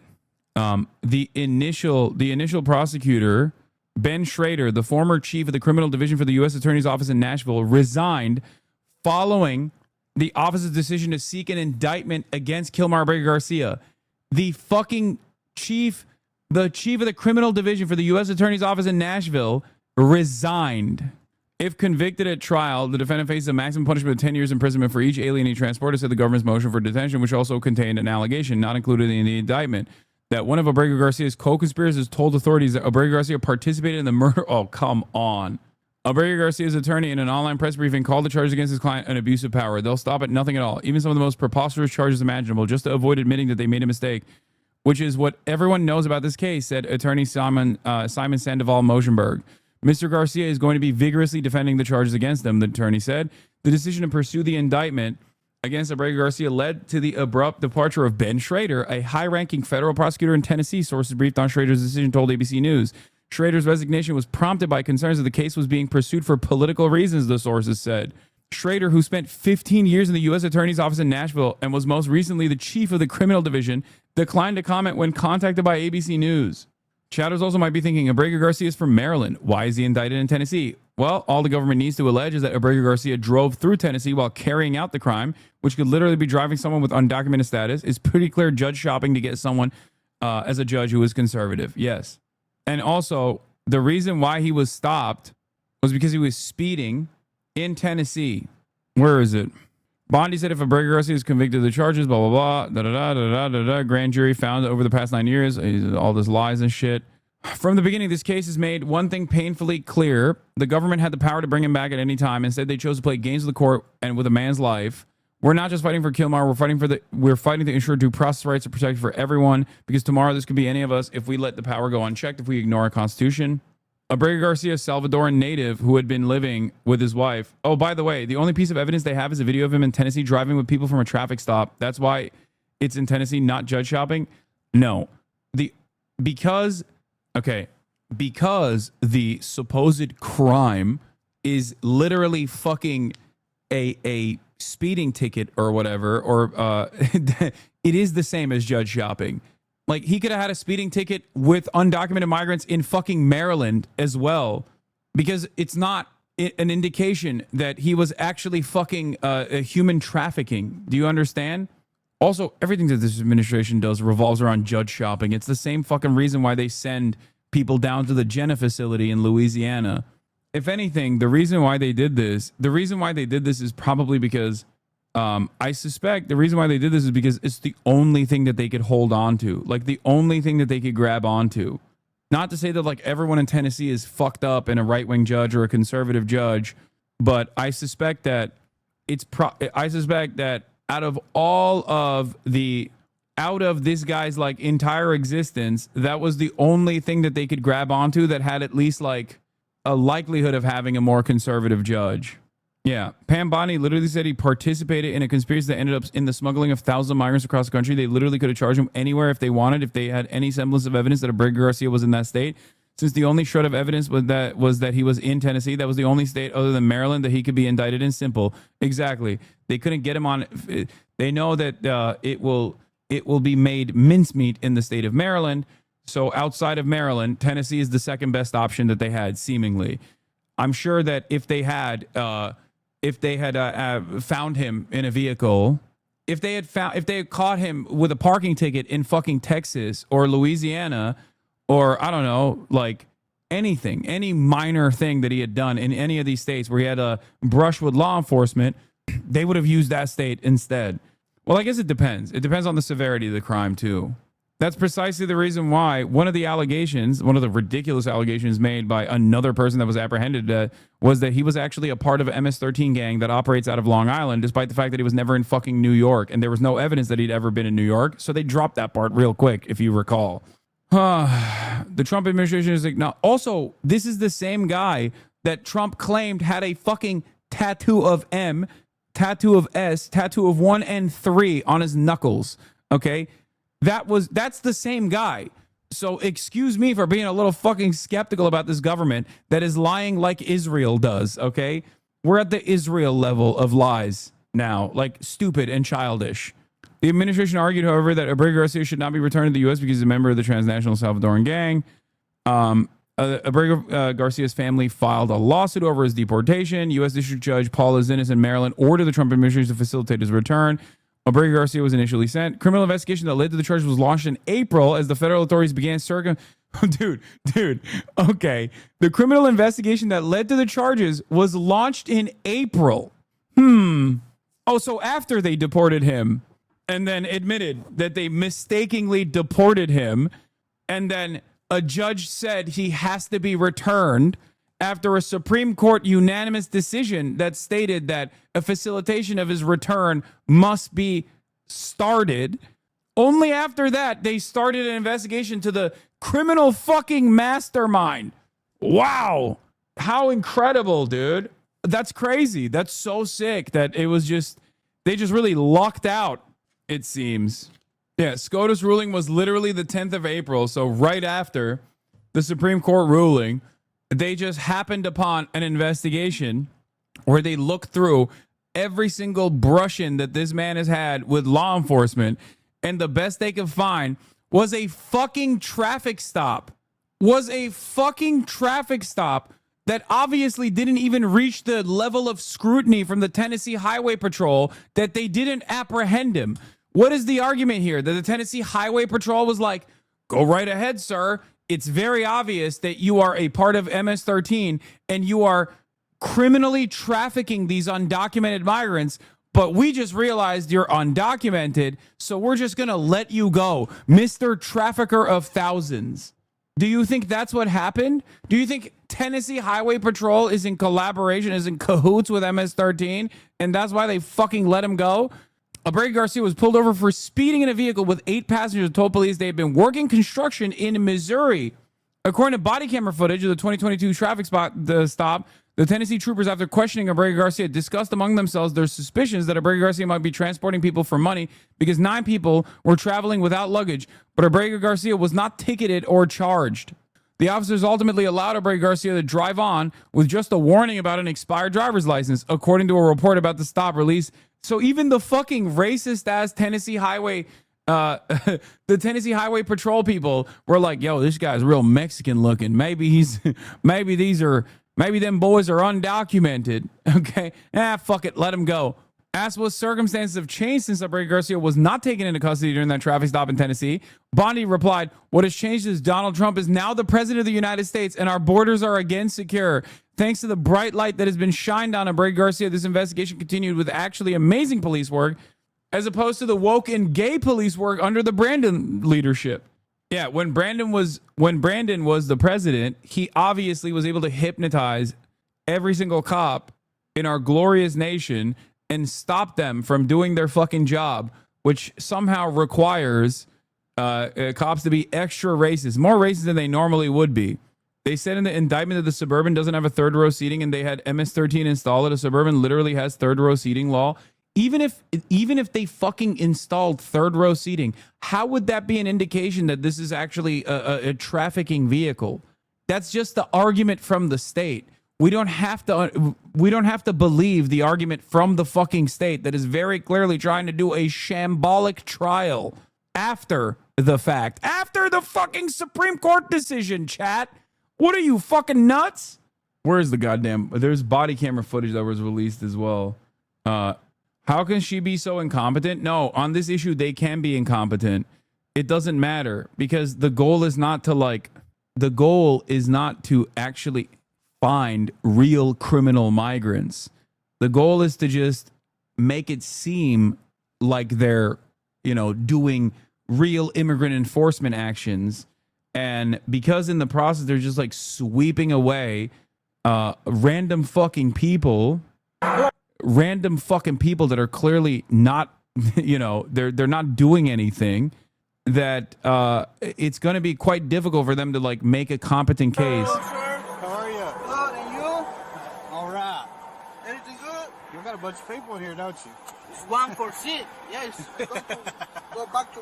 Gotcha. Where are you working at? Where? Where? San Luis, Missouri. Missouri? Yes, sir. Gotcha. Okay. But I'm from Maryland. Okay. Now, the reason I stopped you, we was running 75 down through here. 75? Yeah. Of course, this is 65 through here. I know. I'm going to 70. Going 70? Yeah. What's the limit right now? Is 70 or 65? It's 65. Wait, they stopped him for 75? He didn't even lie. He said 10 over? How the fuck? Bro, 75 on a freeway at what? What is this? Is it 8 p.m. or is it actually, I don't remember. It was like, I guess it is 8 p.m. Bro, 75 on a fucking highway. Oh my God. Hassan is so California coded because he drives 85. Every American drives 10 over. It is like, that is ridiculous. I've never heard someone getting fucking pulled over for going 10 over unless they're black or brown. 10 over is standard, dude. What the fuck?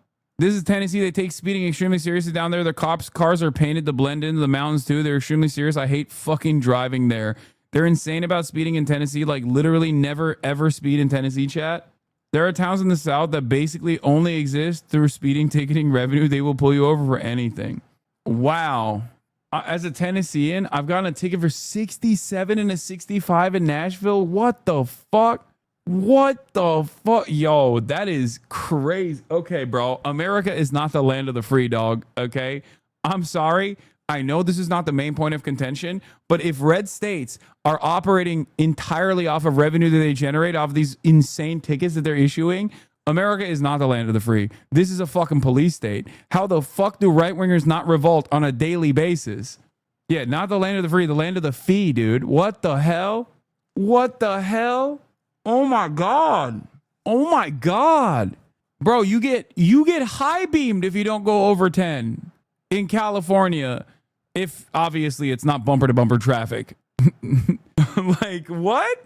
You could be on the rightmost lane and you'll have a busted ass pickup truck hitting you with the high beams being like, what the fuck are you doing?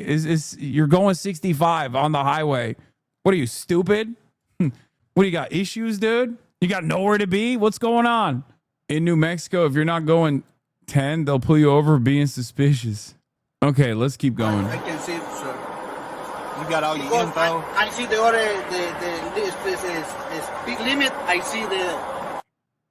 Yeah, it jumps. Yeah, your driver's license, your registration, and your proof of insurance. By the way, this dude's vibes are fucking immaculate, for the record. Like, he's hitting levels of nice speak with these cops that I did not think was possible previously. He's like trying to do fucking small talk and shit. He's cool as a goddamn cucumber. Oh my God. Okay, sure. The what? The problem with my license right now is suspended, right? It's suspended? It's suspended because I have my permanent employment, so like 2 years experience. So I need. So right now I'm waiting the paper. He got out of a speeding ticket with an expired license by the Tennessee Highway Patrol. Release this man. Let this dude be his own fucking lawyer. He don't need no lawyer, dude. This man has got the fucking silver tongue. He's just openly admitting he's the undocumented. No, he's not saying that. He's not saying he's undocumented. He is saying he has a worker's permit. Paper for migration. I go to the NBA. So Also, worst fucking smuggler of all time. Driving with an expired license. He was just crazy. That car no is mine, sorry. So where do y'all live at? Where I live? I live in Maryland. Maryland? Yeah, Oxon. Whose vehicle is it? What, excuse me? Whose car is it? It's to my boss. Your boss? My boss, yeah. Where's he live? Where's your boss live? My boss right now is staying in Maryland, but he lives in Texas. Okay. Houston, Texas. His homie's smart. He ain't saying shit. He's not even there if you ask me. Yeah, he's just... Have you got the proof of insurance? Yeah, I don't know where it's put in my board. Let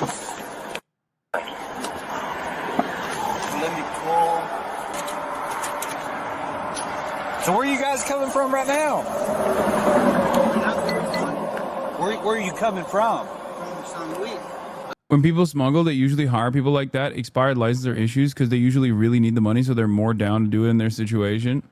Dog. 90% of drug smugglers are documented American citizens with every single fucking piece of identification that is up to date. 90%. You are wrong. It is the exact fucking opposite. Smuggling expert here. No, you're wrong.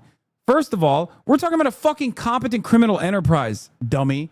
No, you're absolutely wrong. They literally fucking do it with truckers and shit. Why would they use random dudes? Why would they use random fucking dudes, man? When clearly a guy like this is gonna get stopped at a certain point with an expired fucking license. So I work in San Luis. Yeah, cartels use white people to smuggle, so cops won't stop them. They use white people. People who are literally less likely to be stopped by cops. Because if you want to fucking smuggle people, or if you want to smuggle drugs into the country, who are the cops going to stop? Guy who doesn't speak English that well, with no fucking paperwork, not an American citizen yet, only has like a temporary fucking work permit, and has an expired license? Or American citizen that's as white as your goddamn cousins, driving with a chopped up car? I thought you was going to Missouri.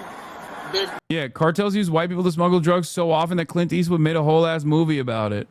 The next project, I told you, the next project, you know? Okay. Yeah. Does anybody else have a driver's license? Driver license? Yeah. Nobody? Only me, so he's there for real. Can you find your insurance? Si pueden buscar la insurance. You say?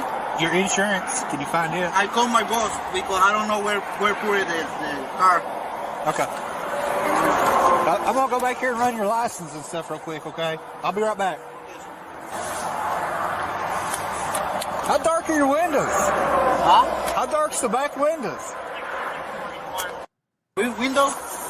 It's not his car, man. It's his fucking boss's car. He's very clearly driving a bunch of construction workers. Goddamn. Stand by. How dark are they? The colors. Yeah. From Texas is good. He said it's legal in Texas.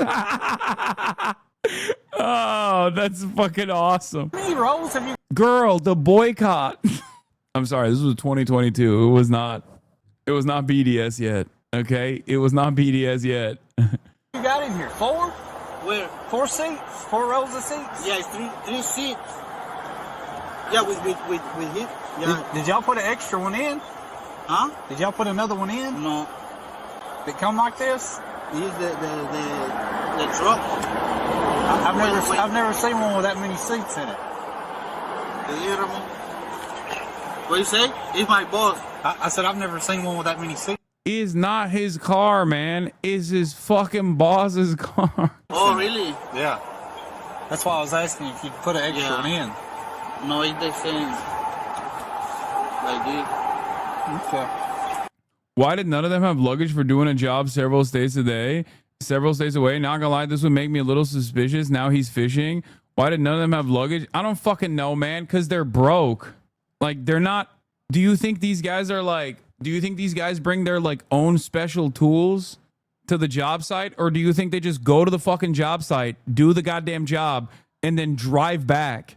I don't understand. Why are these guys not towing fucking forklifts behind them?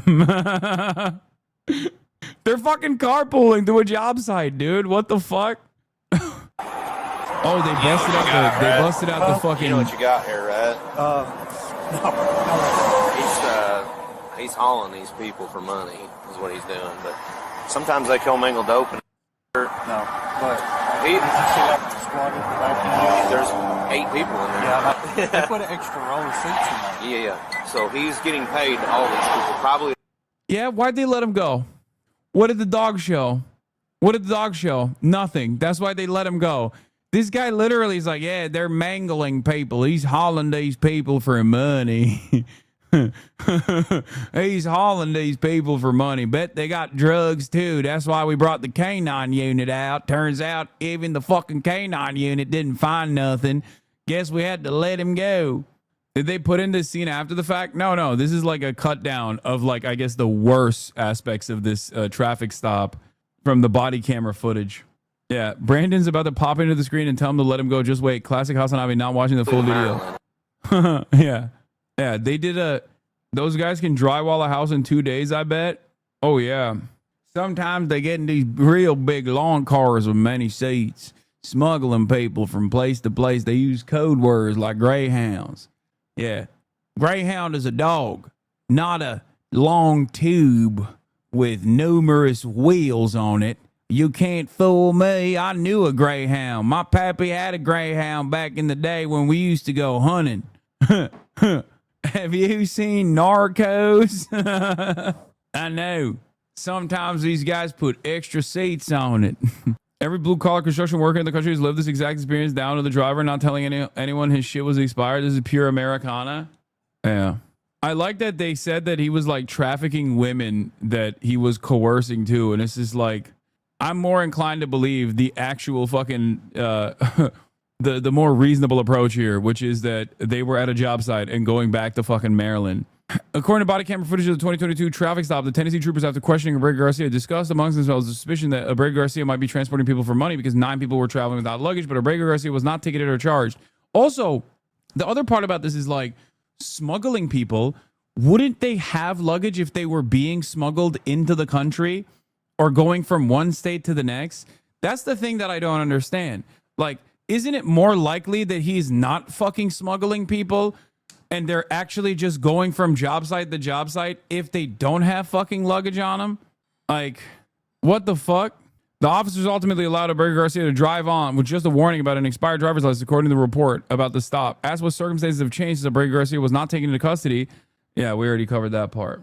ABC News first reported last month the Justice Department had been quietly investigating Tennessee traffic stop as a part of the probe. Federal agents in late April visited federal prison in Talladega, Alabama, to question Jose Ramon Hernandez Reyes, a convicted felon who was the registered owner of the vehicle Abrego Garcia was driving when stopped on Interstate 40 east of Nashville, sources previously told ABC News. Hernando Reyes was not present at the traffic stop. He's 38, currently serving a 30-month sentence for illegally re-entering the U.S. after a prior felony conviction for illegal transportation of aliens. After being granted limited immunity, that's fucked up. Hernandez Reyes allegedly told investigators that he previously operated a taxi service based in Baltimore. He claimed to have met Abrego Garcia around 2015 and claimed to have hired him on multiple occasions to transport undocumented migrants from Texas to various locations in the United States. When details of the Tennessee traffic stop were first publicized, Abrego Garcia's wife said her husband sometimes transported groups of fellow construction workers between job sites. Unfortunately, Kilmar is currently in prison without contact with the outside world, which means he cannot respond to the claims. Hassan, you think you know more than the what? More than that cop's eyes do? No, as a matter of fact, I'm actually relying on that cop's eyes in this circumstance because those cops stopped 9 fucking brown dudes with an expired license and they let him go after 20 minutes and a canine unit sniffed the goddamn car. So if the Tennessee Highway Patrol is letting 9 brown dudes, okay, 9 brown dudes where the driver is apparently going 10 over with an expired license and he can't even produce the insurance for the car and it's not even his car and they're like, yeah, whatever, let him fucking go. Then clearly they didn't think he was a present danger. Also, most people know more than cops. A child knows more than cops, okay? But in this circumstance, even the cops themselves were like, yeah, normally we would love to fucking lock these dudes up, but it doesn't seem like there's anything crazy happening here. Just suspicions. Bet you Reyes did a false confession under duress? No, he got a fucking immunity, limited immunity plea deal. This looks bad for you? What? What looks bad for me? Wait, what? First of all, why would anything look bad for me? I don't give a fuck. Like, what do you mean this looks bad for me? We're having a back and forth about a dude that the federal government literally blackbagged and sent to a state that the federal government previously said they shouldn't send to, that they then admitted that they actually illegally sent to. And then the current federal government decided we have to find some erroneous fucking case that we can charge him with after the fucking Supreme Court said, yeah, you got to bring this guy back. Who do you think this looks bad for? Me, you, or the fucking government? No, a guy didn't resign over this. 2 guys now.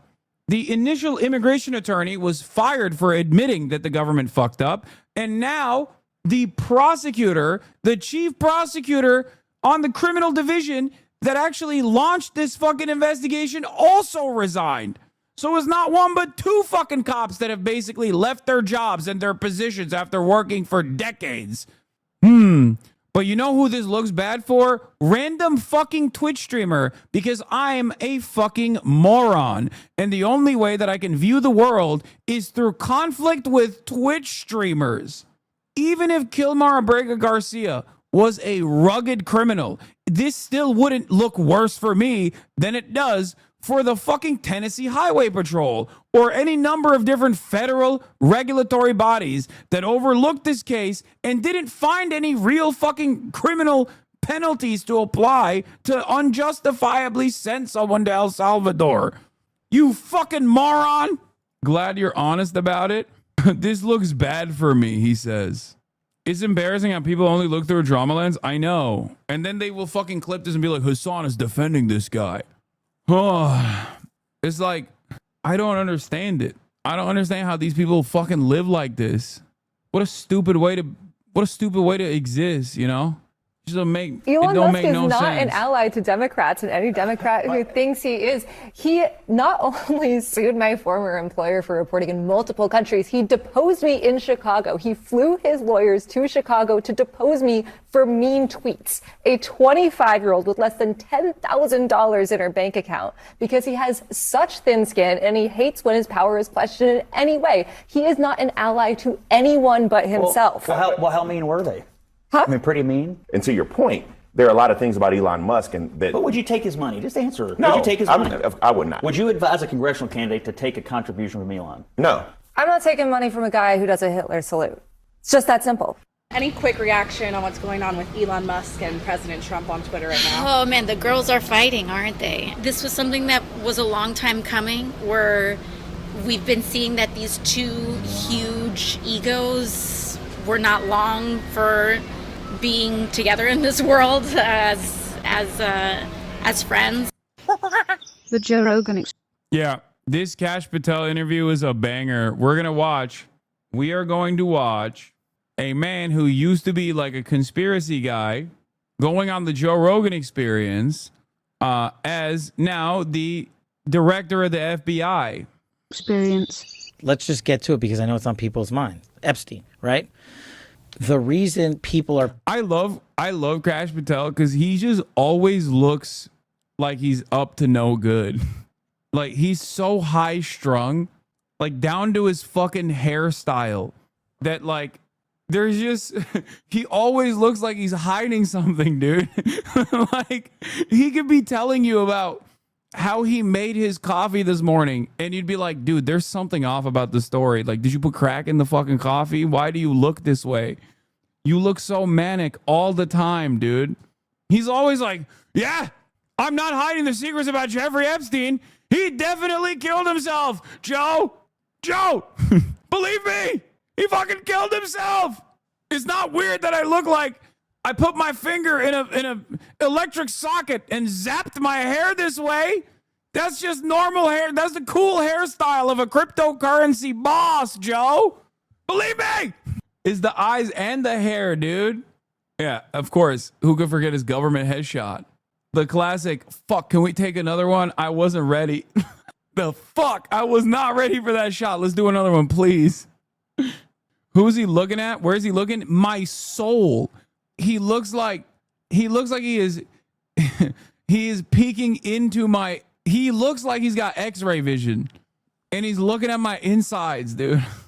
You're just making fun of someone with cross-eyed. Is he even cross-eyed? What the fuck are you talking about? I guess he is a little bit cross-eyed. I didn't even notice that. I haven't even noticed that he was cross-eyed because he's like So locked in. Are pissed off about that is the same thing, right? 20 years ago or whenever it was, 2006, 7, 8, Epstein gets his sweetheart plea deal, right?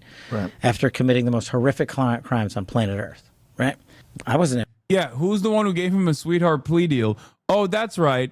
Trump's, at the time, labor secretary, Alexander Acosta, back when he was a upstart prosecutor in Florida. That's right. Nothing suspicious there, Joe. Remember, I used to be a conspiracy guy until I became a part of the conspiracy. I wasn't in power there. I wasn't in place there. I had, nothing to do with it. But people were rightfully pissed. I mean, this guy was committing the most grotesque acts you can against children. And the media spins up about it. Many in the media protected him. Why? Because of his relationships, who he knew, who his bankers were, who his colleagues were, who was on the island and stuff like that. Some pretty powerful human beings. And so when you peel back the layer and then what happened? The Trump administration, the last go round, decided, no, we're not going to let that go. We're going to investigate him, right? They charge him, they indict him, and he's awaiting trial. And I've said it, Dan Bongino said it, we've reviewed all the information, and the American public is going to get as much as we can release. He killed himself. Do you think, let's play out the logical conclusion of this. Do you think that myself, Bongino, and others would participate in hiding information about Epstein's grotesque activities? Or do you think we would also participate in not prosecuting people we had evidence to prosecute people on? Because the problem is there's been like 15 years of people coming in and creating fictions about this that doesn't exist. Where's the videotape of an Epstein Island of X, Y, and Z committing these frauds? Why haven't you given it to us? Do you really think I wouldn't give that to you if it existed? I'm working my ass off along with the leadership at the Bureau and DOJ to get you what we're allowed to give you. And you're going to get the video of the cell and you're going to see for yourself. And we will never be able to convince everyone. Okay, let's get into that. So what did you think before you got into office? Did you think that Epstein was murdered? No. No suspicion at all of it? But I have a different background, right? Right. So I was a public defender back in the day. I used to spend a lot of time in jails and a lot of time in segregated housing units, SHUs as we call them, right? And so... Oh, you didn't think so, huh? You didn't think so, huh? Nah, Joe, you don't get it. I, unlike 99% of Americans, even though I was a conspiracy theorist, which puts me in the 100% of Americans who believe Jeffrey Epstein didn't kill himself, unlike the 99% of normal Americans who also still believe that but aren't conspiracy theorists, I was the one guy who, out of all the conspiracy theories I do believe, because remember, this is a QAnon guy, chat. This is a fucking QAnon guy. He wasn't a conspiracy theorist? What? Oh, you're saying he wasn't a conspiracy theorist. I'm the one swagged out QAnon boy who just simply, on the Jeffrey Epstein stuff, had this unique position. And I've known people that have committed suicide in these cells. And I know how you get in, how you get out, who works the system. And so the way, based on public information at the time, that he ended up, the pictures and him hanging himself, I was like, man, that guy killed himself.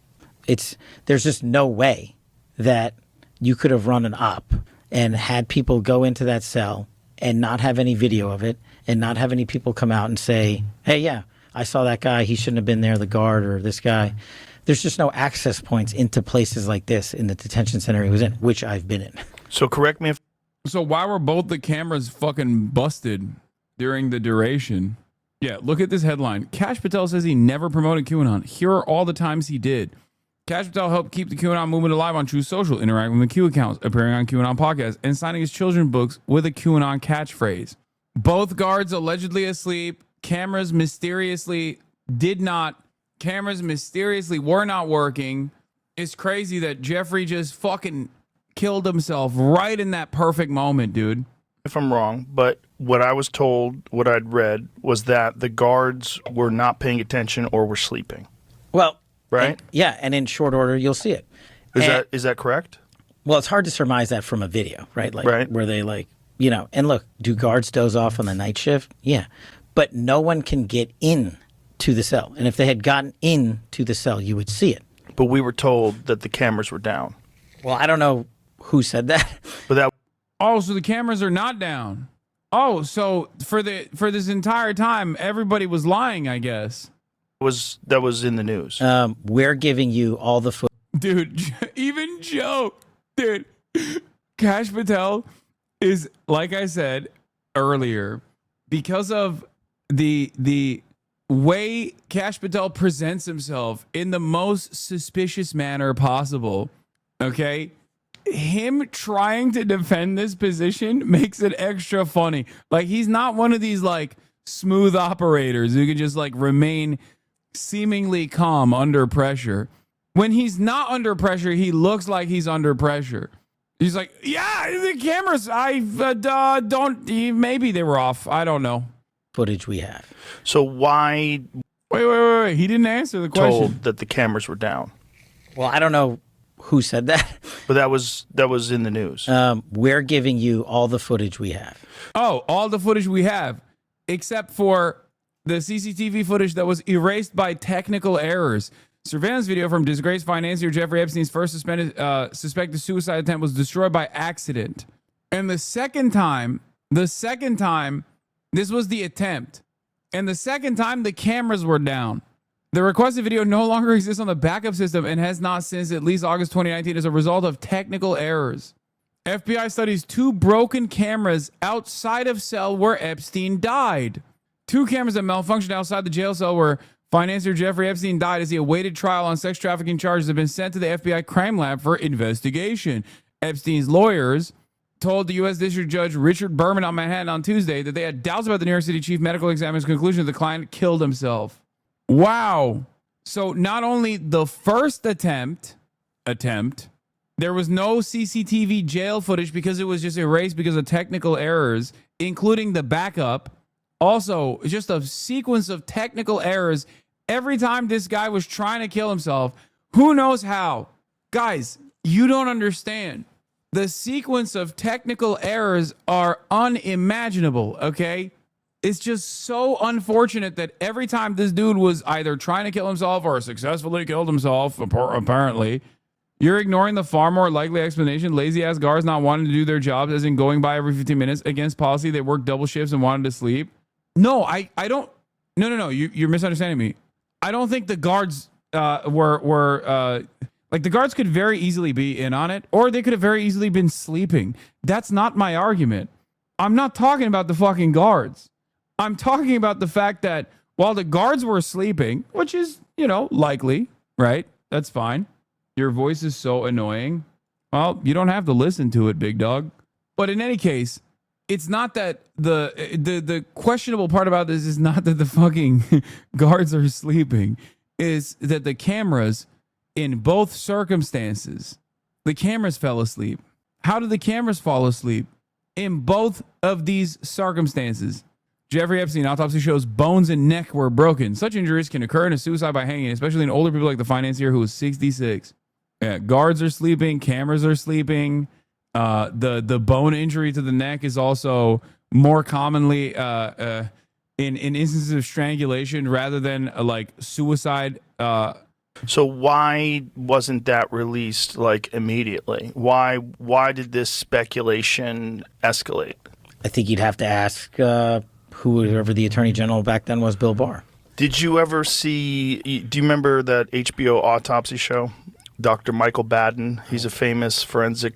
I don't think I've seen scientist. That. So he's a pathologist, and he reviewed the case, and it was his determination that it was a homicide because of the way his neck was broken. And what he said was it was indicative of a ligature strangulation, and it was because of the positioning. God, I love when this fucking conspiracy nut is actually locked in on something, anything. I would bet the cameras failed way more often, but nobody cared. When nothing happened, Epstein could know he had an opportunity to off himself because the guards weren't coming by. Wait, what? Dude, think about the incredible events. First of all, if he's trying to fucking off himself, how does he know that the cameras are off? How does he know that the guards are sleeping? He's in his fucking cell.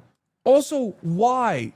Why would a guy who is endlessly powerful and has an unimaginable amount of wealth and an unimaginable amount of power trying to fucking kill himself twice And the first circumstance is even more mysterious, considering that there was a former insane cop. He was on suicide watch. If the guards aren't coming by every 15 minutes, they aren't doing their job. He wasn't on suicide. He wasn't on suicide. He wasn't actually on real suicide watch, by the way. I think the first instance wasn't even suicide either. He seemingly had a very interesting bunkmate. The first time he quote unquote committed suicide, his gigantic bunkmate, Officer Tartaglione, the fucking psychotic roid head who had been in prison for assassinating 5 drug dealers after a drug deal that he participated in went wrong. And then he literally buried the bodies in such a shallow grave that their arms were sticking out. So not exactly the smartest guy in the bunch either, but he was a fucking juice lord. That's the guy. That was his bunkmate. I guess Jeffrey Epstein wanted to kill himself because he didn't want to be around this guy anymore. He was like, man, this guy's a real yapper. I'm going to fucking kill myself. I do not entertain even a little bit. If you want to call this my one conspiracy theory, you can. I don't even think this is a conspiracy theory. I do not even remotely entertain the possibility that a CIA and Mossad asset who had previously gotten a sweetheart plea bargain deal that no one has ever gotten in the history of child sex trafficking was this time apprehended and was like, oh no, my days are over. I'm going to kill myself. The very fact that he had all of that compromising information that mysteriously we will never find out, all the CDs, because his entire fucking every single property that he owned was literally to the gills, filled to the gills with cameras, running at all times. And all of the CDs that they recovered, all the tapes that they recovered with mysterious names written on them, none of them we will ever find out about. A guy that has that much information up here is unimaginably valuable. Why do you care so much about this case? I don't get it. What do you mean? It's one of the most interesting. It's like saying, why do you care so much about 9/11? Why do you care so much about the JFK assassination? It's one of those things that's like a broad daylight, clear as day, sex trafficking and blackmail operation that involved some of the wealthiest and most powerful individuals on the fucking planet, dude. What are you talking about? Why do I care?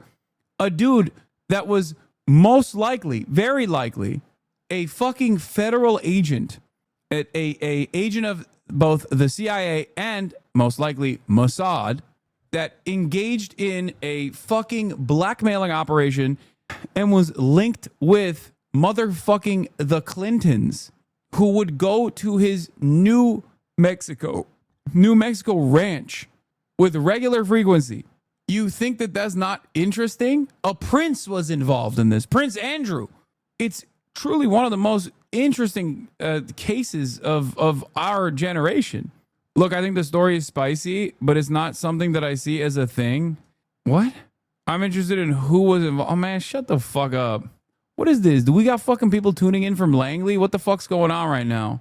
Dude, just stop talking about this. Why do you care about this? It's like such an irrelevant story, actually. Dude, I don't care about like Jeffrey Epstein and whether he killed himself or not. Just stop looking into that, please. I don't actually like that you're doing that. He was 100% a Mossad asset and probably a CIA asset too. I fully believe one or both got the tapes.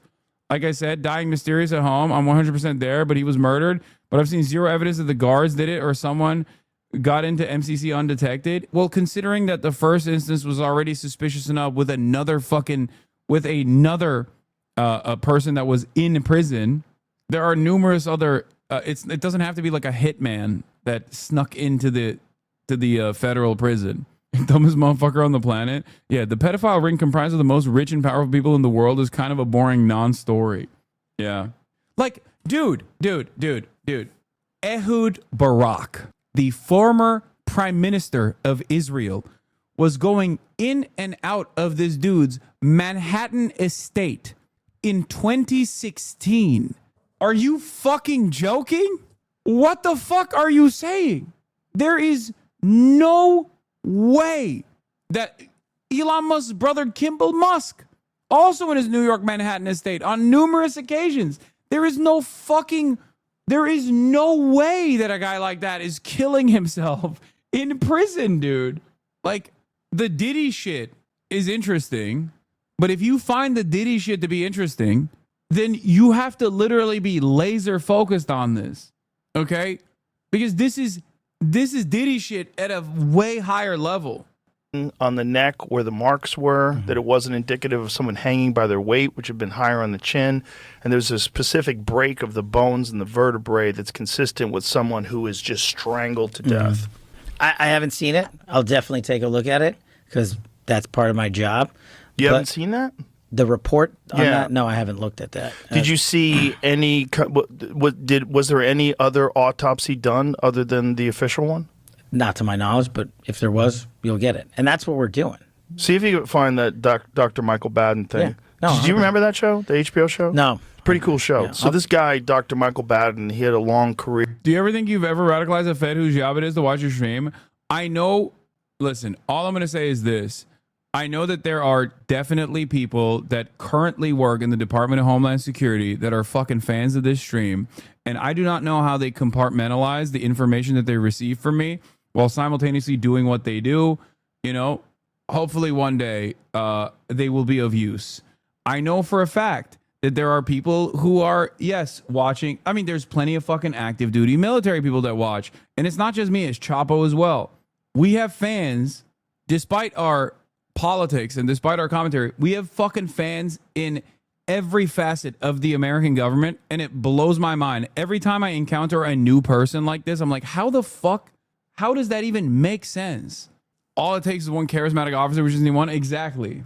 And I'm sure there's someone fucking, I'm sure there's also people who who maybe are tasked with monitoring this chat. Of catching murderers, exhuming bodies, finding trace amounts of poisons, different kinds of things. And it was a crazy show, like all these wild ways. Any cops have ever introduced themselves to you as fans? Let's just say I've had brush-ins with not just regular cops, but a different degree of cop that have then, in the aftermath of conversations, have revealed to me that they are actually fans of at least some of my podcast appearances. Not like directly fans of mine, but have really enjoyed themselves when they, not the Customs and Border Patrol guy. That guy didn't fucking say that. Well, I love watching shows and I spend a lot of time on planes. So. Yeah, it was an old show. It was a show like from the early 2000s, I believe. But this guy No, I've never had a beat cop. The only time a beat cop has told me he was a fan of mine was in England.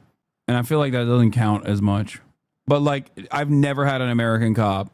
Unless they were like actually a cop off duty and they didn't tell me, but and I just don't know.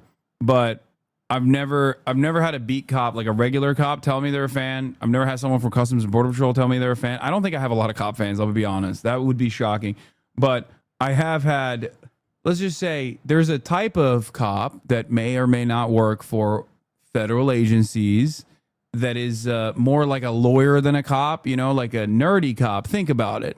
Like a cop with a law degree that may or may not at times do investigations. Who knows? No, not Lolo, you fucking weirdos. What? He's a public defender. He's the opposite of a cop. He's the op of a cop. No, I meant the FBI. Jesus Christ. So, it's very well-respected forensic scientist who would analyze these bodies, and it was his determination that he was murdered. Yeah. And my job, going back to the core of what I've been doing since I studied Russiagate, was to get, and is to get everybody the information. When did you get here? Epstein's autopsy points to homicide.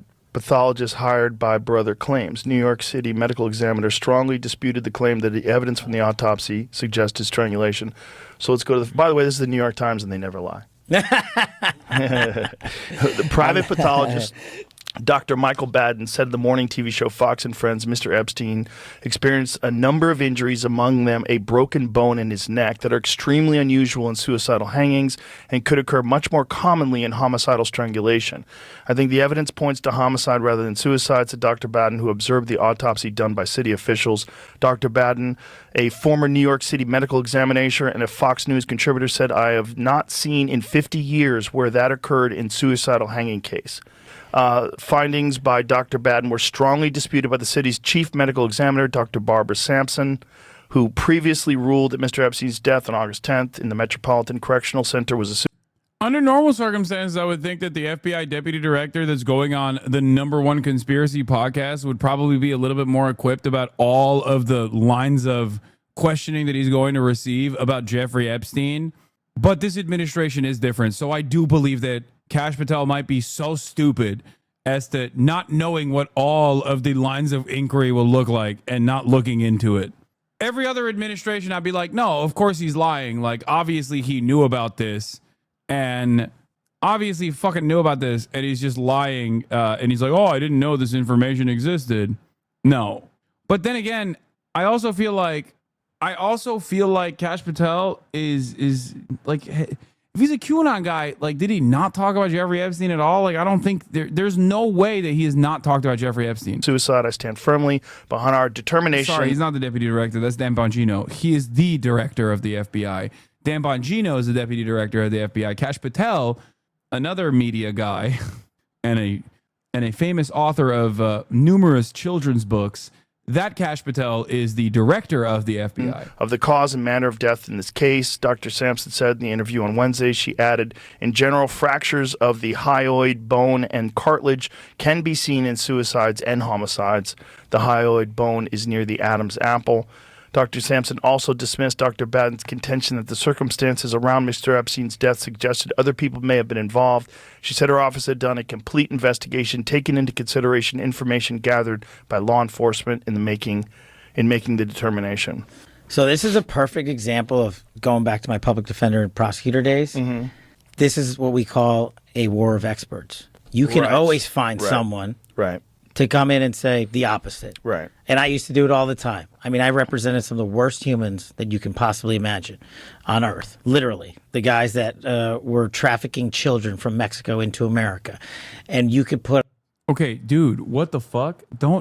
That's weird, man. You're a weird guy. Why would you say that?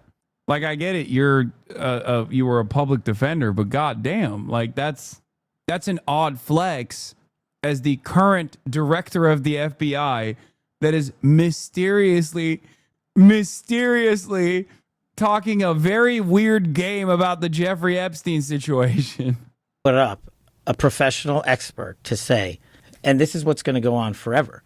And my job is not the forever. Kash Patel's so stupid, he's about to tell Joe Rogan that, you know, Joe, we run, like, I own the most child pornography, Joe. Like, I just want to let you know. As the FBI director, I am now in charge of the largest trove of CSAM, which is true, by the way. That is literally true. The FBI does unironically own the largest trove of CSAM on the planet. My job is to get you absolutely everything that we can give you. And that's what we're going to do. When did you become aware of this video that showed that no one had gone in and out of the cell? Recently. So why was it recent, though? I mean, if this death was... How long ago was this death? 2 years? Couple. 2019? 2019. Oh, really? Why? Time flies. So 6 years. Well, again, that's part of what I'm going to try to answer for you. Jeffrey Epstein jail CCTV erased by technical errors. Whoopsies. Yeah. But you see how anybody on the outside, I mean, this is like a perfect storm. Yeah. For something. Can you pull that article up? Oh, so we can come read what it on, says, Jim? Joe, you fucking bitch. God damn it. You are such a dick sucker of this admin, dude. God damn. Dude, can you imagine Joe having an opportunity to talk to the FBI director under Brandon? You think he'd be like this? You think he'd be like, oh, yeah, it just seems like a lot of mysterious mistakes. I guess a perfect storm. Ha ha ha. What is... okay, dude, free them, you know? Fuck. Why are you spamming this in the chat? U.S. prosecutor said the jail mistakenly saved footage from the wrong cell. Sorry. Epstein, a convicted sex offender, first tried to kill himself in July last year and hanged himself in jail. Hang on. Yep. Reread that line. That he first tried to kill himself in July of last year. Yeah. How much of the American public do you think knows that? I didn't know that until right now. There you go. Maybe I heard it and forgot. Did you ever hear it, Jamie? Dude, yeah, that's the first quote unquote tried to kill himself moment with Officer fucking Tartaglio. Come on, man. Come on, Joe.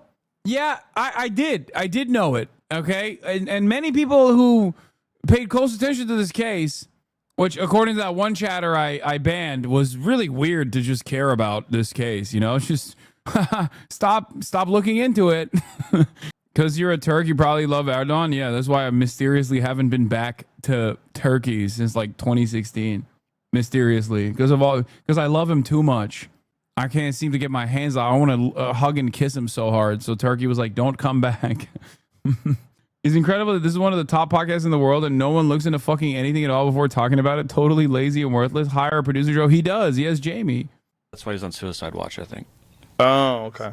So a guy. How close are we to someone going, do you care about this because Jeffrey Epstein was Jewish? How close are we to that? Did I just reveal the next line of attack? Wow. Oh, classic. Hanged himself in jail in August while serving trial on federal sex trafficking charge. He pleaded not guilty to abusing dozens of girls, some as young as 14. Yeah. Soon after Epstein's death in August, 2 of the CCTV cameras outside his cell had malfunctioned and were being examined by the FBI. Found semi-conscious in his prison cell with injuries on his neck. On 25 of July, after this incident, he's placed on suicide watch. I'm not saying every single camera in the place was working. I'm saying we've got footage and you're getting it. Mm-hmm. And then you can make up your own mind. And the theories can continue. But my job is to give you became aware of this footage recently. The ones that we're looking at, yeah. Right. Yeah. And so, but this is like an article from quite a while ago that was saying that the footage was mistakenly erased.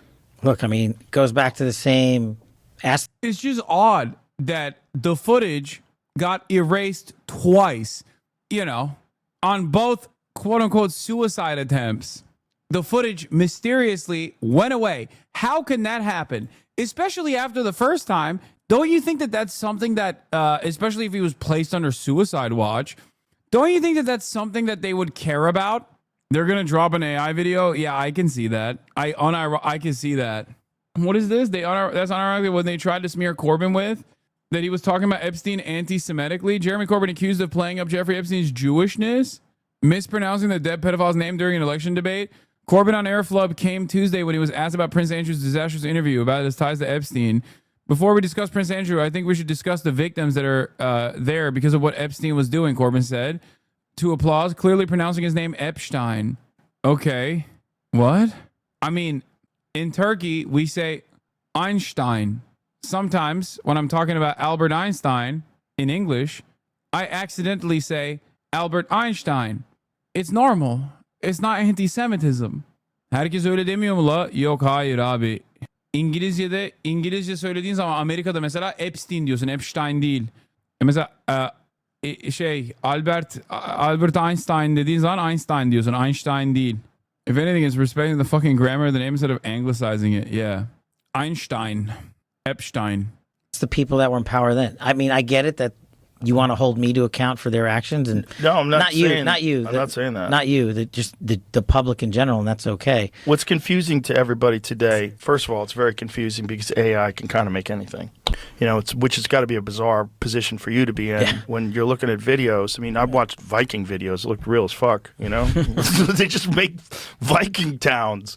I mean, it's really quite incredible what they're doing now, and it accelerates every month. I mean, I talked to Elon about it, and he said we're blown away literally every week. Every week, there's some new breakthrough that we're like, wow, we didn't expect that. Well, I can tell you after having looked at it, this ain't gonna be AI. You don't think so? You're gonna. It's just not. Oh my God! It's definitely gonna be AI. Oh my God. Oh my God. Okay, now I'm convinced. Before I was thinking, they'll just be like, we couldn't find the camera footage. Now, I guess the cameras weren't busted, and turns out it's 100% AI. It's gonna be like Jeffrey Epstein being like, with that robotic AI voice. Jeffrey Epstein being like, I, Jeffrey Epstein, want to kill myself. I can't take it anymore. Also, I love Hillary Rodham Clinton and hate Donald Trump for being cool enough to cut ties with me. Being cool enough to cut ties with me even before he found out I was diddling children. And it's like he's got like fucking 8 fingers, you know? And they're like, this is not AI. Don't say this is AI. It's anti-Semitic to say this is AI.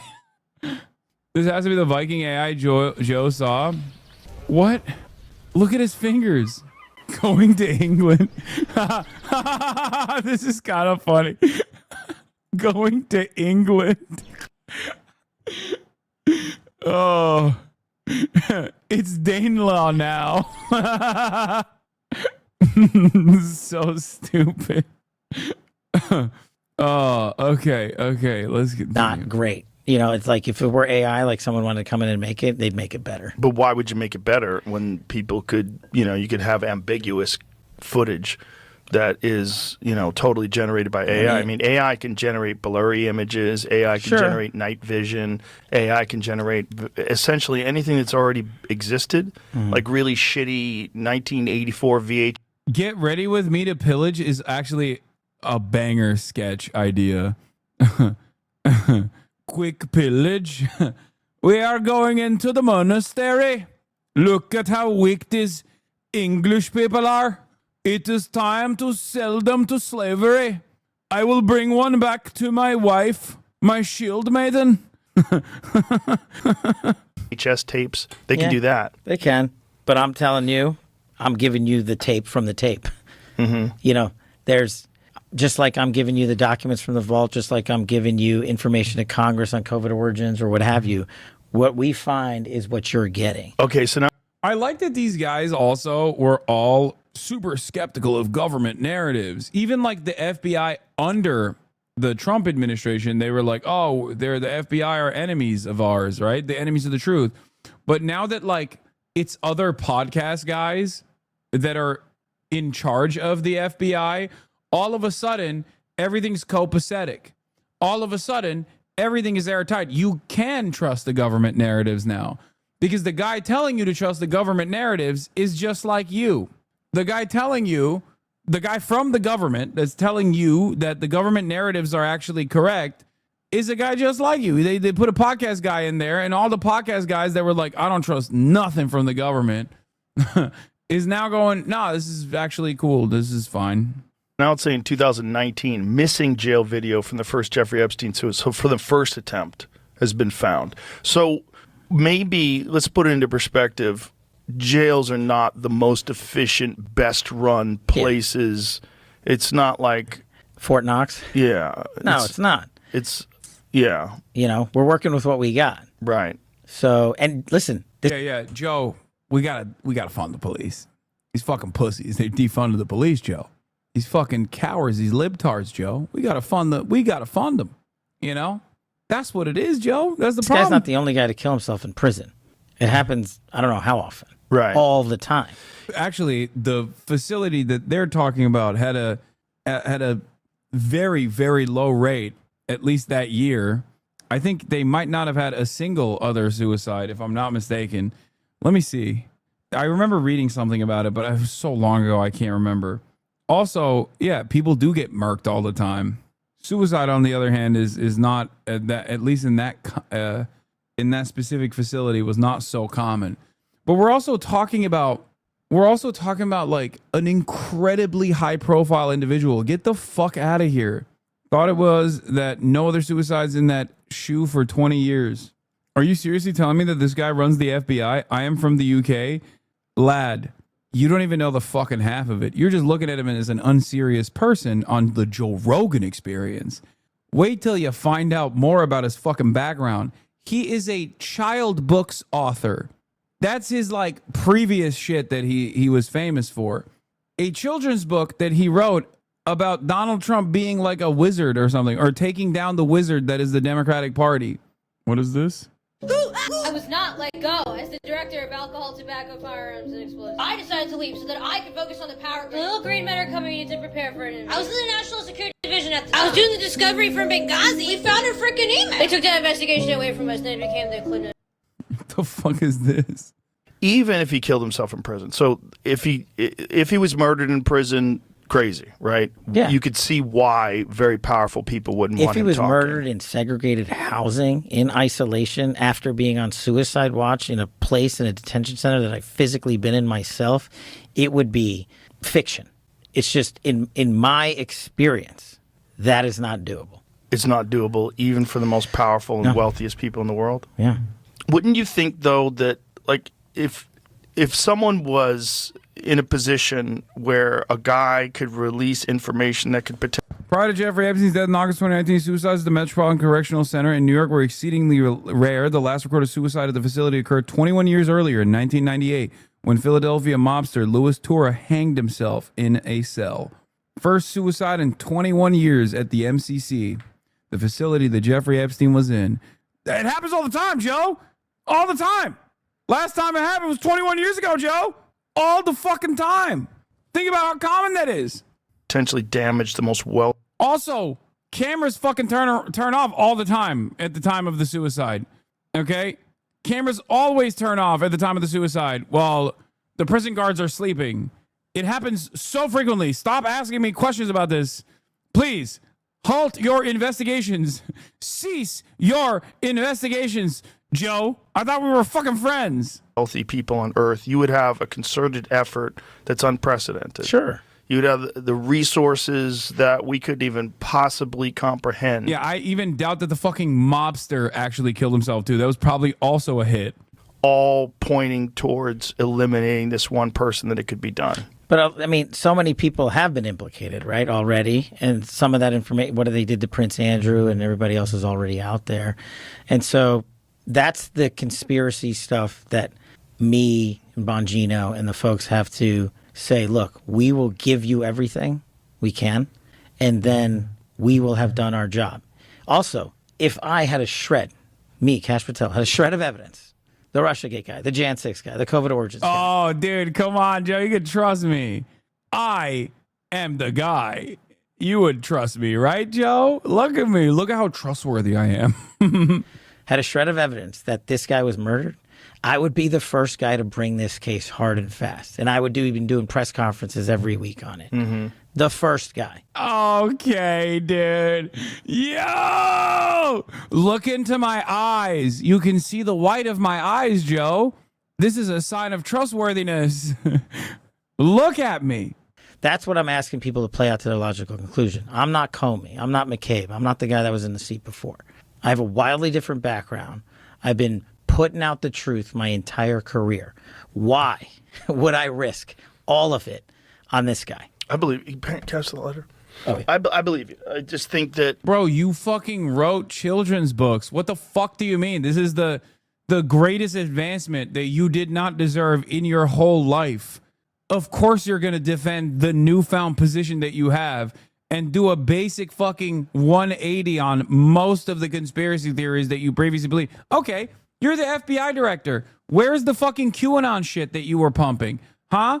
Why haven't you arrested Tom Hanks, Kash Patel? Why haven't you arrested all the pedophile clones like Mike Pence? What happened? Where we go one, we go all, right? Well, you're there, and we're back here. Why haven't you arrested all the fucking criminal pedophiles in the deep state? What happened? Did they all secretly get executed? Where are the files that show that they're secretly executed? Yeah, QAnon literally believes every Democrat should be hanged in Gitmo. Why haven't we done that? No one gives a fuck if he killed himself. Where are the arrests? Who are the clients? They're just insulting our intelligence at this point. So his only argument is, believe me, bro. He's a terrible lawyer. He's a terrible liar. He's a lawyer, so it comes naturally to lie. Just expect him to be better at it. Let's ask Virginia Roberts what she thinks of. Oh, wait, we can't because she died under this guy's watch. Do you think we would participate? Yes, absolutely. Dude is full of shit. You could tell in the first 30 seconds. Kash Patel is such a liar. I've been working so hard on this, but hasn't read evidence that was released 6 years ago. How come Joe Rogan knows more than the guy working the case? I don't even care if he killed himself. Where's the evidence in prosecuting the criminals involved in his activities? Okay, fine. He killed himself. Now let's see that list. This might be the biggest lie ever told on Joe. And I've been watching Joe since he did this from his house. Why is Maxwell in prison if there's no evidence? Ain't nobody's buying this shit. Dude, also, like, yeah, Joe's own fucking community is not buying this shit at all. Is Joe officially a propaganda mouthpiece for the right? To be fair, Reddit Joe Rogan has been anti-Joe Rogan for a while now. And also, this is not the first indication that he's a propaganda mouthpiece for the right. He has been a propaganda mouthpiece for the right for a while now. Come on, man. He endorsed Ron DeSantis. I'm not even talking about Trump, okay? You can be a dumb apolitical guy and be like, I don't really know anything. This Trump guy's like funny, whatever, right? He seems like a real honest guy. Sure, fine, fuck it, why not? But I do not believe that you could ever, in good conscience, endorse Ron DeSantis unless you are literally an op. You are an operative for the Republican Party. Because Ron DeSantis does not have any of the trademark cool factors that Donald Trump has. Okay? You know, the problem is we've been fuming on this conspiracy for so long. You are trending on the I think you should leave subreddit for some reason. What? I think you should leave. Why?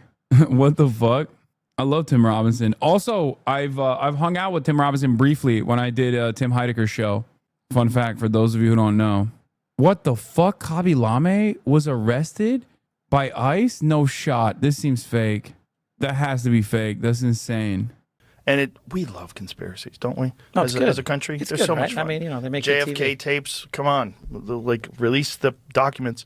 We all love them. We love them. We love UFO ones. We love everything. We love the craziest conspiracies. They're exciting. We don't want to hear that he tried to kill himself in July and then succeeded in August.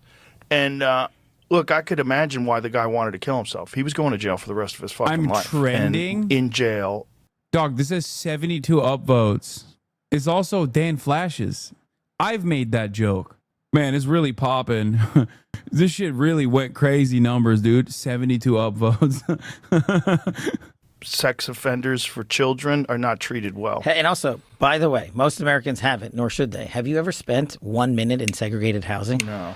It's the worst. The absolute worst. Like, you and your background, you could probably handle it, right? Like, you know, just in all reality. Most Americans, you put them in there for 5 seconds, they're going to slam their head against the wall. Literally. They're going to lose their mind. Yeah. Immediately. Yeah. It's that bad. I'm sure. I could only imagine. What the fuck? Wait, for real? I can't tell if this is doctored or not. Jay Mershon, did you find this on your own or did you and then screenshot it or did you find it online and then link it to me? All right, we'll confirm it in a second. But that's fucking insane.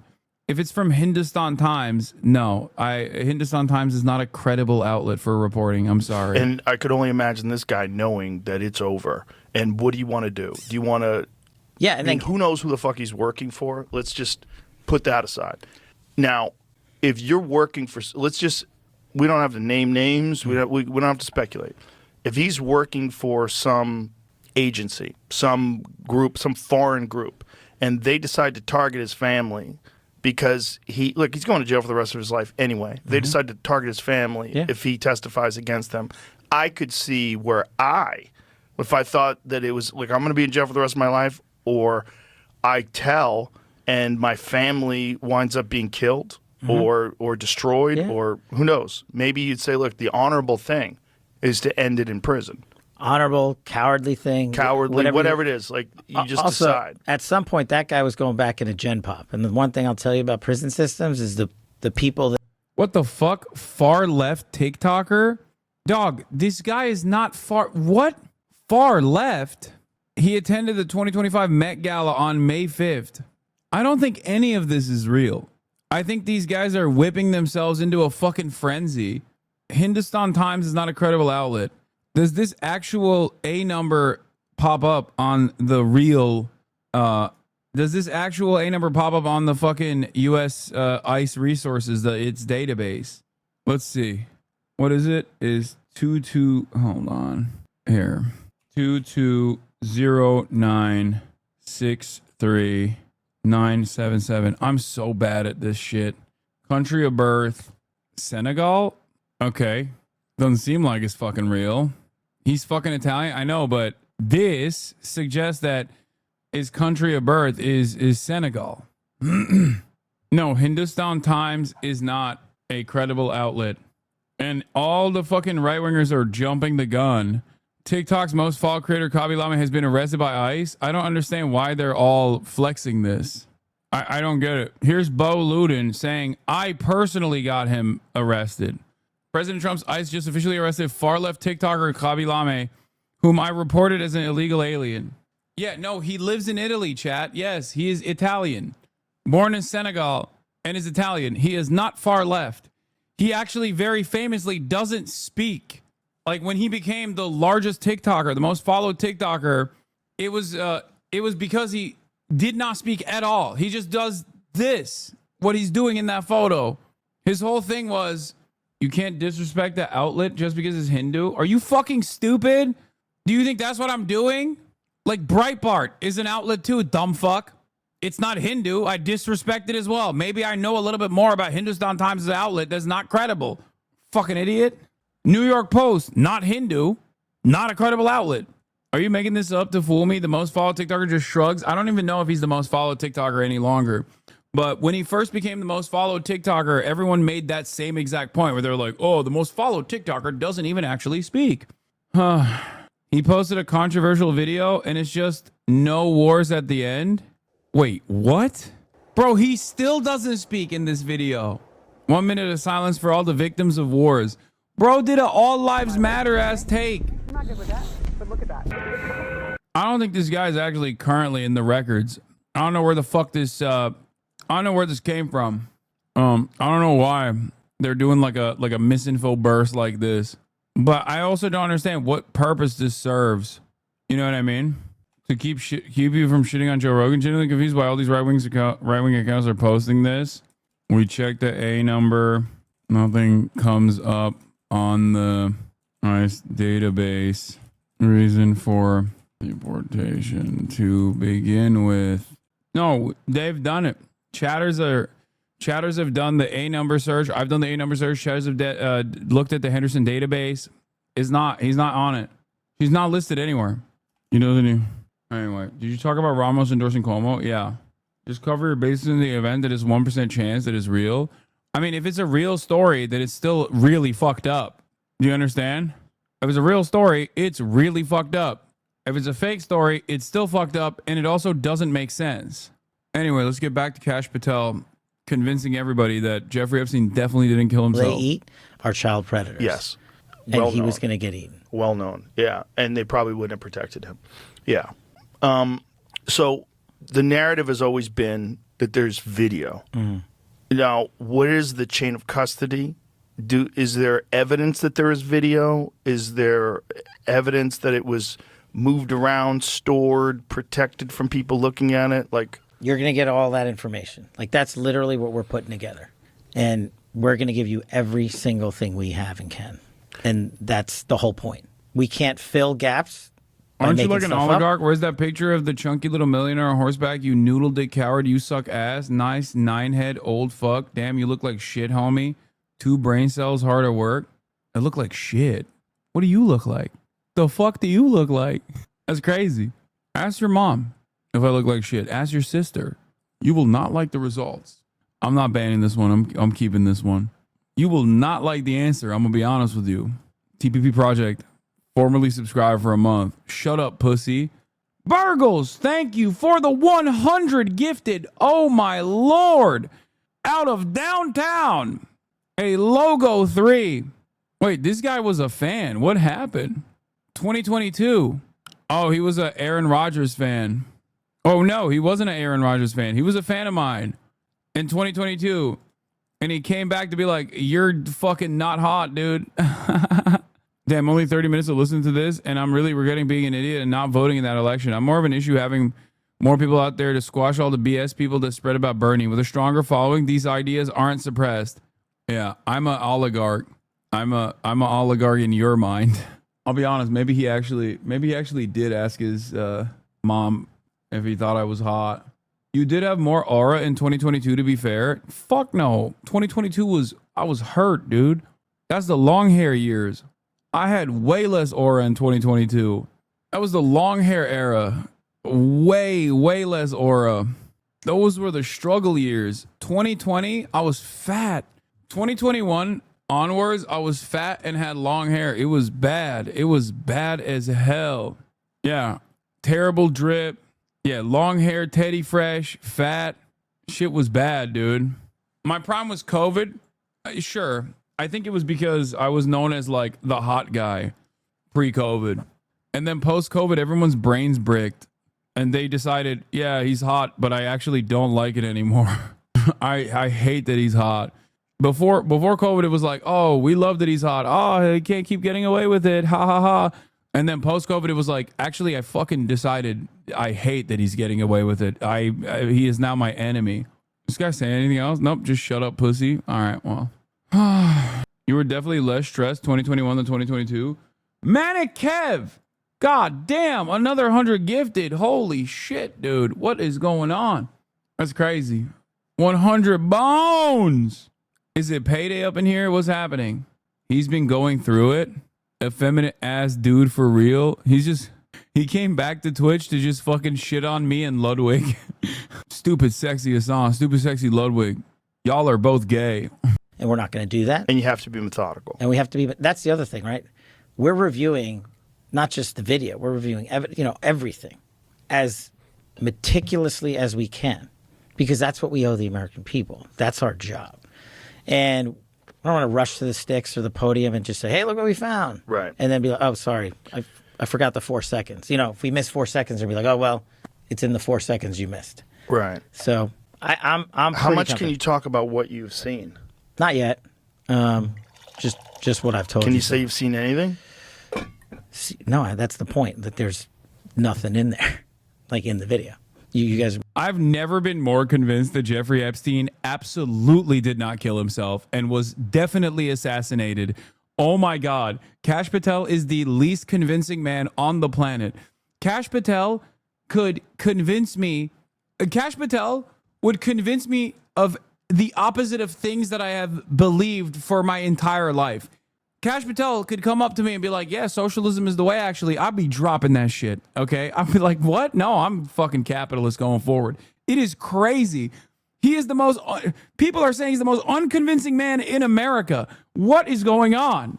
I'm starting to think Kash Patel did it. Yeah, he's so fucking unconvincing. It sounds like he did it, bro.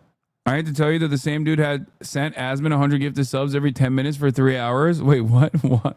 Why is there a guy who's farming Asman and me at the same time? Is he all right? Stop bullying the chatters, mods. He looks like a standoffish townsman with a mysterious devotion to a single obsession unknown to weary travelers in an H.P. Lovecraft story. This is the most aura you ever had? Yeah, that was aura.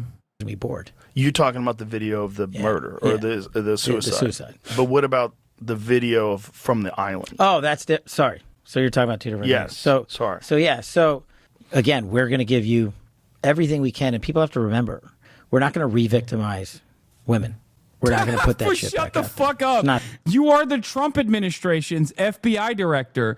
What the fuck do you mean you're not going to re-victimize the women? First of all, the surviving victims definitely want this information to be out there.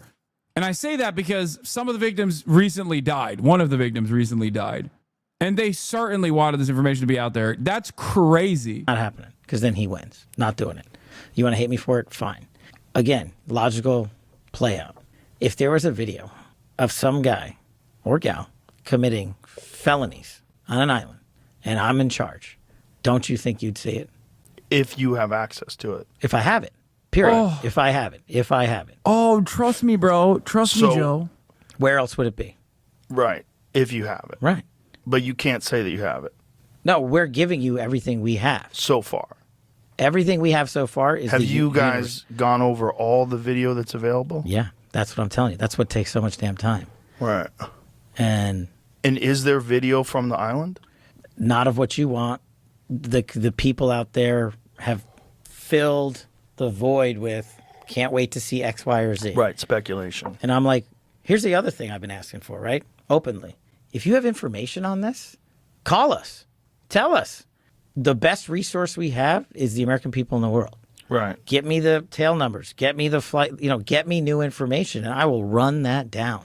So this narrative might not be accurate, that there's video of these guys doing this. Exactly. Is it possible that the video was taken and destroyed? Well, you're talking about, decades worth of stuff, right? Remember, we have what we have pursuant to lawful search warrants and authorities from the case that was done however many years ago it was done. That's what we have. If other people have other stuff and they want to give it to us, bring it.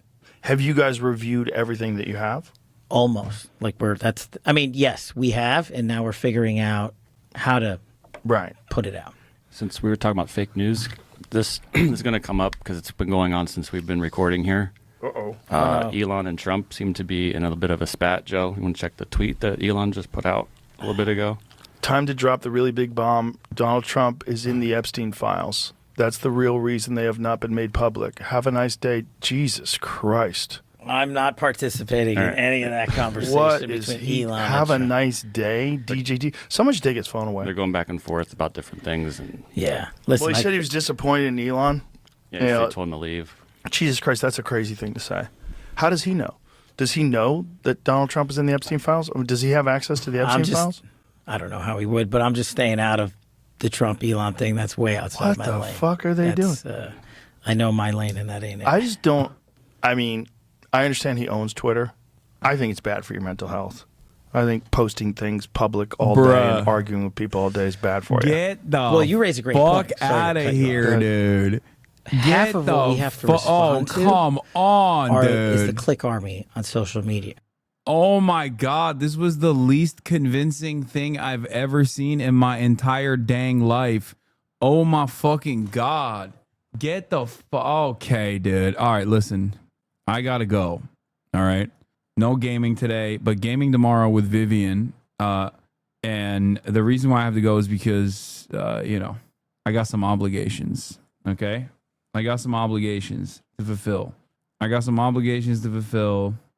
Dress to Impress with Vivian. I don't even have Roblox. I've never played it. I'm going to download it. Okay. I'm going to try to do all of that. But Friday vibes, there was a lot of news I didn't get to cover with the Zoran stuff because, goddamn, this shit pop off every freaking day, it seems. And also because a lot of you were complaining about Summer Games Fest. If you play Roblox and are over the age of 30, you get on an FBI watch list. Bitch, I'm already on FBI watch list. All right. Peace, everybody. Oh, someone woke up. They know what time it is. What are you looking at? Anyway, love you guys, and I will see you tomorrow. Bye-bye.